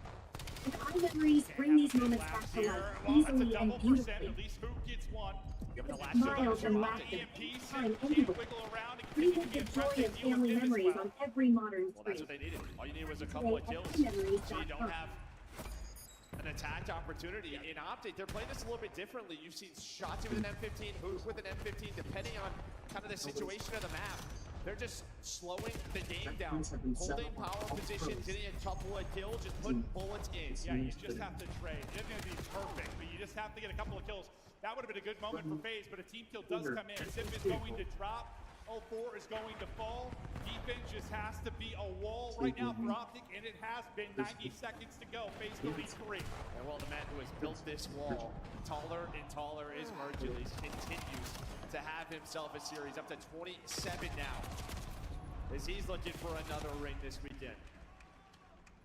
FaZe are going to do this thing and score. Right now with the MP forward, but Oh, that's terrible timing. shots in the backside, pressure there, but able to pick up the kill ring is Hoop. Dashy able to finesse around and gets the kill. They've done enough to stop any kind of forward pressure for Vegas. Mookie. Under a minute to go, and I don't see how FaZe get this done. Well, that's what we talk about with this chess match, with the map vetoes. Getting FaZe on exposure instead of Scar. Great stuff there on the coaching staff. Shotzi on the other side of the map, just trying to cut down the reinforcements. He's able to do that, but they will get one with 30 seconds to go. A boost to get to a pair. What happened? Oh, they scored again? Oh my god, what are we going to do, my friend and me? He has to back up towards EMP. That was not the case. He had to slay and find kills, but time is working against them. And well, with that, that should do it. Give him 2 more. 31 and 17 for Big Mercury. Oh my god. Range getting it done as well. Pure demon mode. Out of Mercules, this map, so many big plays, so many big moments, but the damage was done. And the Let's go, boys. They simply hold on. And I'll tell you what new Optic merch is selling out. It is the nice base one. Because it was all nice base throughout that. No, that was a thing of beauty. He led the lobby in damage by significant margin, put up 3,600, did 32, or got 32. Oh, 04, you're dog shit. Found nothing. He went 13, Shitty bitch. 7. He has been terrific for them, one of the better like ISO playmaker players in the league. There were no plays to be made. No, there wasn't. That scuff controller's hard. Another stellar performance out of him, putting up 28. But I just love what I saw out there. It was efficient throughout the first half, and then the second half, they just slowed it down. Depending on certain situations, pulled out multiple M15s. In FaZe, they know they just have to go, right? You have to make push after push, and that is so difficult to do. Yeah, now Optic one map away to beat in another final. Optic knew is can't go 3-4 down. We've got to at least trade a couple of kills. We can lose an engagement. Can't just get slaughtered in an engagement. I don't think that really ever happened. I don't think they went 4 dead between once that could have led to maybe FaZe rallying some scores. After the FaZe score, they dealt with that well. Dashy won some big gunfights. We'll take a look at some of the big moments throughout that map 3, but honestly, it was a brilliant first half of Optic. That was sensational. It's pretty lag of me, and the log on the side. That's cool. Solid defense. Dashy with the M15, and Shotzi did his thing where he was just lost in the sauce. If you see his 2 kills in the back of the shots, that was just so dirty. He's a dirty boy. No, he had no business winning that second gunfight against the players on the opposite side of the stage. That was disgusting. You think FaZe, we're like, all right, well, we go down 3. We go down 3, okay, we can bounce back, and then Mercules with a theft makes it 4. FaZe simply started too slow. We're just getting gunned to sleep early in the game, and yeah, he played a better second half without question, but needed that in the first half. Simply too little, too late. And yeah, at one situation late when Sip was pushed up, you think maybe there's a chance? Yeah, I think you're right. You think he's spawn block, doesn't think he's going to have the engagement right away, but Mercules is there, and Mercules wins it, because Mercules is winning just about everything. Shotzzy fired up. The boys in control, up 2-1, one map away from making every single final this year just incredible. Come on, boys. Win this shit. Since Mercules has joined this roster, you know where they're going to be. It's truly insane. Yeah. Like, it's truly insane. We get the FaZe's hard point pick. They stole the map 1. Hard point has been their bread and butter this past month or so. Yeah, but this is one that's interesting, right? Because it's one where you look back to Major 2, Major 3 FaZe, they were picking it. They were opting for it, but then you kind of look at the stats, they're down to 7-11. So it's one where hasn't been a strength for them. As good as their hard point has been, Den has fallen off a bit. Huge opportunity here, but you kind of see just how good this matchup has been throughout the year. Throughout the years. No, yeah, throughout the CDL, I believe. Unless it's all time. It's all time. We got CDL wins, so pre-CDL wins. Yeah. Wow. Got attached on the desk. He was a massive part of that. Yeah, CDL's been pretty square, but yeah, I know there's some original Optic Dynasty was. Well, then you had like end of AW, the FaZe boys. True. Finally starting to fight back. Yeah. One of the more storied matchups in our esport, if not the most storied. JP and Karma on your screen. Karma, well, he's been here many times before. Knows the pressure. Take a deep breath, lock it in, close this out. No funny business. No map 5, although I would love nothing more than crazy map 5. Hey, you and I are just happy to see a map 4. Yeah, true. We are just happy to see this. We were 12-0 dominant, dude. To Den we go. Let's see. FaZe's hard point really gotten that good, or if Optic, well, I should have won that map 1, but let it slip away. Did they come in here and hammer them like they did in that map 3? Solid break off here from FaZe to get some time to get the first 2 opening kills. Start to think about the flip as Sim gets forward. They're winning everything so far. 0-4. About to match his overload kills. Starts up with that M15, gets a triple. Oh my God, we're down. Merc's 0-3. 0-4 is 4-1. He's turning it around. He's shitting on him. He's shitting on him. Shitting on him. Shitting on him. Shitting on him. Sometimes when you are getting smoked in this title, that continues on to the next map, but he has a great start. Difficult chow there for a Boozo. Almost wins it. 4 first forward, caught in a weapon swap. Shitting on him. Able to get that opening pick. Now tries to help his teammate in the back. Shitting on him. Find 2 early kills. Dashy.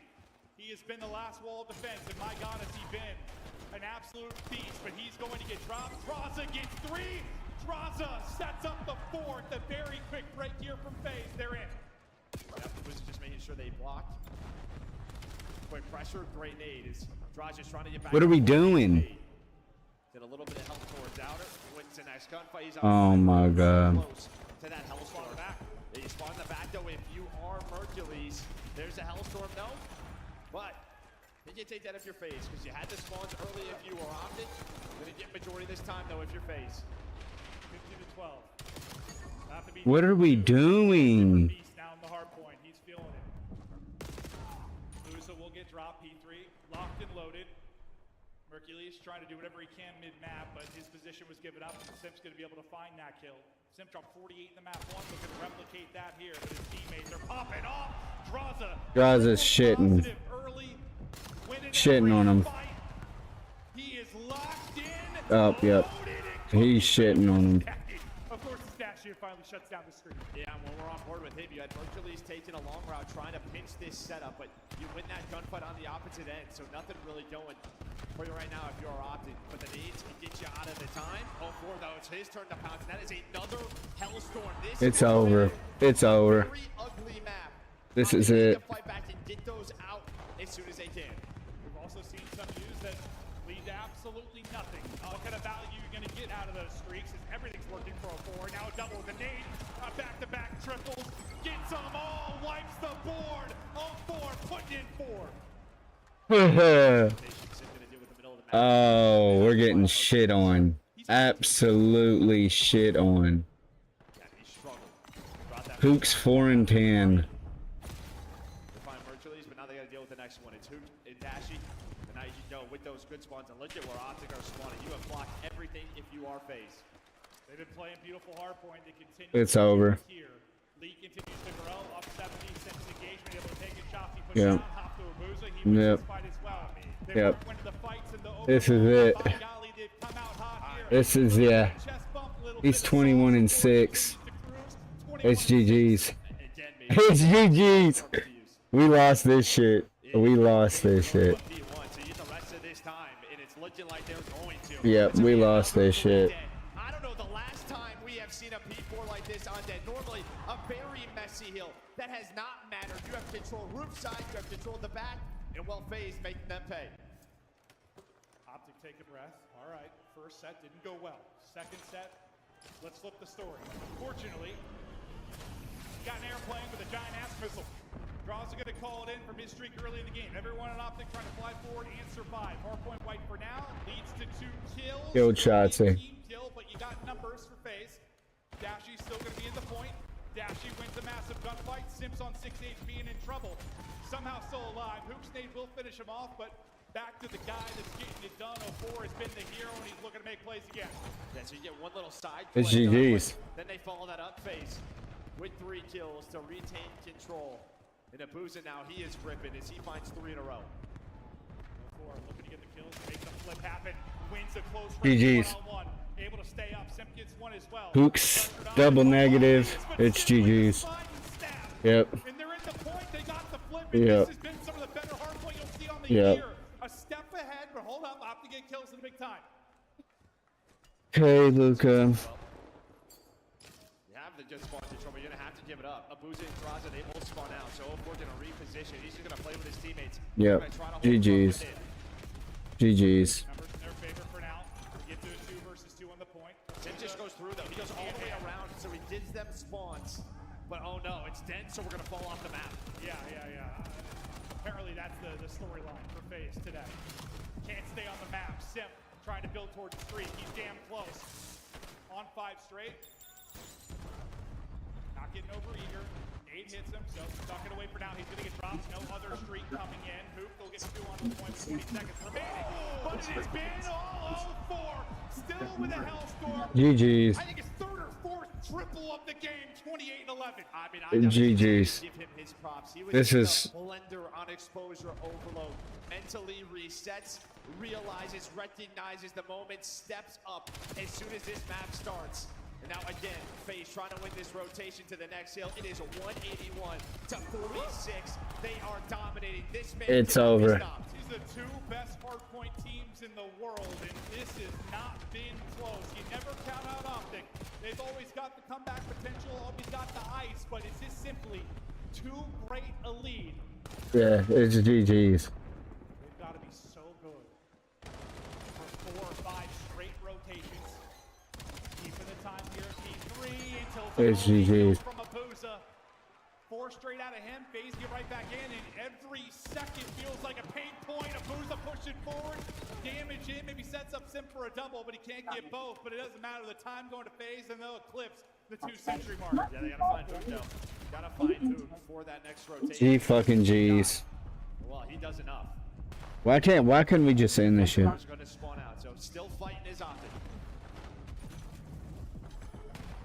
A much better start to this P4 than they had last time through. It was basically a full 60 from FaZe. FaZe showed they can hold. Are they going to be able to break? You have the Hellstorm, yes, on 0-4. Yeah, 2 more? Just 1. I think just 1. They're in a couple spots. freeze. I could be wrong. Sam finding an opening. He's just going to fly on out. A little damage in. Not able to trade it, but well, he eventually is. Worried about the pressure coming forward. Team shot is on point. The contest is there. Dashy and Shotzi, though, do good too. Chipping away at this lead. Trying to get back within 100. Yeah, but they find that trophy. So that means, all right, nades can land, but Shotzi's is a little bit better. So you are fighting now, about to get to the 100-point mark. Hold up now. Hold up now. Come on, Optic. Third set of rotations. Come on, turn this shit around. Please. No. Nope. Nope. G fucking G's. The new hard points going to pop. 25 and 17 out of him. 04 in Simp in pure takeover mode. Well, worst case, if you would have lost that rotation, that's when you have that extra Hellstorm to help you break the P1 like they did last time. But they don't even need to use it. 25 more It's G fucking G's, bro. You get the food. And now I'm trying to fly out, but I think the stun just kind of messes up his timing. Yeah, his movement looked a little quirky there. Stun. Optic have got a hold, but they've also got him split. Nade from 04 clears him out of the point. Simp with the crossfire, able to get the kill, and FaZe get back into it. Cannot win it here, but they still have left side spawn. What a bounce back from 04. From a dud to an absolute nuclear missile. 40 and 17, 41, 42. He's shitting. He's shitting. He is blitzing them on the map, switching duns whenever he's on ammo. He's shitting. It's GG's. To set destroy game 5. Oh my god, Optic, bro. Y'all needed to win one fucking map. One! Insane. Just a couple more seconds. A big wave of kills for Optic to stay alive in the fight. Well, whereas map 1 FaZe had to come back from about 50, it's a little bit of a different story here. Still have a Hellstorm. You need one break to close it out. 3 kills through for Optic. Don't chill it for now. Abusa with the back spot, trying to maybe get a little bit of a theft going on here. Everybody's going to spawn to the back. All the heads of Optic have got to turn. Helping from mid-map will be Shotzi. 04 mistakes are made. We won't talk about it. Yeah, no. You've done enough for this one, young man. All right, you got a Hellstorm, though, if you are Hooch. Optic still fighting. Looking at the mini-map FaZe all in the same spot. You're going to have this setup. Shotzi just going to play a corner. A burger. Your mom didn't want you in my camera. That's going to be one dead. You're You're not going good. to expect him there. So you would think now, yeah, one of the Hellstorms going to come down. Optic still surviving. 04. His turn to call it in. 2 kills come at the same time. This should be game. 3 are dead. Last guy is Mercules. Streak is in. Can Mercules find everybody? Not able to do it. FaZe dominate map 1. 04. Maybe with the map of the year. Absolutely. Bro. Bro. And we have seen it the last couple of months. I mean, if you have watched this FaZe team, you've watched the last couple of tournaments, 04 has hit another level. We saw it at Major 2, what he could do, but since then continues to improve. That boy is locked. I mean, he went from maybe most underrated, underappreciated player to a bona fide stud. I mean, that was truly wild. Unbelievable map out of him. I mean, Optic starts to make a little bit of a run, but honestly, it's over early. It is like that. There are a lot of companies. Oh my god, bro. It's the way it was happening too. Like, yeah, we always gotta know, right? It's similar to that overload. You get that big of a lead, your pushes slow down. You just have to be a little bit more efficient. You know you only need so many more points. You have the Hellstorm, so yeah, you come alive a bit if you are Optic, but I mean, just look at that. 44 and 21, 35 non-traded. Listen, we talk about, COD can be day to day, week to week. Sometimes when it's the level of players like this, it's map to map. Like, who's going to be hot in that map? Who gets into their flow? Before was and we've seen it, right, versus Optic team. When you start to get in the blender a bit, when they get in your head, it is so hard to bounce back. Well, you think back to the final FaZe meet them in, like, it was the 04 show. I mean, him and Simp were unbelievable, and while the 2 hard points, Simp takes over map 1, 04 does it here in map 4. But Optic do it through 2 and 3. They were terrific. They're so good in the overload. They won the search and destroy in round 11. They get to their pick now in the map 5, and they look to close it out. Winner into the grand final best of 9 tomorrow, and it all comes down to Hacienda. Hacienda in one where neither team really plays it very often. You know, we casted Optic. That was like their first match at the last major. They ended up dropping that to like Boston, right? So they're like 1-1. They normally don't play it. They put it one time and they have lost it. So this is gonna be entertaining. Things may be boding well for Optic here. It's their pick. Can they get it done? We head to a quick break. Do not go anywhere. Don't change the channel. It's heating up.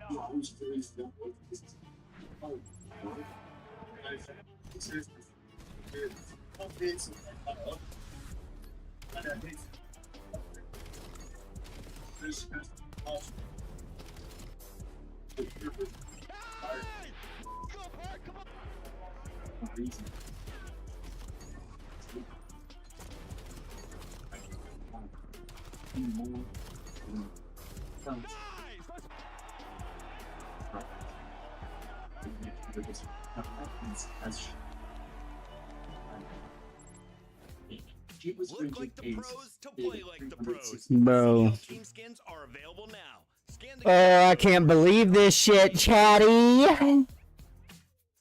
Player X is the official esports fantasy partner of the Call of Duty League. Brought to you by America's Navy and the special operators who work in the shadows.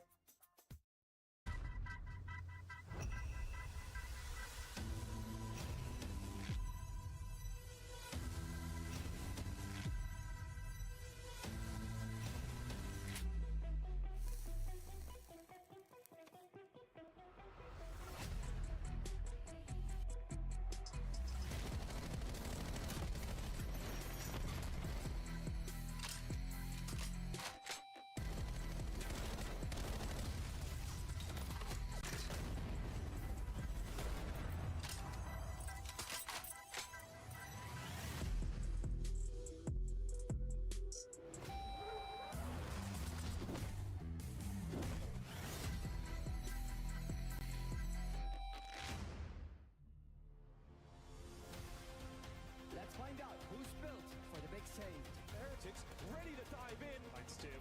4 and Snoopy. Come on, once some more. But Hydra with the switch impossible. He's making top room. So damn happy. Insights. Down a bruiser. Dominance on the grandest stage.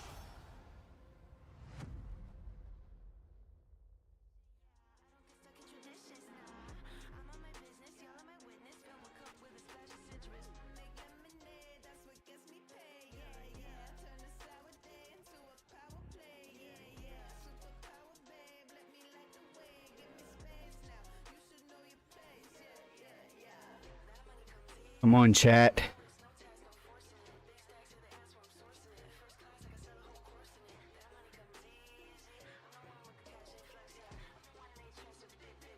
So loser of this is going to play winner of Genomates and Falcons. And then winner of that will play whoever wins tomorrow for the grand finals between Optic and FaZe. So we'll see, man. We'll see.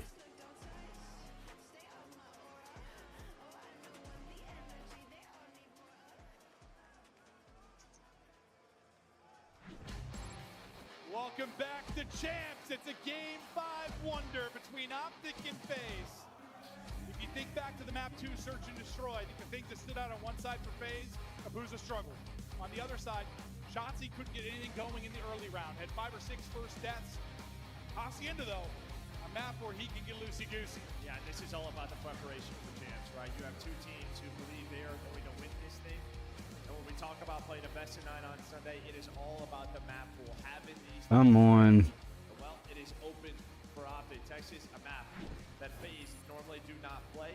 But based on the vetoes, here we are.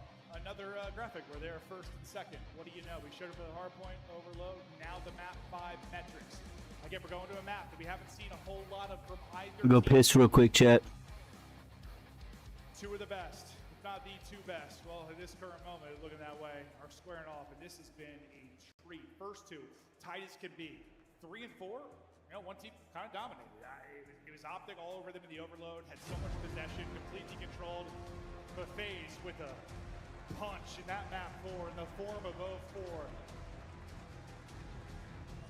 But we had a little break. Everyone turns their focus now to the search and destroy. And Abuza, who struggled in the map 2, while he's been Mr. Map 5 for this FaZe team. What has he got in the tank? One final map. Just a friendly reminder for maybe those of you who are new viewers, this is a winner's bracket final. Loser. Come on. They'll continue on today. Try to get to Sunday. Away we go. Map 5, Hacienda. It is Optic's pick. Can they strike first? While you're watching two of the guys who play very similar positions, shots in 0-4. Ripped. 0-4. Feeling confident maybe after the last map, and this guy just does not miss. He puts you down. That shoulder maybe a little too wide. Shotsy playing for water out or maybe a late. They can be ready for this. Whenever he pounces, you have to check it, right? A hell of a lot of trouble. Not going to check it. He's in behind. Sip at least able to trade it, but still 2 versus 3. Come on, Shotzi. Let's go. Let's go. Let's go. Starts it off with a bang. Just laces 0-4. Well, first blood's the big talking point in map number 2. Did not go out this way. Right here in round 1. He opens things up, sets up the Shotzi flank, keeps those numbers on their side. Bomb is planted in FaZe. Yeah, like Shotzi didn't get both, but he got enough damage in the Simp trade. Simp gets that clean on the trade, and who knows, maybe he turns it into 2, but Shotzi Whoa! Whoa! Fans fired up. Want to see Optic in another grand. Come on, Greenwall. Now we switch to script. Haven't seen a whole lot of FaZe here, but you know they've been in the playbook. Prep for champs. A 4 first death. The opening round here, trying to get some shots in. Draza was in trouble, but stays alive. Well, that is a lot of info, and I mean, Optic, they have so much of map control. They're pretty much saying, hey, plant this bomb over towards A. We want to retake this. 0-4, another first death. Hot off that massive map 4, but can't get anything going here early. Dashy winning another. Let's go. Draza's going to get caught. 4 versus 2. FaZe getting picked apart. Abuza trying to bring it back. Great tags into Mercules as well, trying to hold now in 2 versus 3. They have to pull off a 2v4. Uto, and the timing on the flank. This is going to give Optic the info. All right, No. 20 seconds. Abuza with another one. No way. On Mercules, Mr. S&D, can he make the play? 3-0 start. No time. Simply no time. FaZe pull off the 2. Oh my God, bro. Oh my God. Oh my God, bro. That very well to start, right? You didn't earn the first blood again, and then you stay patient. When you're down a man on attack, it feels like someone has to make a play. That player was Draza. He ends up getting caught. But then Abuza ripping. Him and Simp on point. Teamwork is there, and they tie this up.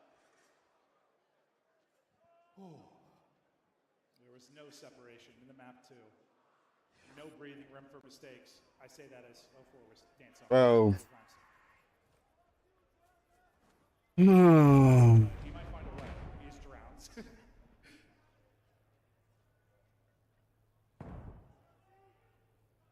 No progress yet. Both teams just playing for info. So maybe taking a bit of space up here. Yeah, you just kind of know. Playmakers want to get loose on this map, right? So both teams opting to play patient. Very spread. Well, Optic starting to look towards this A-bomb. Little info gain for both. Dashy's like, just give me a one-on-one. Someone square up because you're getting fried. So they were fighting, I guess, fist fighting over here on this side. Yeah. Trophy there for coverage now. And then why? The retake opportunity for FaZe. Shotzi gets the first blood. How does he get there? You got just in that corner the entire time. He got it up top. We saw that spot last Come on. But Dashy there for the second. Sim does hunt down Shotzi, but that puts 0-4 left in a 1 versus 3. 1 versus 2. Then no time, the issue. 20 seconds to go. Wants to make a smoke play, wouldn't matter. Come on. Come on, y'all. Come on. In this shit. There's life in that, but a good pull, then yeah, Shotzi finds that first blood. Didn't have that success early. I don't know if we saw it at the last major where you kind of jump up into that corner. I don't know if he got there, if there was a timing. We missed that first blood. But it felt like Draza had no idea that someone could be in that spot. Little spider corner.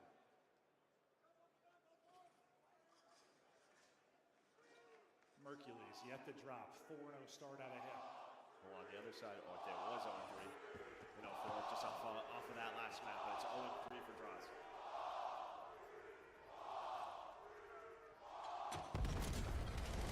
Nade's worked it up mid. Dashy's going to drop, and Nade's going to connect as well. You have numbers, just don't want to throw it away. Trying to group up here. Well, Shotzi does it through. But he thinks they're going to rotate to A. They just have the wrong read on this. They think they go middle halls quickly over to the A bomb side. Man, if he just turns around for half a second, he would have salted every single player from phase. But it still comes down to this engagement. GG's. From 0-3 to 2-3. Having a big round. Mercules is yet to die. Yeah, I think he's going to play for his life. He's really look how close he is to the streak. I think he's got to. Now, if you're phased, do you opt to hunt? Give up the round and maybe win the war. Give him a chance at this.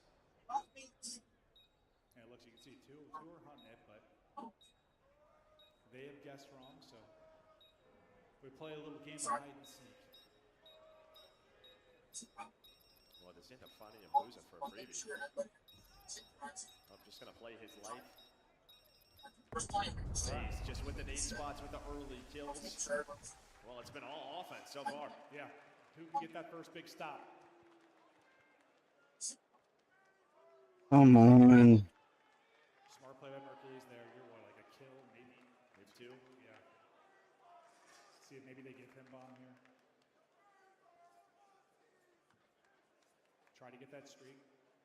Don't see a ton of Hellstorms called Search and Destroy, but it could be a game changer. Yeah, they'll give him bomb. Hope he can get a plan in and earn this. Well, a bomb site for both teams really has it open, so they just might go quickly here. It's just some odd time. Looks like they're going to be able to get this plan. Shotzi continues to go on forward. Mercules just died. I'm not sure if he got the streak. I think he probably did. He got the plan in, but we'll have to check. Sem's going to get 2 in the round. Turns it almost into 3. Draws it, cleans it up, though. He went from 0-3 now to 4-3. 4 straight for him as he's turned it on. Well, we've had a couple of retakes really for both teams over towards A, but that time, Shotzi tries to get aggressive. What Optic are trying to do is just catch a Booza inside a tin. Maybe you're going to go through the flank, maybe through top halls, but face, if they play around their main AR, they back up to him, and that's when they're able to catch those players moving forward. Oh, he just hits him on the bomb. A little wall bang through. Sets up Sim for, probably hits a bullet there based on the damage it looked like from a Booza. I thought Shotzi got through. Yeah, Draza, make sure her Booza is safe. We can check Mercules at the beginning to see if he got it. Somewhere. We'll see if he draws some bit of a streak for these last 2 rounds. Found a Parambo. Going back to A. Get some info. Mercules is here much quicker, though. He's going to go. Try to catch the timing on the cross. Him and Shotzi able to get the crossfire in, and that'll be the first blood. You gave up so much of the map if you were phased. I mean, you got the bomb down, but you have given up your entire position. Look at how far back they are. You playing around nades? I'm not really sure, but here comes. Bro, what are we doing? Sooner or later, you're going to have to check that bomb. It looks like maybe a Booza has a jump spot. That's got to be the case. Yeah, that's what it is. It's got to be the case. Yeah, they're playing around this. Draza's streak continues. It's GG's. We lost. GG's. G fucking G's. Dominating the A side of the map these last couple of rounds. Mercules gets through, earns that first blood. Well, I think Shotzi technically got it, but he got all the damage in. Might as well give it to him, yeah. And you play around a Booza with the jump spot. Go watch your TV, baby. Everybody else can just play, make plays.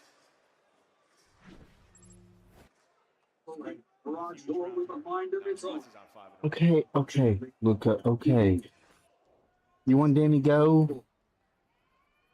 Want Miss Rachel? No. Don't want to go into that 2-5 hole And Abuja GG's. rips Mercules back-to-back rounds.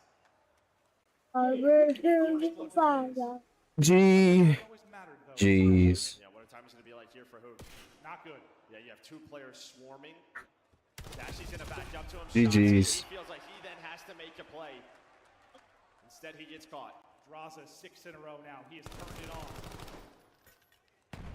Who could have to take out both? Best of luck with this situation. GG's. Last person is Dashy. He's GG's. Going to losers. on map point. Yeah. Fuck yeah. About ripped my cable out. Yeah, you almost fell. Yeah. Very athletic. Looking like a 4 out there. Almost dead. None of them worked. Luca, not right now. Just the preparation for champs. I'm at that phase. I mean, I don't know how to play. I talked to Crowder and Simple, and they said, listen, I know our search hasn't been good in matches, but we've been putting in work, and it is sensational right now. We haven't seen really, I don't know, Incredible Search, they've won some, but like this one right now, they're looking prepped for a map they're not usually seen on. They look to close it out and move into a grand final. The square up. We square up, but they hit. Sim gets another one on 4 involved as well. 4 versus 2. I mean, what is that nade from Sip? It lands through the window into the top hall. And Dashy, he's just weak, and then he just blows up. Everything on Hook and Mercules now to try and clutch up in this map 5. Now look like it's going to happen. Hook is buried. It's all on Mercules now. He is the clutch god. Can he swarm? Gets one, gets away. Thought he was going to get traded out, but not going to happen yet. He's in trouble from behind, but he guns him. He gets traded though. Draza closes the game. Goes on an incredible streak, and FaZe are into the grand final.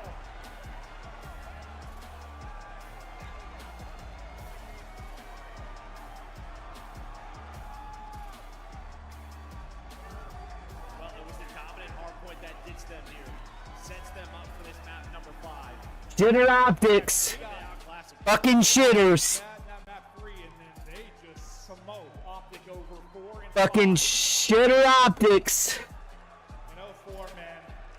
Listen, he had some blunders. He was falling off the map. Even in this map, right? You had a couple early first tests, immediately bounces back. Yep, he sure does.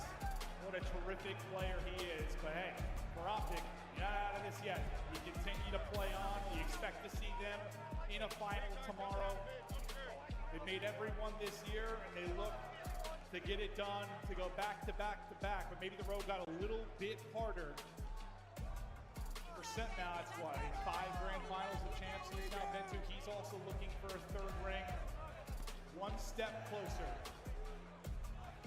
for an absolute freak.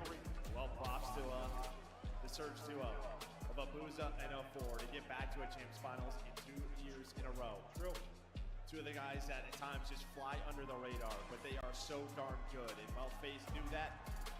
Their coaching staff knew that. As soon as they were available, they did them. They put them on this squad, and they have been so consistent throughout this year, putting it all together as they get to a Sunday. Just takes you back. You saw the Twitch chat when this pickup first happened. Sim loses, and BC loses Cell. He says, don't worry about FaZe. Off him. The fact that trio broke up, and now he is into a champs final. Holy shit. I mean, I know there'll be some haters and all, but like that story is insane. The guy is unbelievable. And what a series it was. Maps 1 and 2 were just utter wars between these 2 teams. But the last lap goes to FaZe. Yeah, I mean, obviously get through that, but I think one of the key stories in the Search and Destroy is like how they shut down Shotzi, right? Even that last map had a 4 and 8.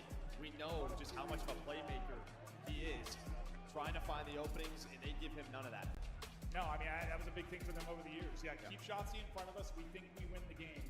And for the most part, they did a terrific job. Just dealt with them. That game of hide and seek they were able to deal with. But I can't wait for this interview because he usually delivers some of the best. We got big draws on the main stage.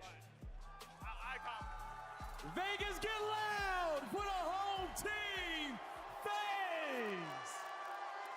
I got the CEO with me on the main stage, man, Draza, to come out here, play in this big of a matchup in the winners finals. Just talk to me about how did you feel stepping up onto the stage, you know, in front of the home team, in front of the home crowd? Hey, I felt back at home. I feel like when I play Optic, the energy is crazy, and I just live with that shit. You definitely lived with it throughout the entire series. And, you know, let's dive into it, okay? Because the map number 1 was crazy, going down to the 5 seconds. Talk to me about that last rotation, just for you guys to really kind of get up and close that out. Yeah, I feel like we had really good comms, saying where they were going. Bond hit a good pinch. He told me to stay up, and we just knew where they were spawning, and Scar's our map. Yeah. I don't know why they left that in map 1, and they paid for it. They did pay for it, man, because you guys locked it in about 40 seconds straight on that back P4 hill that blew. And then you go into the series, you lose the round 11 in a devastating fashion, you know. I mean, the ARs is popping off for them. But then you go into the map 3. I see you laughing. You're down by half, okay? You know, when you're talking to the team, you guys just trying to get them to brush that off so you can stay in the series? I think after the first, like we got 4-0'd the first half, and we had a few scrims where we were like going like 2 days of straight 0-4 for the first half, which we came back on some of them. I was like, boys, I see this all the time. Like, we're good. We didn't get the comeback, unfortunately, but I mean, I felt super confident. I mean, and you took that confidence into map number 4, you know? You kicked that one off. I think you went 13-4 to start that one off, man. Just talk to me about, like, going into that last map, man. Hacienda, what was the call to really, like, play that, okay? Because Hacienda, we've seen it for years, man. Did you guys want to do anything different going into that, or just basic Hacienda gameplay? I think the only time I think we played that map was against Gentlemates. I think we got 6-0. So I think it's just really just trusting our practice. Yeah. We were practicing the map a lot. We knew how they played. We knew how they liked to play. Yep. They had a good amount of mod on it. And I think we just played very well. We were making plays when we needed to. And that's what we look like when we do that. I mean, that's exactly what you guys look like. You look good throughout this whole series, man. Even despite your teammate playing some hardcore parkour on the S&D, okay? You see him hopping off the map. What's going on in your head? I mean, I was just laughing because the first time he's like, oh, fuck. I'm like, yo, it's whatever. But I feel like when you're on a stage like this, those things can happen. And when they happen, it doesn't matter because I'm still super confident. Yep. And when you trust your team the way we do, then none of that matters. None of it matters, man. It's awesome to see the trust that you guys had. You're going back to the finals, man. What do you want to say to the Vegas fans, okay? To the FaZe fans, to the CEO fans up here on the stage, to see you make it back to a champs final after a few years? Hey, it's been a long time. I'm feeling great. I do think we'll play Optic again, and I think the same result will happen again. I'll see you guys tomorrow. You heard it from Draza. He'll see you tomorrow, FaZe fans. Keep throwing that up, and that's going to do it for us on the stage. Congratulations, FaZe. They get it done in a grueler in a very explosive game number 5 before we break down that search and destroy. Vegas, how are we feeling about that winners bracket finals? Are you entertained? They seem to be enjoying it despite the loss for the majority of the Optic fans. They know the job isn't done. In fact, you still have to fight again on Saturday night. This is not something you're used to if you're playing in a winners bracket final. So, Nameless, talk to me a little bit about what this means for the tournament now. Yeah, I mean, that's absolutely massive. One, now Simp is in a grand final again, a chance to get that 3rd ring and put another edge in his legacy. Draza, huge performance out of him. And this was just the series we all wanted. We wanted it to go to game 5, for there to be special moments for us to call back to in the future. And boy, did we get it. Then we get to this game 5, and everything's pointing to Optic. They have the Hacienda reps. And you heard Draza say, we only played this once, and we got 6-0. Well, they were in the lab, countering everything, stopping the instant plants from Optic Texas. What a performance. Yeah, it was just unfortunate. I feel like when you get into this game number 5, because I was feeling a little reminiscent at the start of game number 2, where it felt like Optic just kept giving away lives and putting themselves in man-down situations. But then on top of that, where in the game 2, it seemed like both teams were trying to avoid putting the rock down as much as possible. They were not trying to let each other plant. The complete opposite in this one. Everybody was trying to plant as fast as possible to work for that post, because it can be so hard to retake on Hacienda. And Optic Texas just didn't have an answer for the pressure that FaZe was putting on. They seriously rode their momentum from that map number 4, Dill. Yeah, I loved how FaZe defense, they switched it up. They let Optic get the bomb down one time on the A bomb, and then they just didn't chow them. Right after that, they killed them off the bomb, used their numbers, and just traded every single member of Optic out after that. Also, that Abuza jump spot to check the bomb, and to trust his teammates to wrap middle, and then you want a huge 1v1 versus Mercules. FaZe, you could tell, they've been working really hard in their search and destroy. And they just knew Optic weren't going to hop it in that situation, right? So they just played their lives. I mean, that is excellent. And we got to say one thing, because we haven't talked about him yet. I think 04 stands for Map 4 because his ability to take over a hard point, we've seen it at event after event since Major 2. He has just been full of confidence. This guy, when he pops off, he is literally unstoppable on the map. Yeah. I thought Neptune had like the most exciting camera. Bro. That was until Major 2 where we saw 04 reach his peak. I feel like you saw that Major 2 finals 04 already here in a winner's bracket final. And I want to think like big picture because if you watch these teams match up on LAN, it was Major 2 grand final. That was a best of 7, FaZe edges out Optic. You see them on LAN again, best of 5, FaZe is winning. If they do get the rematch like Draza predicted, that's a best of 9. Right. Now that we're going to play the most extended map pool, does this give Optic or FaZe the edge? Well, when you look at like the statistics, of course, and get into the nitty gritty, you have to lean Optic Texas because of how deep their map pool bag has been for a while.